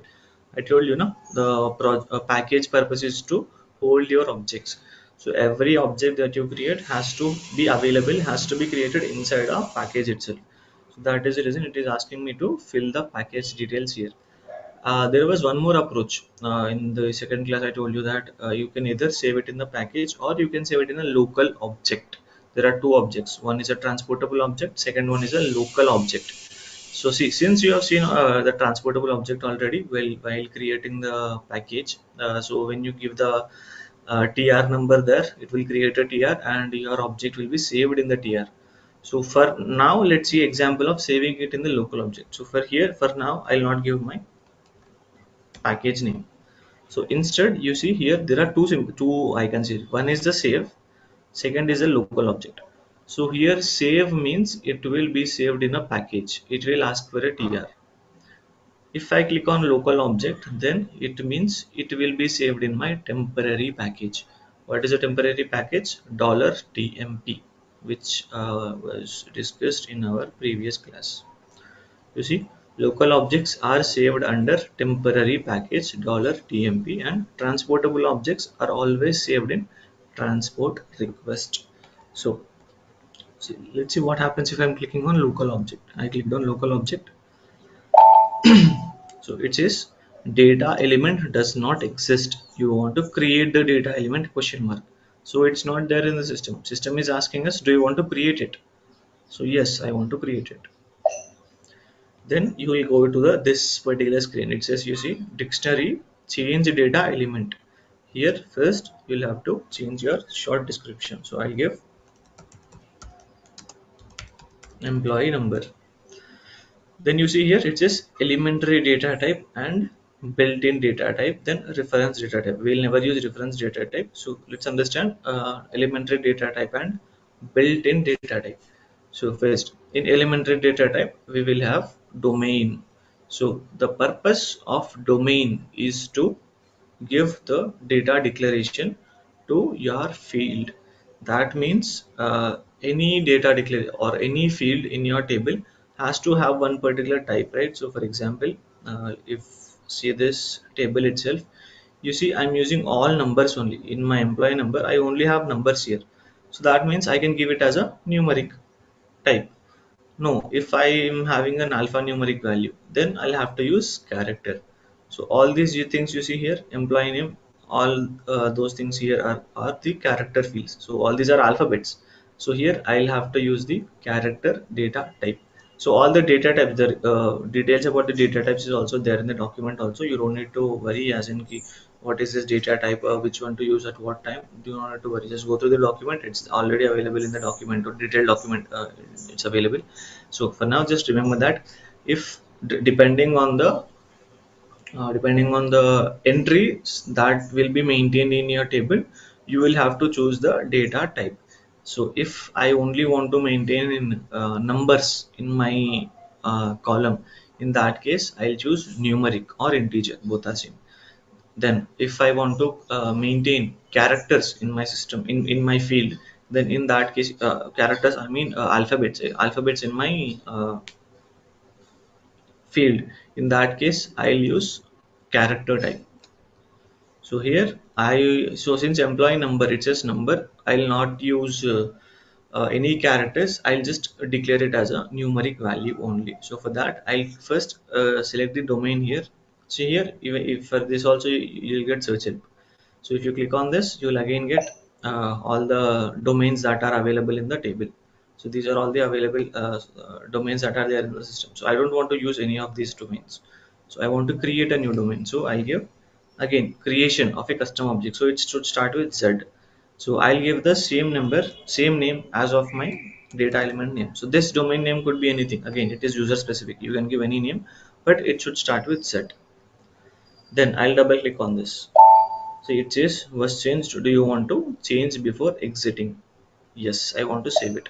Then you see, again it's asking for a package because I'm creating a new object again here. So it says by default it says $tmp because it's previously I've chosen local object now. So that is the reason it is still thinking that okay, I might want to create this in a local object. That is the reason the package name here is by defaultly $tmp. It's always, if you can either if you want to change it now also you can change it, but since I want to create this in the local object only, I'll select local object. See, it says domain does not exist. Do you want to create the domain? I want to. Yes. Then you will get a new screen here. It says dictionary change domain. So again here, fill your short description. Then you see data type here. It is a mandatory field. So these fields are non-mandatory because these are not having this particular icon, the check icon here. So whenever you see this check icon, that means this is a mandatory field. So let's select it. So see, even here also I'm getting my F4 help. So let's see what are all there in here. So these are all the data types that are available in the system. So for example, if I want to use a date format, then this, then character, client, cookie, currency. So we will not be using all these things in general in our project. So the mostly used data types will be your character data type, your integer data type, numeric data type, and packed data type, string data type. So these are the five most data types that you will be using actively in your system, in your project. Even once you get into a project also, get into a job, get into a project also, these are the only five data types that you will be using the most. And dates, DATS. So this you will use whenever you want to create a date field. You want to create a employee joining date, or you want to create a date of birth date, or you want to create a posting date, you want to create the sales order creation date. So in those cases, anytime you want to create a date, you'll use DATS. Other than that, you will give only the other five data types that I've just mentioned. So for now, since I need only uh, numbers, I'll see numeric text. So it says you see numc means numerical. I'll double click this. So it got selected. Then I'll have to give number of the characters that are there in my for this particular numeric type. So how many characters are we using? For now it says 3, right? 1 2 3 2 3 4, 1 2 3 2 3 4. We'll try to create this table only. Since we have seen this example already, we'll try to create this similar table in SAP. So since I'm using three numbers here, I'll give number of characters is 3. Are there any decimal places? That means, is your value, is your column having any decimal places? You know what is your decimal, right? Point. So is it point 123? Are you trying to maintain any data in this similar manner? Point 123? No. Answer is no. I don't want to maintain it in the decimal values. I want it to be normal numeric value. So I'll not give any decimal places here.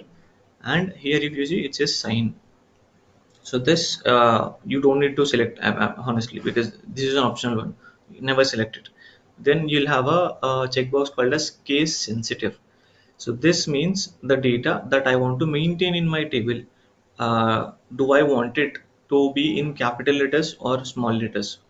This checkbox decides whether I want to save my data in the capital letters or small letters.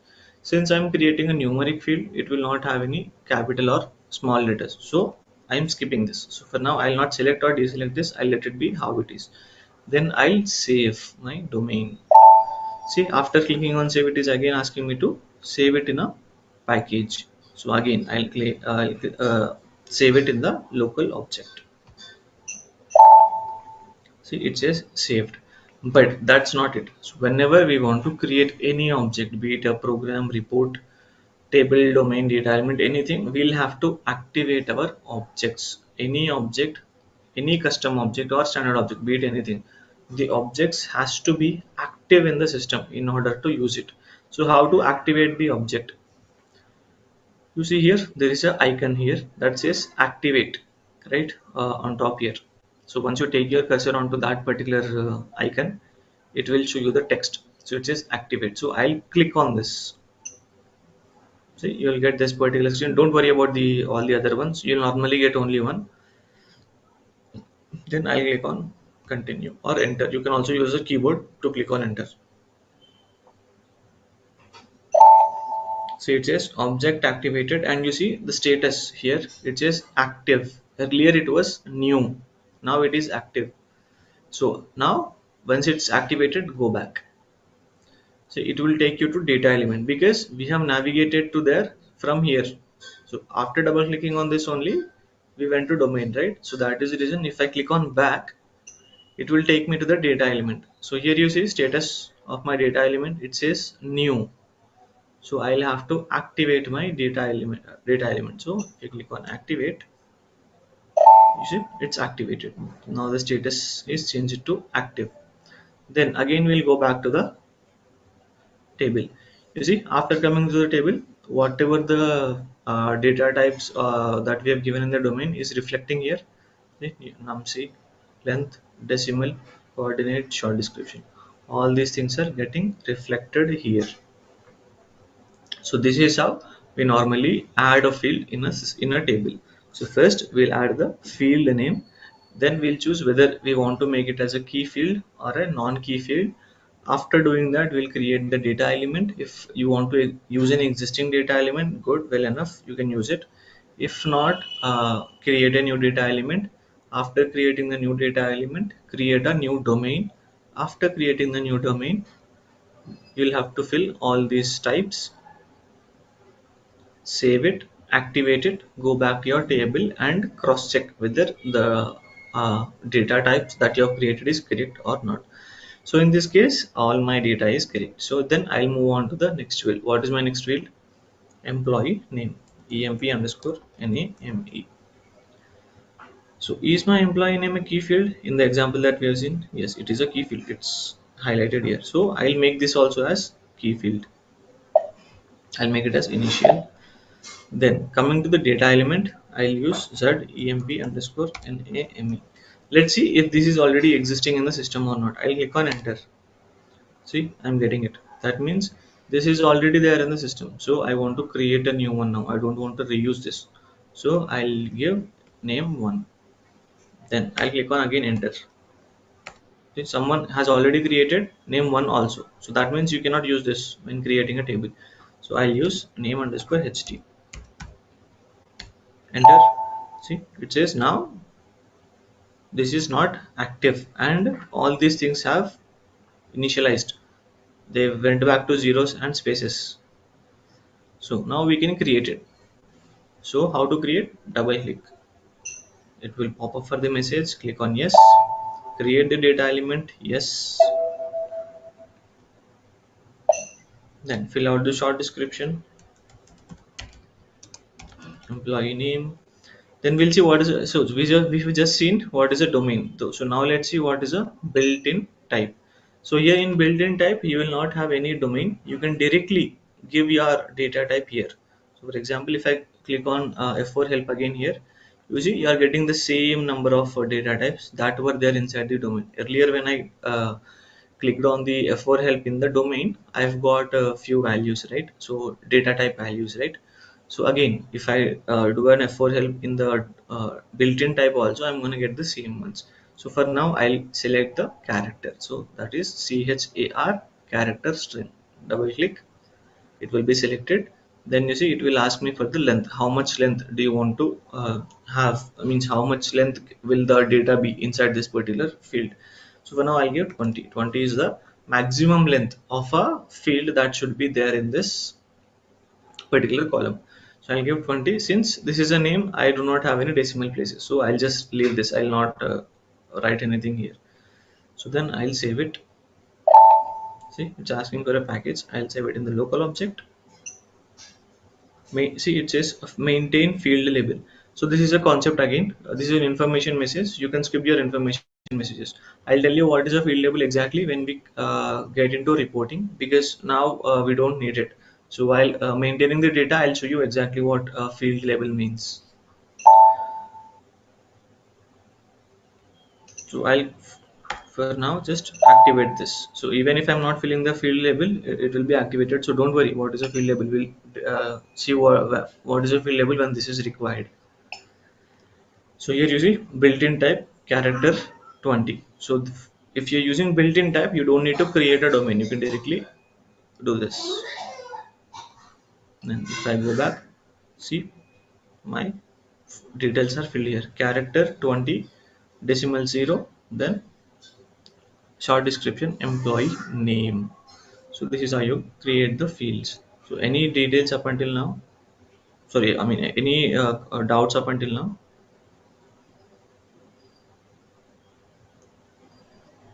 Okay. Then we'll quickly create the remaining fields also in the table. What is the next field? Gender, I believe.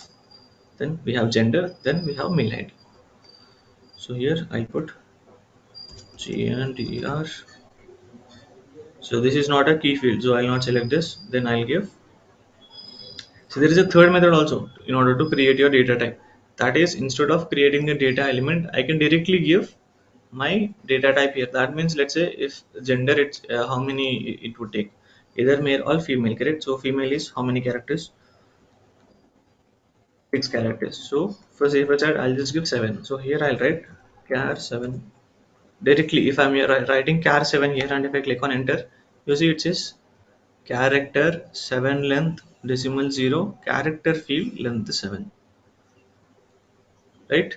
So you don't need to create the data element in these cases, but there is a short limitation when you use this. I'll show you what will be that limitation, but for now just I wanted to show you in how many ways can we create the fields. So first is to create the data element and the domain. Second is to only create the data element and use the built-in type, instead of creating the domain.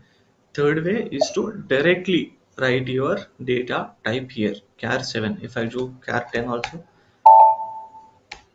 see it got changed, char 10, char 20 if I want to do, see it changed char 20. So for now I'll do it as char 7, enter. Then mail. So here I want to do it as a char 20, enter. See, it got created. So once you feel like all your fields that you have given is done, then save your table.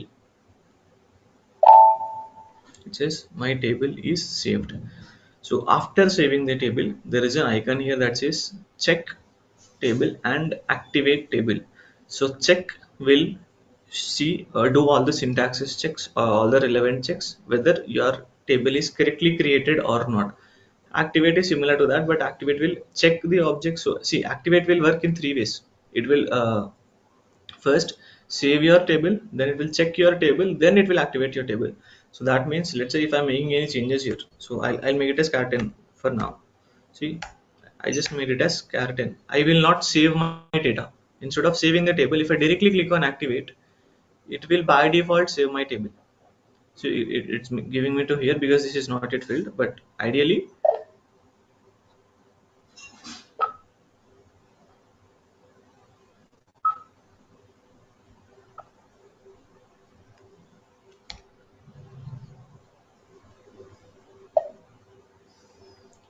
this will be saved by default. See, it got saved. Even if I went to another screen and came here, it got saved. So activate will act as 3. First it will save your data, after which it will check whether the table is correctly created or not, after which it will activate your table. So save will save your changes, then check will do the checks on your table whether it's correctly created or not, activate will do both. So I'll change it back to 20. I'll save it. See, it says whenever I'm changing it, it says new revised. See the status, it's getting changed. New revised. So if I save it, it changes to new. That means I've saved it. So once after creation of your fields, when you do a check, let's see what happens when you do check. See, it's giving me some message here. Enhancement category for table is missing. Enhancement category for include or subtype is missing. So this is a warning message. So you can always ignore your warning messages in the table. You don't need to actively work on your warning messages. We'll see what is an enhancement category now. But in future, at any given point of time, if you are getting any warning message, it can be ignored. So now it's this. So, but while activating the table, just now we have observed it is asking me to define the technical settings. Just dictionary define technical settings. So how to navigate to this particular technical settings?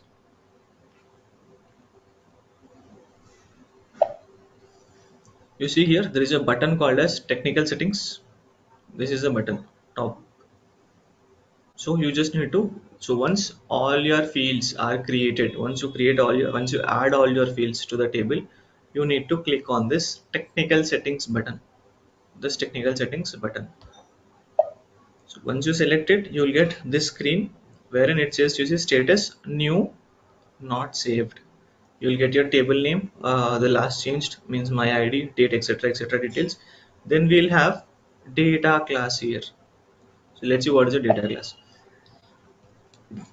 So these are all the possible data classes that are available in the system. So first, if you remember in the beginning, we've chosen a delivery class. So there I told you we'll have to choose A or C depending on the type of the table. So here APPL0 means it is either a master data. So then APPL1 means transaction data. Then 2 means organization and customizing data. Then 3 and 4 we'll never use it. This is for BW, we'll never use it. So we'll only use first three. Also, on the first three, this is APPL2, that is organizing and customizing data. The table that we have chosen was a customizing table, so we will choose APPL2. So it's not mandatory to choose APPL2, even though you have selected C in the data class, so delivery class, you can come here and choose 0, 1, 2, your wish. Anything can be chosen here, it's not mandatory. But yeah, since I have chosen C over there, I want to make it as a customizing order. That is the reason I will use customizing. Then you have a concept called a size category here. So what exactly is a size category? So, so let's say I have created a table. So after creating the table, the data should be maintained in my table. So this size category here will tell the system on how many entries can be created in my system. So this will be denoted by either 0, 1, 2, 3. So for now, since I'm only as a test, or in real time also, if you feel like not more than 1 lakh entries, close to 1 lakh entries will be created in your system, you can give it as 1, sorry, 0. So after, see, it says 500,000. So any uh, I mean any table which is having lesser number of entries than 5 lakh, so 500k is 5 lakh. So if you feel like your table will not have more than 5 lakh entries, you can choose 0. If you feel like you will have more, then increase your number. You see, 1 means 1.5 MB less than 1.5. So similar to that, you can choose the size category. By default, always we'll mostly choose 0 only. So I'll choose 0 here.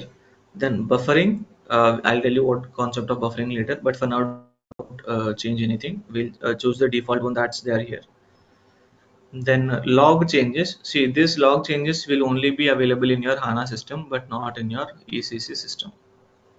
This option that you see here will not be there in your ECC systems.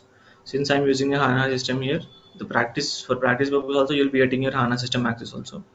So you will also be seeing these changes. So this option. So log changes means uh, let's say if I want to monitor who is actually maintaining my data in production, in those cases I'll click on this log changes. That means any change that has been done on this table will be seen if I check this checkbox. So I just need to check this checkbox. If I check it, any data that is there in the system will be saved. I don't want to see any logs for now, so I'll uncheck it. So once you've filled all your necessary details here, you'll click on check here. Do I check? It says no change in language is required, a rating must be entered. So okay. Okay, it's a warning message actually. You can ignore, I told you can ignore the warning messages. So for now, we'll save it.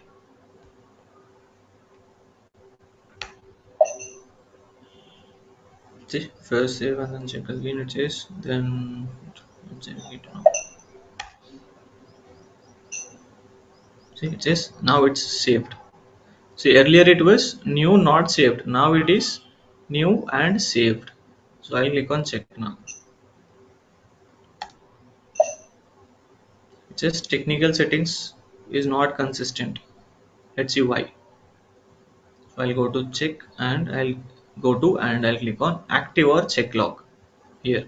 So the same message, that's what your message is gonna say. So see, all the messages that are there in your SAP is very, very relevant. So it will in detail tell you exactly what to do in case if you're getting any error also. So here it says since it's my table is not correct, it is telling me so technical settings is not correct. So click on go to, then click on check log. So I'll go here and I'll click on check log. See, the table is not an active table. That means I have not yet activated my table. That is the reason I'm getting this particular message here. So I'll just go back again. Then from here, I'll activate my table. So it says warning occurred during activation. Do you want to display the activation log? So what did I tell you? You can ignore your warning messages. So I don't want to see any activate warning log. So I click on no. So now your table is activated. So even though it had the warnings, it got activated. Now let's go back to the technical settings and see how it is. See, the status is now changed. You see, it says active ACTV and saved. All the details that we have given earlier, APPL2, organization customizing data, and this, all these things are there in my system. This is a warning message actually. See, whenever you're getting any warning message, just click on enter. Any warning message if you're getting in your system, just click on enter. See, it will take you here. So this is how you create a table in the SAP system. So this could be a little longer. If you feel like the steps are more, don't worry. Just go to the document. In the document, each and every step that I've shown you here is available. So you just need to follow the steps that are there in the document and create a table. So for today, please open the document, and if you complete the registration, you'll get the SAP access very quickly. So after that you can start practicing it. So once you start practicing only, you will might be getting new errors. So since I know how to create the table, I didn't get any errors here. So you might end up getting few errors. So only after getting the errors you will understand, okay, so if this is the error, then what should be corrected in. So you'll have more exposure towards or you'll have more clear vision towards how to create these tables depending on the error messages. So it's good actually to get the error messages, because only then we'll know the our mistakes and how to correct them. So I request you all to once go through the document, complete your registration and practice this. So any details, sorry, any doubts till now? Okay, so let's quickly revise on what we've discussed today. So today we have seen uh, how to create a transparent table, or how to create a database table. So here, to create the database table, the T code that we use is SE11. So once you go to SE11, this is the first screen of SE11. Give your custom object name here. That is, since I'm creating a table, I'll give my custom table name, which should start with Z test underscore HT. Then I'll click on create. Oh, sorry, it's already existing, so it's just choose a different name. But yeah, you will have to click on create. Then after clicking on create, you'll have to fill your short description. So after filling the short description, first you will be inside the delivery and maintenance tab. So in delivery or maintenance tab, choose the correct delivery class. So since we are creating a custom table, I have chosen C. So depending on the type of data that will be maintained in your database table, choose the appropriate option, either A or C. Then we have data browser or table viewing property. So here we had 5 options. So out of 5 options, because I don't want to put any restrictions, even in real time also, we will not put any restrictions on the custom tables that we create. So we will always choose display maintenance allowed only. So that is the reason I've chosen display or maintenance allowed. So after these are filled, you'll have to go to fields tab.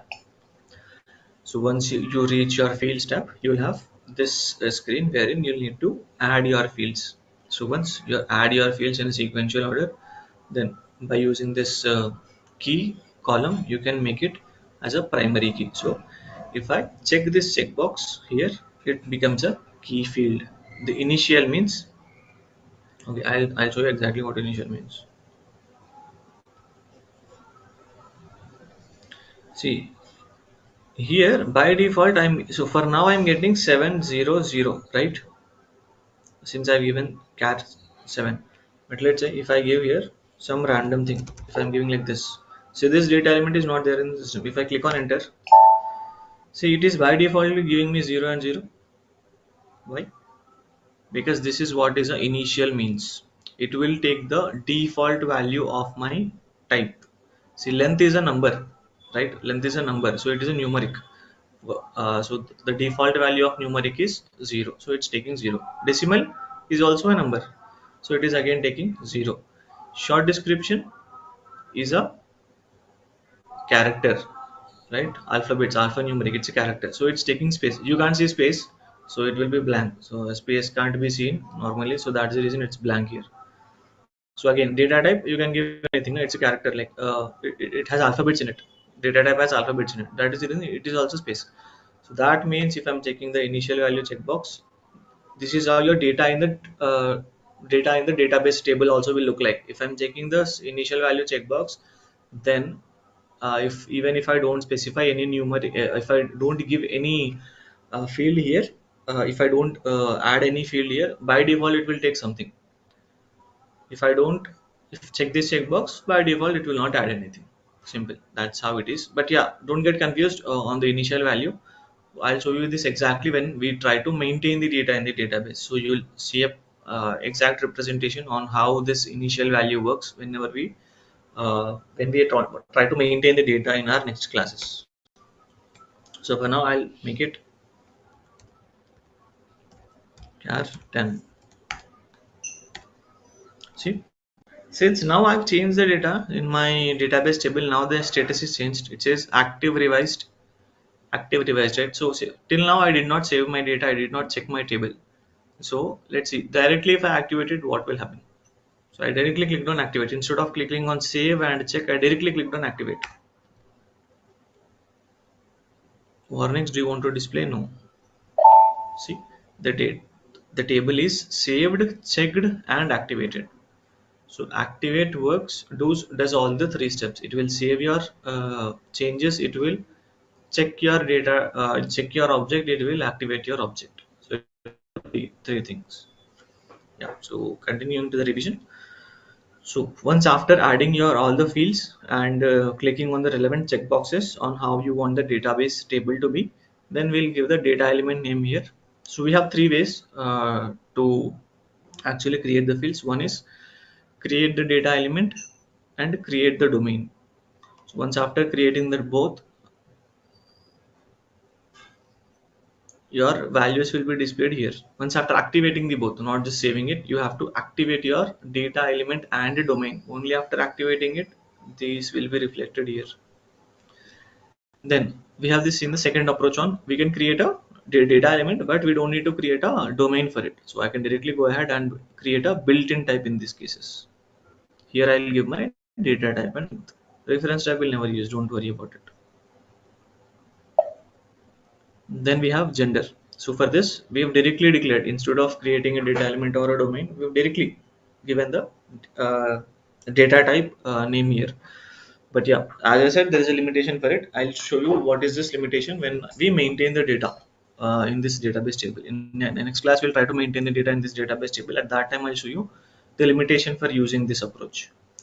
So here I've using given char10. So by defaultly, the data type became char, length became 10, and description is also filled by default. Char20 similar for the char20 also, char20 short description too. So once you've added all your fields, then we'll go to technical settings button here. So this button here, we'll go to technical settings.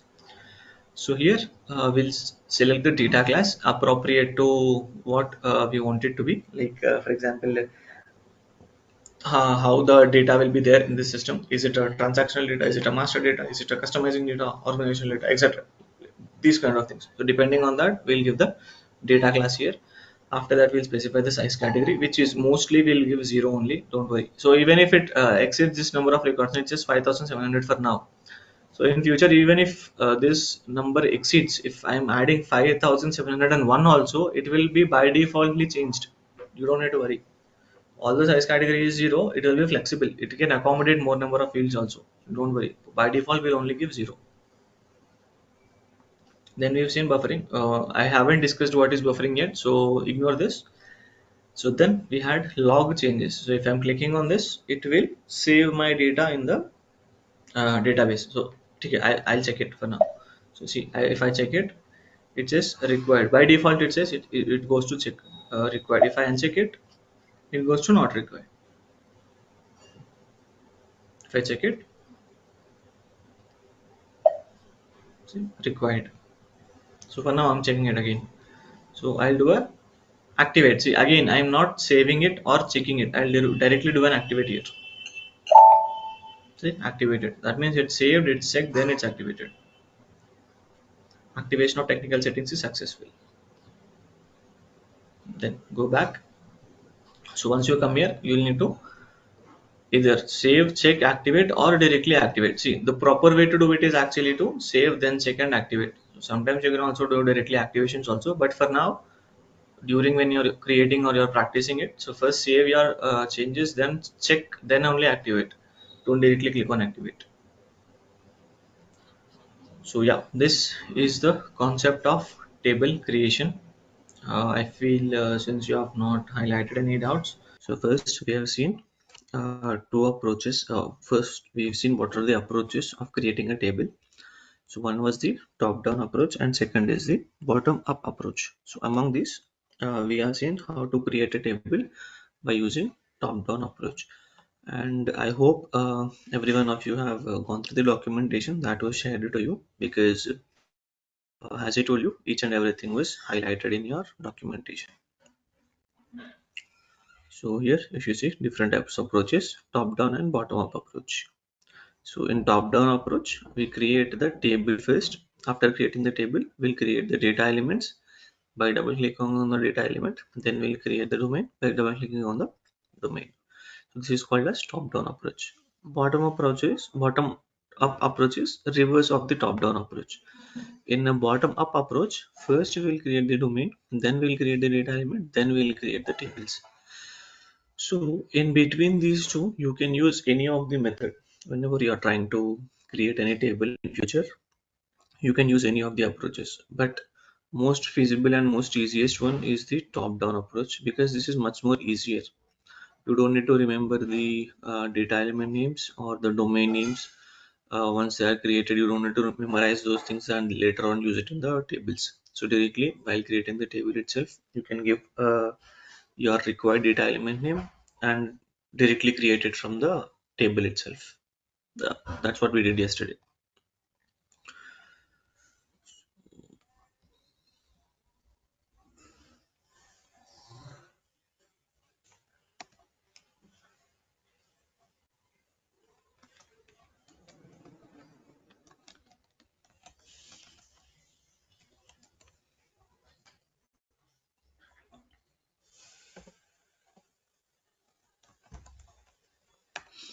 I hope you have completed the registration. If not, please complete it quickly, because you will be need to practice these things.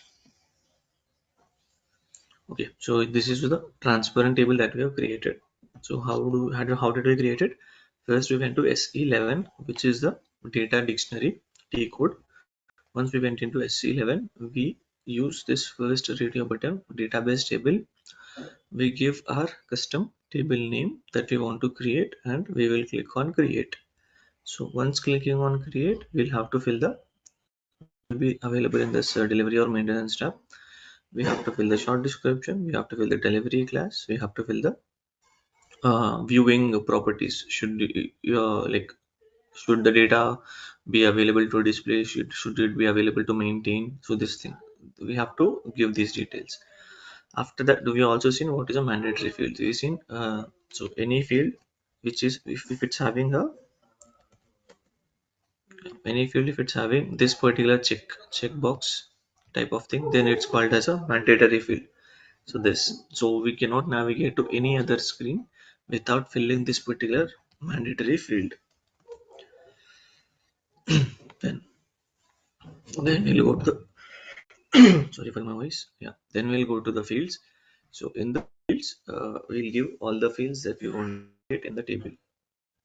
So we gave four of these fields because we wanted to create or replicate the example that we have seen in our previous class. So this example we want to replicate. So that was the reason we gave similar fields for this as well. So here employee number, employee name, gender and male. Then for the first one, we've seen what is a key field and a non-key field. So to make any field a key field, we have to just simply check this checkbox. And here initial means if we want to pass a default value, if you want to pass the initial value to that particular data type variable, in that case only we will select this checkbox. If not, we will leave it unchecked. Then after giving your field name, we'll give the data element name that we want to create. After giving the data element name, if it's not available in the system, you'll need to double click on it. So once you double click on it, since I have changed it, it's asking me to save. Yeah, fine. So after doing that, again same we will have to fill your short description, we will have to fill your domain name. So after filling the domain name, again double click on your domain name, because these are not yet created, right? So now these are created, but when you do it for the first time, this will not be available in the system. So you will have to double click, create this, then short description, to your short description, give the data type on how you want the data to be. Then we have seen the F4 help that is available for the data type, that are, these are all the data types that are available. So from this we'll choose any of the one that suits our requirement. Then we'll select, we'll give the number of characters that is required, that is we want 3, so we give 3 here. So once everything is done, you will need to activate your domain, you will need to activate your table. After activate domain and activate data element. After that, come over here.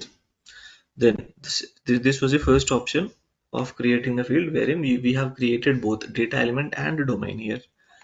In the second field, second example, we have seen we've created a data element, but instead of creating a domain here, we used a built-in type. So directly we gave char 20 here.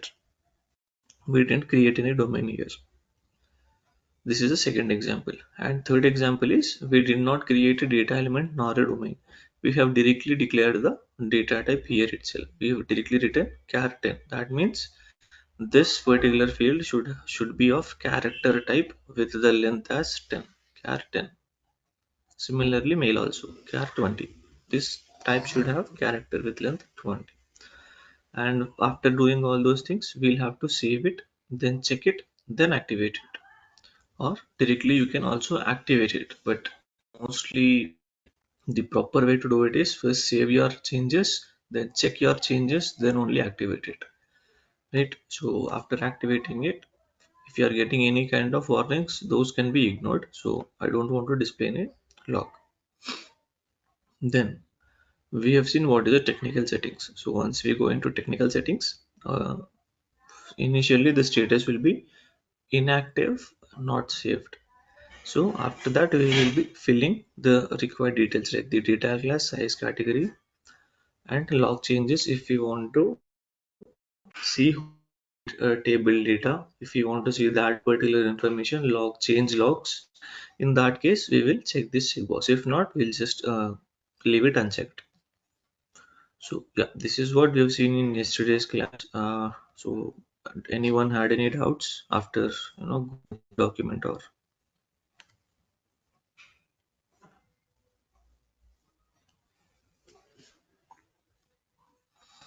okay?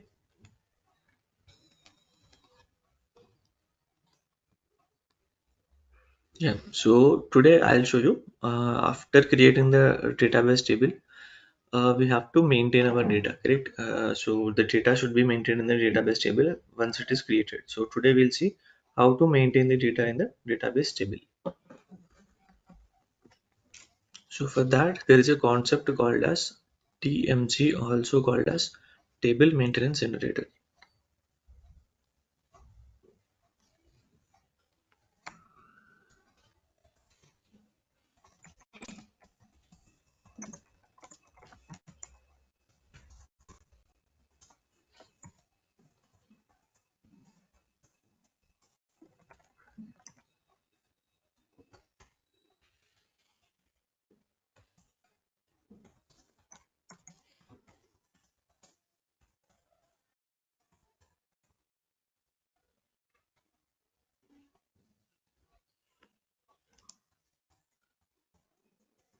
Also called as TMG.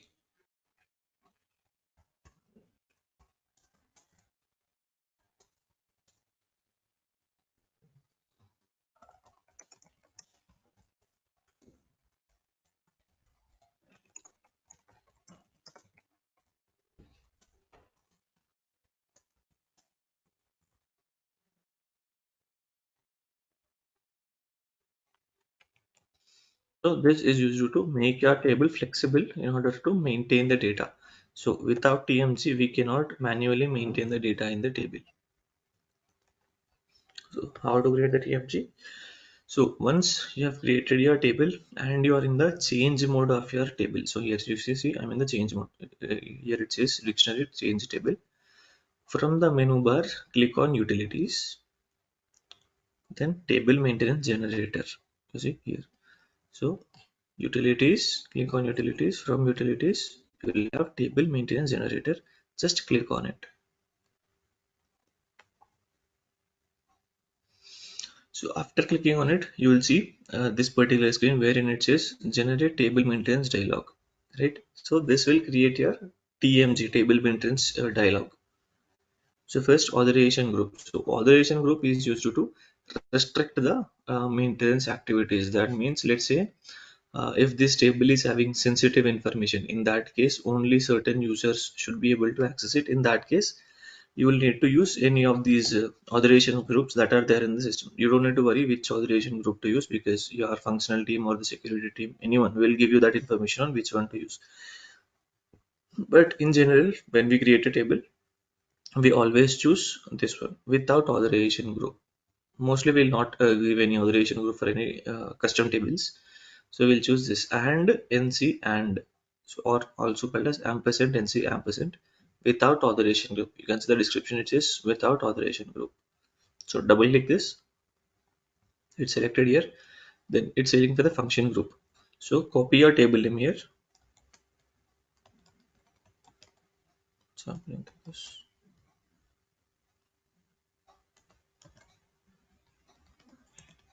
Hmm. So copy your table name and paste the same in the function group area. Then maintenance step, you have two options. This is a one step, then the second is a two step. So first I'll show you what is a one step, then I'll show you what is a two step. So I'm choosing one step, then overview screen. I'll only give one. So this is mandatory to give. You will need to give at least one overview screen. I'll give one. Then you see recording routine. So currently this there is only one enabled. The second one is disabled. So here the first one is called as standard recording routine and second is the no or no user recording routine. So if you select the first one, the difference between first and second one is if you select the first one, it will ask for a TR whenever we want to maintain any data. If you select the second one, it will not ask for a TR. I'll show you how to maintain this, but for now, just understand that the first one, if you select the first one, it will ask for a TR. If you select the second one, it will not ask for a TR.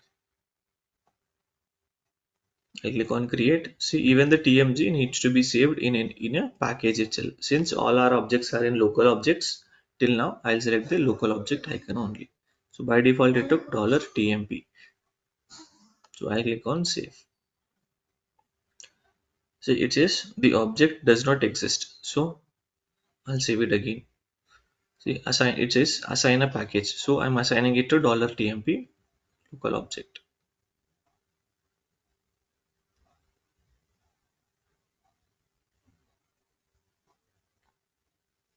Now it says request completed successfully. My TMG is successfully created.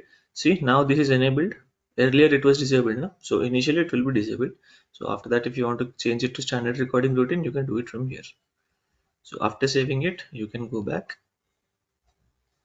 See, the table is already active. Now let's see how to maintain the data in my custom table. So for that, there is an icon here which is called as a contents. You see, this one is called as a contents icon. So we have to click on this icon. So here it will show all the fields that we have created: employee number, employee name, gender, and mail. So here we have multiple icons. So out of this, we'll only use execute and number of entries icon. So number of entries button will show us how many entries are there in the table. So currently it's empty. We didn't maintain any data, no? So it will show you 0. Number of entries that meet the selection criteria is 0. We don't have any entries at all. So now,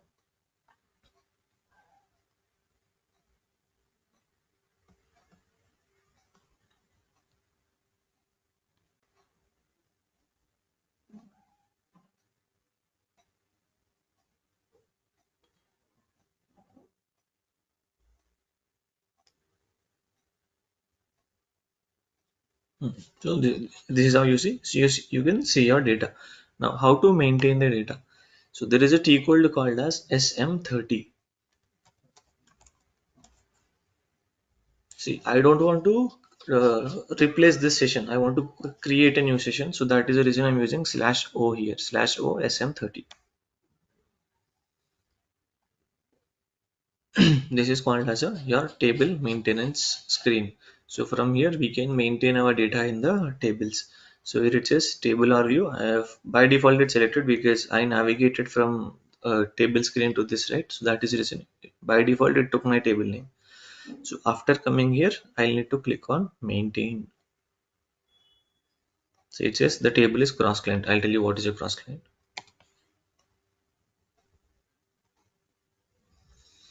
So if you see here, uh, we don't have our column names.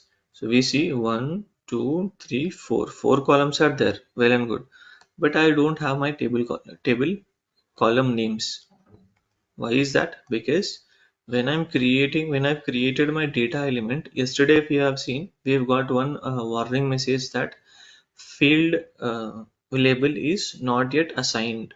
So this is a field label in the data element which is there in your data element section. So since we have not assigned this particular field label here, you are not seeing any particular any field name, any column name here. So in order to see that particular see the column name, we'll have to fill this field label here. So how to do that? You can do it at later point also. That is the reason I didn't do it yesterday. So now we can do it. I'll click on change. So here I'll write EMPNO. So if you see, we have four options here: short, medium, long, and heading. So that means this space that you see here is increasing with each and every field label. So depending on the screen, for example, I'm opening in a 12-inch screen, 12-inch laptop, then in that case I won't be able to see this much large heading, right? So in that case this will be seen. Let's say if I'm using a 32-inch monitor to see my data, in that case my long heading will be visible as per the screen size. So in order to compensate for that, we'll have to fill our field labels in that order only, in that length only. So first I only kept EMPNO here. So similarly, I'll give the same medium also EMPNO. In the long, I'll write the whole thing. Employee number I'll write. Then in heading also, I'll write the same employee number. So you don't need to give the length explicitly. So once you have filled all your field labels manually here, just click on enter. See, by default it took the length. So once you have changed it, you see the status is also changed, active revised. So after making your changes, what should you do? First click on save, then click on check, then click on activate, enter. warnings. You don't need to worry about the warnings. See, now your object is activated. Similarly, do the same for your other data elements also. So here I'll write emp and am, emp and am,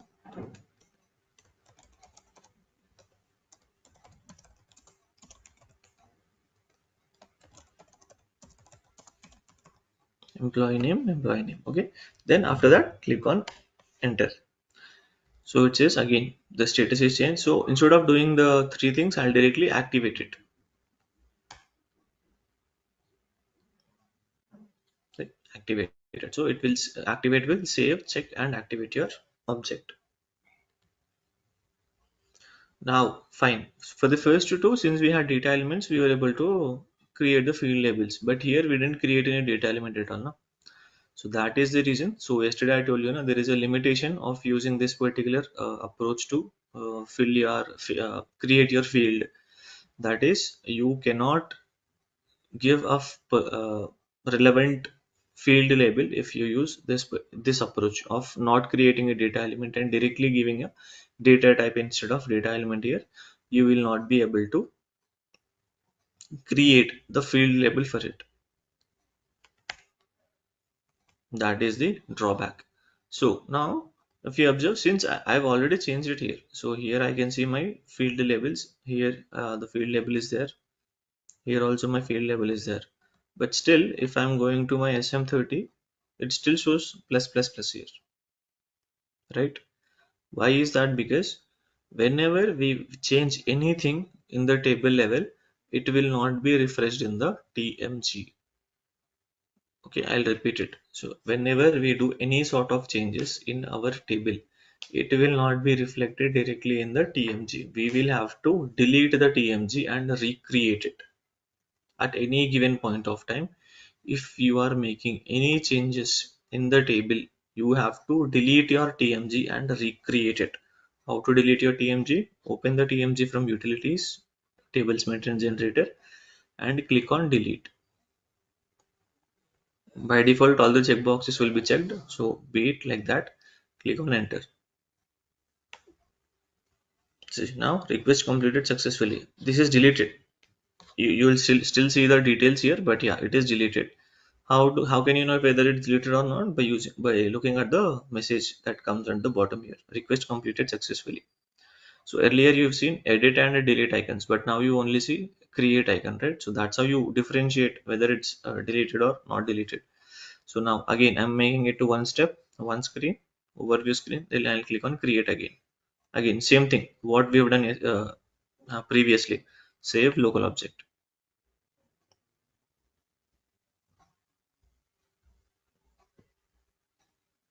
Then request completed successfully. Now you see edit and delete icons are there. That means this is created now. So I'll go back, activate the table too.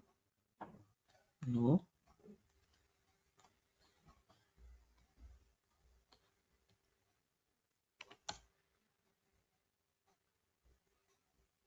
Okay, what does it say?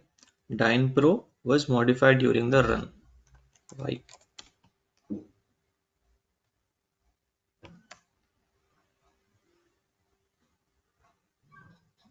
So by the time I opened it, it was not yet refreshed. That was the reason you were getting that error, but now it's refreshed. So now you can see employee number, employee name. So here, depending on my screen says it automatically, it will take automatically. Here it took my short label, and here it took my large label. So it's default. You cannot tell system to pick this or pick that. It will pick on its own. But what about the remaining two ones? So here nothing. We won't be able to change these things. So for that reason, instead of using these things, let's create a data elements for these as well. We create z gender, or if it's available already, we'll use it. Yeah, it's already there, so I'm using it. So I'm using the existing data elements that is there in the system. This was created by someone else. Let's see if there are they have created the field labels also. Yeah, they have created the field labels also.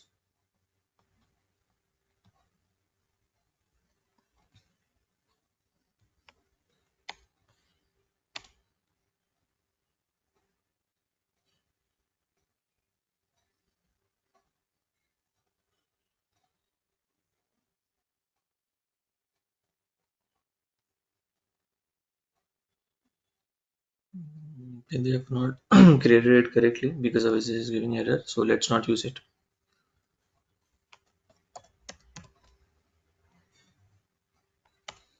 Just quickly create it. I'll use a built-in type.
Then I have created my data elements. I have given my field labels too.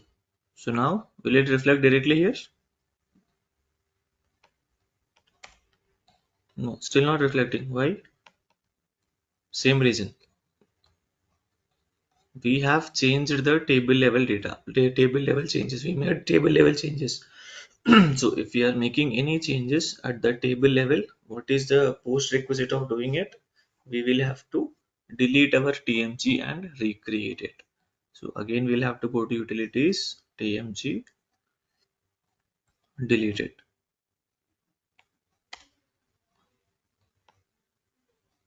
Then one step, make it one step and create.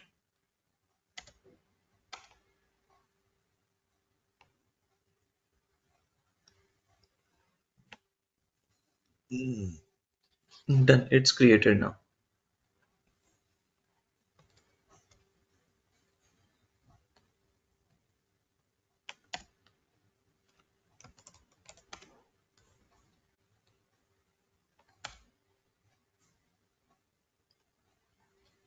Done. See, now we have all our 4 column names: EMP number, employee name, gender, mail. Everything is visible here. Now, how to maintain the data? If I want to create the data, push the data into this database table, how to do it? You see here, there is an icon called as new entries. So we have to click on this new entry.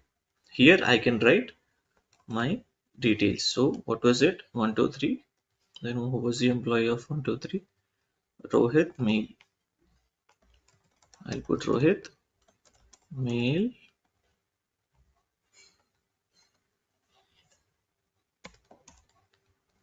Then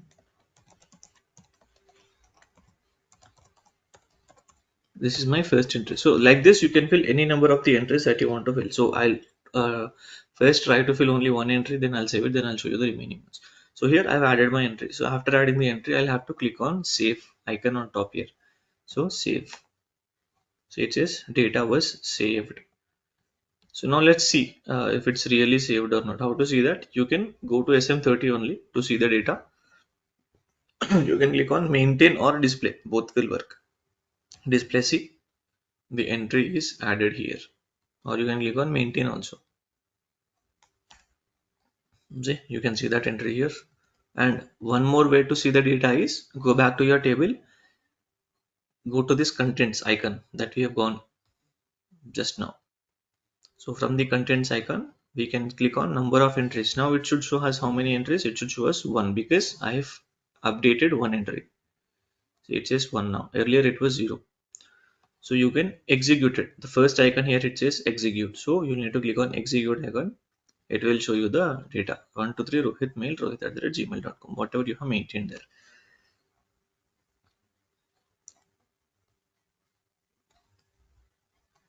So this is how you maintain the data. So first I maintain only one line. So now let's try to maintain multiple lines here. So now I'll try to maintain 234, 234 Meghna.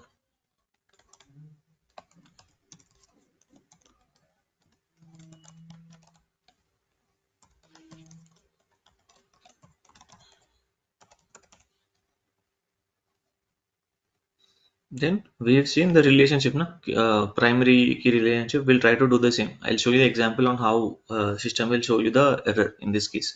So here I'll put 123 Krishna now. See, 123 was already existing, right? So now let's see if it will take 123 or not.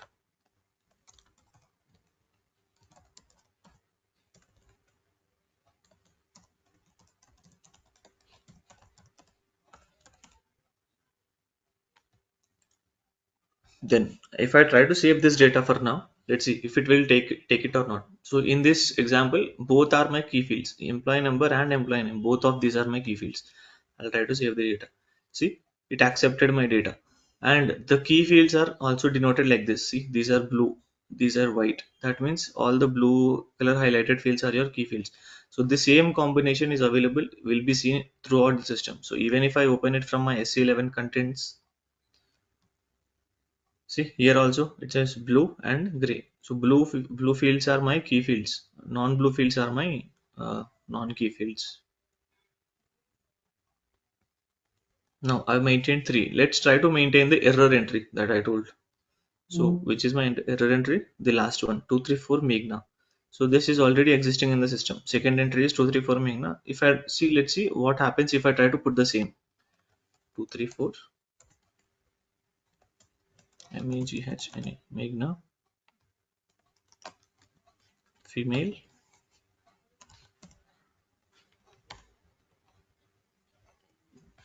So if I try to save the data, let's see what happens now. See, it gave me an error now.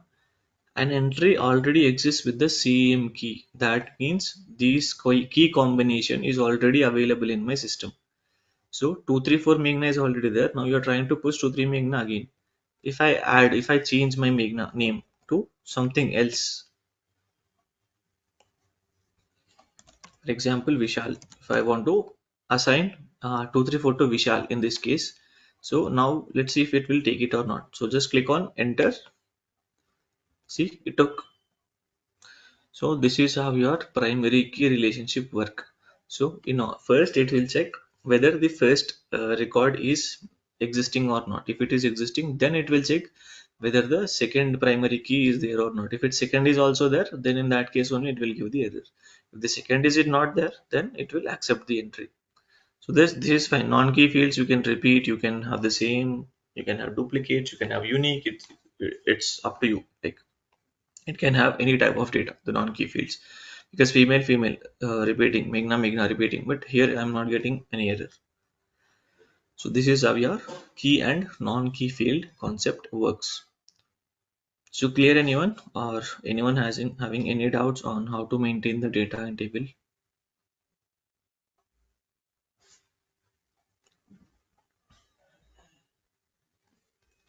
Okay. So after maintaining the data, if you observe one thing, see everything is in capital. So while filling the data, I'm not giving anything in capital now. So for example, 456 I'm giving Harsha. So I'm filling these things in capital, so small letters only. Means case first letter capital, then normal in the sentence way. Harsha@gmail.com. See, I filled it in normal how we write in general English, like right first capital, then followed by the small letters, capital followed by small letters. But while saving the data, it is automatically making it capital. Right, so this is not correct. So few users might say ki no, I don't want it like that. So I want the data to be exactly on how how I'm entering the data. So let's say if I'm entering everything in small, it should be in small. If I'm entering everything in caps, everything should be caps. But system should not make everything in capital letters. This is one requirement that you get. So how to make it possible? So yesterday we have seen in this section, I've shown you this case sensitive checkbox, right? So this checkbox is used to make it dynamic. So since this is employee number, we don't want to make it dynamic. So what now we'll do is, for this we didn't create the domain. So see, in order to make your data case sensitive, you will have to have your domain. Without domain, you cannot make this as a case sensitive. That means you cannot make it dynamic. In order to make it a dynamic one, dynamic entries, you will have to have your domains. So since I've only created domain for this, and this is a number anyhow, this is a numeric type, this is unnecessary. So now what I'll do is I'll create a domain for my name. So here I'll give employee name, the same name that I gave to my domain. I'll give the same here too.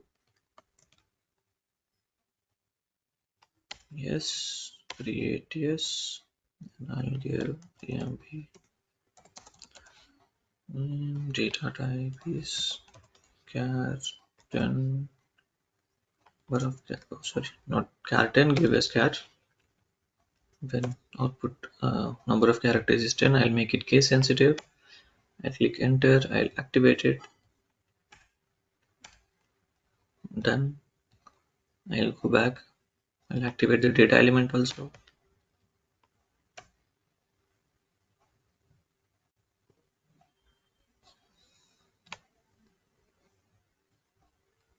Done. That is also. So now we'll have to activate this. What's happening?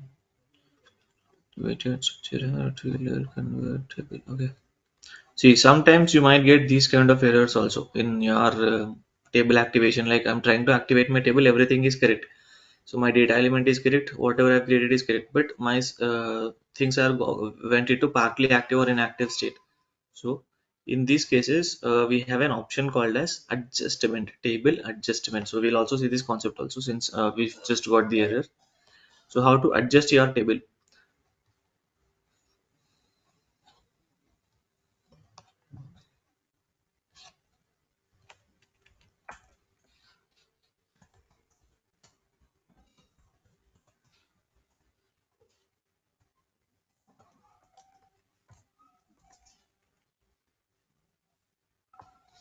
So I wanted to show you this tomorrow, but anyhow, since we've got the error, I'll show you how to adjust your table. So we have a T code called as SE14. This is the T code. So we navigate to this T code whenever we change any after, let's say I made some changes in my table, after which I'm not able to activate my table. It is giving me this error. It's not allowing me to activate it. It's going into partly active state instead of active state.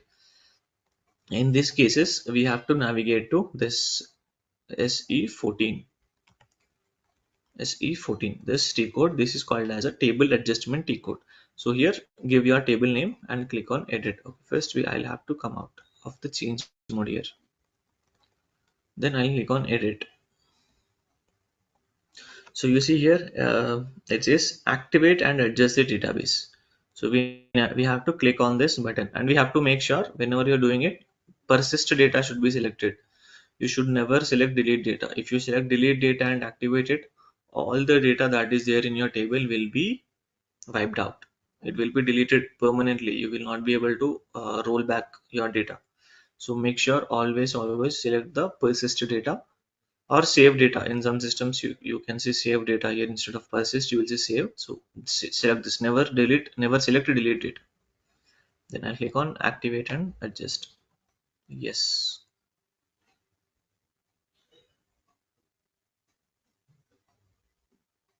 See, now the status changed to active. See, I didn't do any changes in the table, right? You only activated the table and adjusted the database. That's it. So if I go back to my table here, see now it's in active state. So now I can go back. Since my table is now active, it will not give me any error. So I can activate my data element. See, my data element got activated now without any errors. So earlier it was giving me an error. After giving the error also, we didn't do any changes manually. We have only adjusted the table at database level. So that is the use of SE14. If we are getting those kind of error messages like there is a change at the field label or the status is going to partly active, In these cases, we will go to SE14, and from here we'll do the activate and adjust database. Don't select anything here. So it will be by default direct only. So let it be on direct processing type. Select the persist data or save data, then click on activate and adjust. That's how you activate or change your table. Then now let's see if I'll try to put 567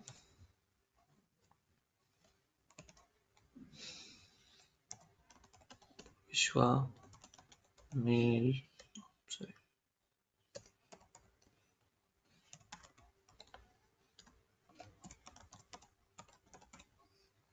So this is what I'm giving now, 567 Vishwa mail and this mail ID.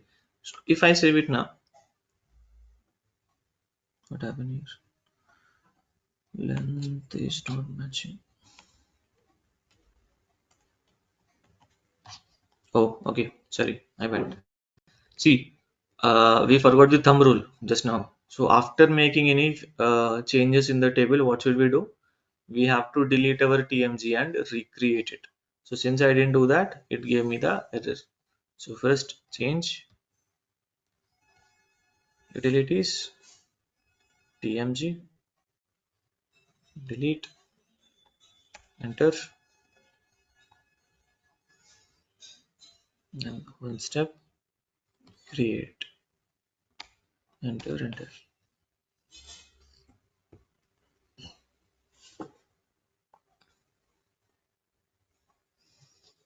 Done. Now I'll again go back to SM30, maintain.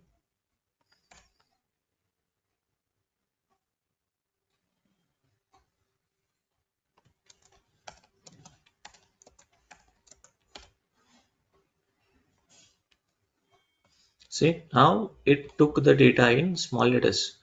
Vishwa. So because we have checked the case sensitive checkbox for employee name, now we took normal. Like I entered, since I entered in first capital and then small, it took the way that I've entered. So if I do 786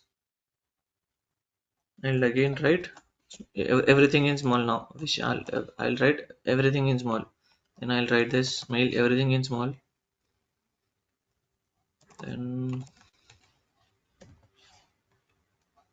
Vishwa, just random data. Don't worry that I've used Vishwa mail for Vishal. Don't worry about that. I just use a random one.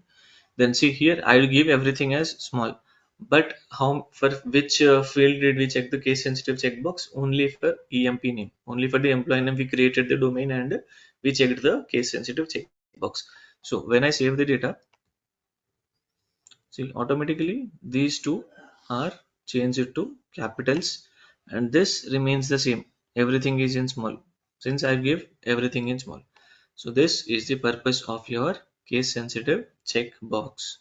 So whenever the data should be case sensitive in the table, in those cases it is mandatory for you to create the domain. So let's revise again. What is the use of data element? It will show you the field label. If I do not create any data element, then these field labels will not be seen. Instead of field labels, you will see plus icons here. So that is the purpose of your data element. Then what is the purpose of my domain? It is used to declare the data types and also it is used to make the field case sensitive. That is the use of your domain. So you can also create the tables without data element or domains also, but the one limitation you will have is you will have pluses here or it will not be case sensitive. Everything will be in capitals whenever you try to save any data in it. So these two are the limitations of not using data elements and domains. So now final concept in a TMG. So till now we were choosing one step here, correct? So now let's see what happens if I try to select two step. I'll come out of maintenance screen. Then I'll make it two step. I'll give it save. I'll give one single screen. Non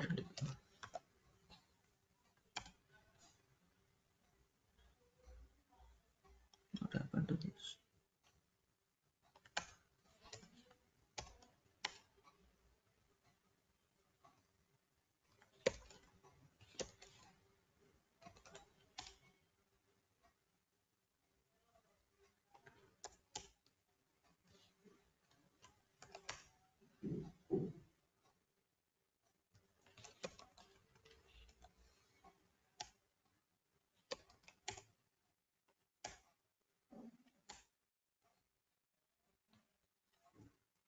See, so in here, two steps, two is my single screen, one has an overview screen.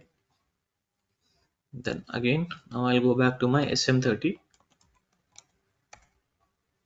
So when I try to maintain the data now,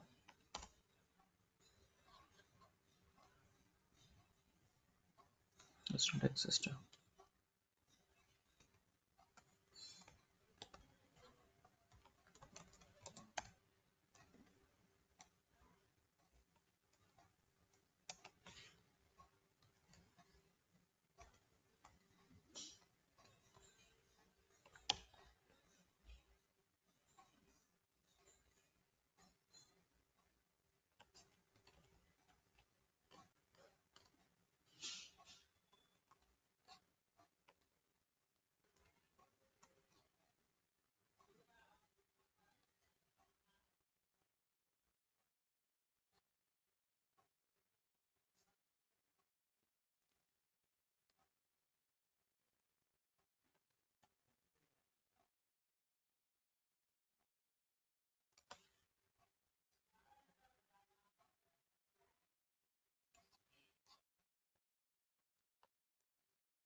See, yeah, it was a temporary error. I only had to activate it by recreating the TMG. So after doing that, see if I'm clicking on my new entries button again here, see it is giving me this screen.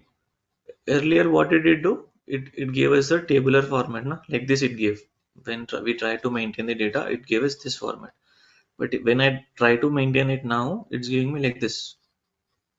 Yes, so this is the difference between using single screen and overview screen. So in general, it's better to use normal one only instead of making single screen because it's easier to maintain the data in that case. See, now it's two step. So instead of two step, if you make it one step, that is a lot more easier because there you can maintain multiple entries at a time. But here you don't have that provision. You will have to enter one after the other. If you want to enter this 980, Shyam. So I am not filling this. Since these are non-key fields, I'm not filling this. And if I save it, so the data was saved, it says. So let's see if the data is really saved or not. How? From table, we'll go to contents, click on execute. Yeah, it's saved. So it is a key field, so it is in blue. So now this is how this works. So, but this is the limitation. I cannot give multiple ones at a time. So earlier we gave all these things at once. I maintained all these entries at once. But now it's not allowing me. That is the reason, that is the limitation of using two step process. So always use one step process, better to use one step process. And one more thing is, so your key fields are like your what do I say, mandatory fields. For example, if I don't give anything here, if I am only giving my employee number, if I don't give any employee name and I try to save it, see, the data was saved, but since what was the one that we have used for this one? We have used a initial keyword. Initial keyword will give a space here. So if I refresh the data here, see, although this got added here, nothing is there because this for this initial value checkbox was checked. It gave a initial value as space. Similarly, if I do, hmm,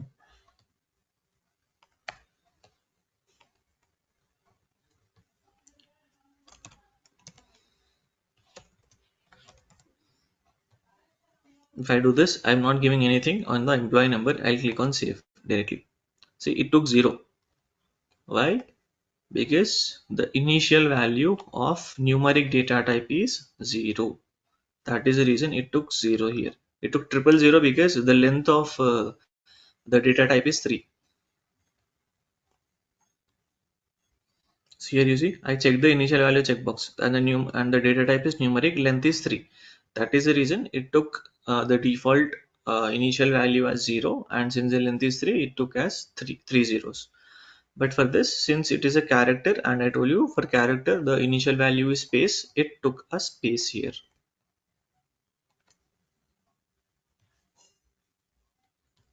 It took a space here. This is how you maintain the data in database. This is the concept of TMG.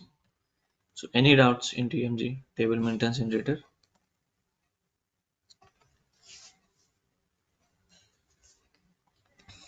Okay.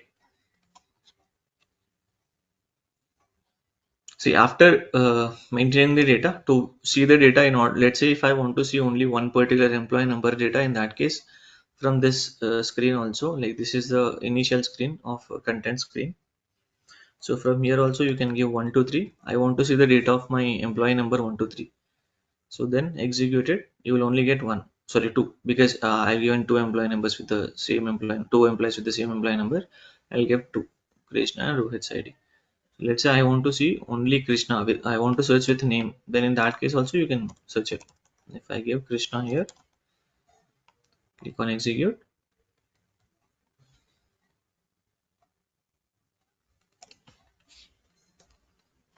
and it should be in caps. It gave me Krishna. Similarly, you can put filters on any of the remaining fields also here. So you can also see the number of entries now. So how many Krishnas are there? Only one. So that is the reason it's only giving me one. If I remove the complete search criteria, then it will show me the complete data in the table. I have 10 entries in the record in the table. So it is showing me 10. So this is the concept of table maintenance generator. Yeah, so I hope this was clear. So let's quickly revise on how did we create it. So first, in order to go to TMG, we'll go to utilities. We'll click on TMG table maintenance generator. After going there, we'll have to fill all these details. We'll have to fill the authorization group, which is in particular most of the scenarios it will be, and NC, and then give the function group name same as your table name, table here. Then assign it into a local package, or since now it's just I use local, but normally we'll use a package, custom package. Then maintenance step, normally it's better to use one step instead of two steps. Better to use one step because it will give you a flexibility to use to maintain multiple entries at a time. That is the reason you should use one step. Then overview screen, if you are using one step, overview screen should be one, and single screen should not be there anything. It should be empty. If you are using two step, single screen number should be more than your overview screen number. Give it as 1 2. Then recording routine, standard recording routine is used to see when I try to maintain the data, it didn't ask me for any TR. So now let's see if I make it standard recording routine, what happens.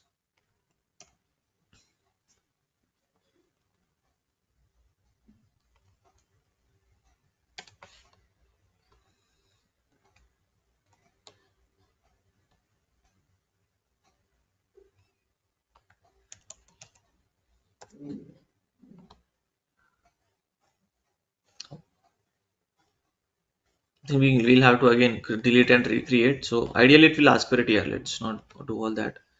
So yeah, if you are using a standard recording routine, it should ask for a TR. Normally it will ask for a TR. Then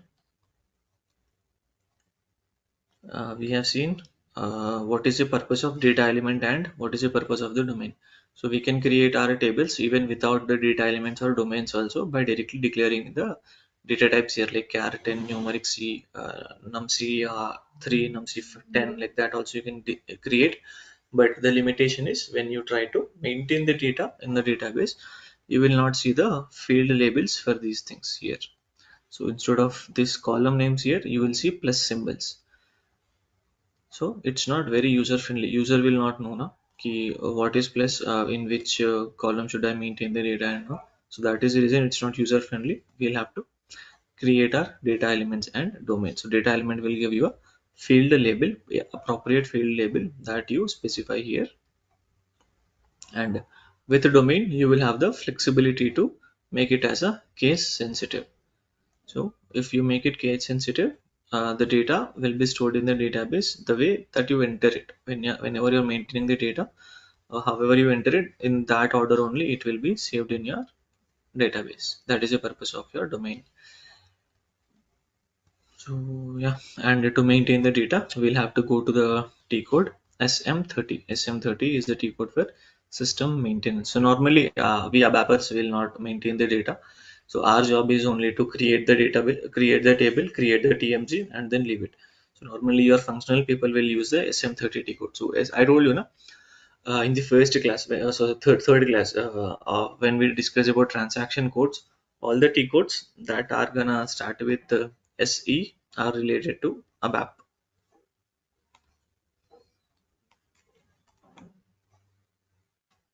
See, all the T codes that are related to SE are related to ABAP. SM T codes are related to your functional guys. So this, the T code to maintain the data is SM30. You can see the T code here also. If you click on this small arrow here, bottom right, you can see the transaction that you are currently in. Transaction is SM30. So this T code is a functional T code. Normally your functional guys will go and try to maintain the data in this table here like this.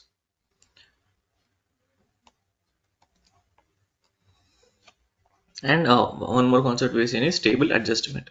So whenever you make any changes in the database level, sorry, table level, then sometimes it shows you a temporary error that table changed at the field level. You'll get that error, and the status of the table goes to partially active. So in these cases, you will have to go to T code SE14, and from SE14 you will have to uh, adjust your table. This is the purpose of SE18, SE14. So also we have to make sure that we select the direct and persist data. We never select delete data. It will delete the data from your database table. So this is the concepts. So I request you all to once you go through, try to create it, because see, I've got many errors while trying to create the table also. But since I know these are temporary errors, I was able to come out of it. So similarly, when you practice it, you will also be getting the errors. So you'll only learn from your mistakes that you make, the errors that you make. So it's good that if you're getting the errors, that then you'll know what corrective action or what preventive action should be taken in order to rectify that error. If you're not getting any errors, then you're not learning anything, to be honest. So it's good to get the errors. So please practice it. Go through the document. So everything that we have discussed today is all available in the documents that have been shared to you. So you just need to go through the document. So everything is there here. Data element, mandatory fields. What is a search help? And in between, you'll also see these type of highlighted texts. So these are sort of summarized pointers, or these are also your. This could be also your interview questions also. So these are the questions. These are highlighted ones. So just read these things. Either it will teach you on how to actually implement these things in the real time, or else it will also highlight. Also, it will act as a interview questions whenever you try to give the interview. These will be helpful for you.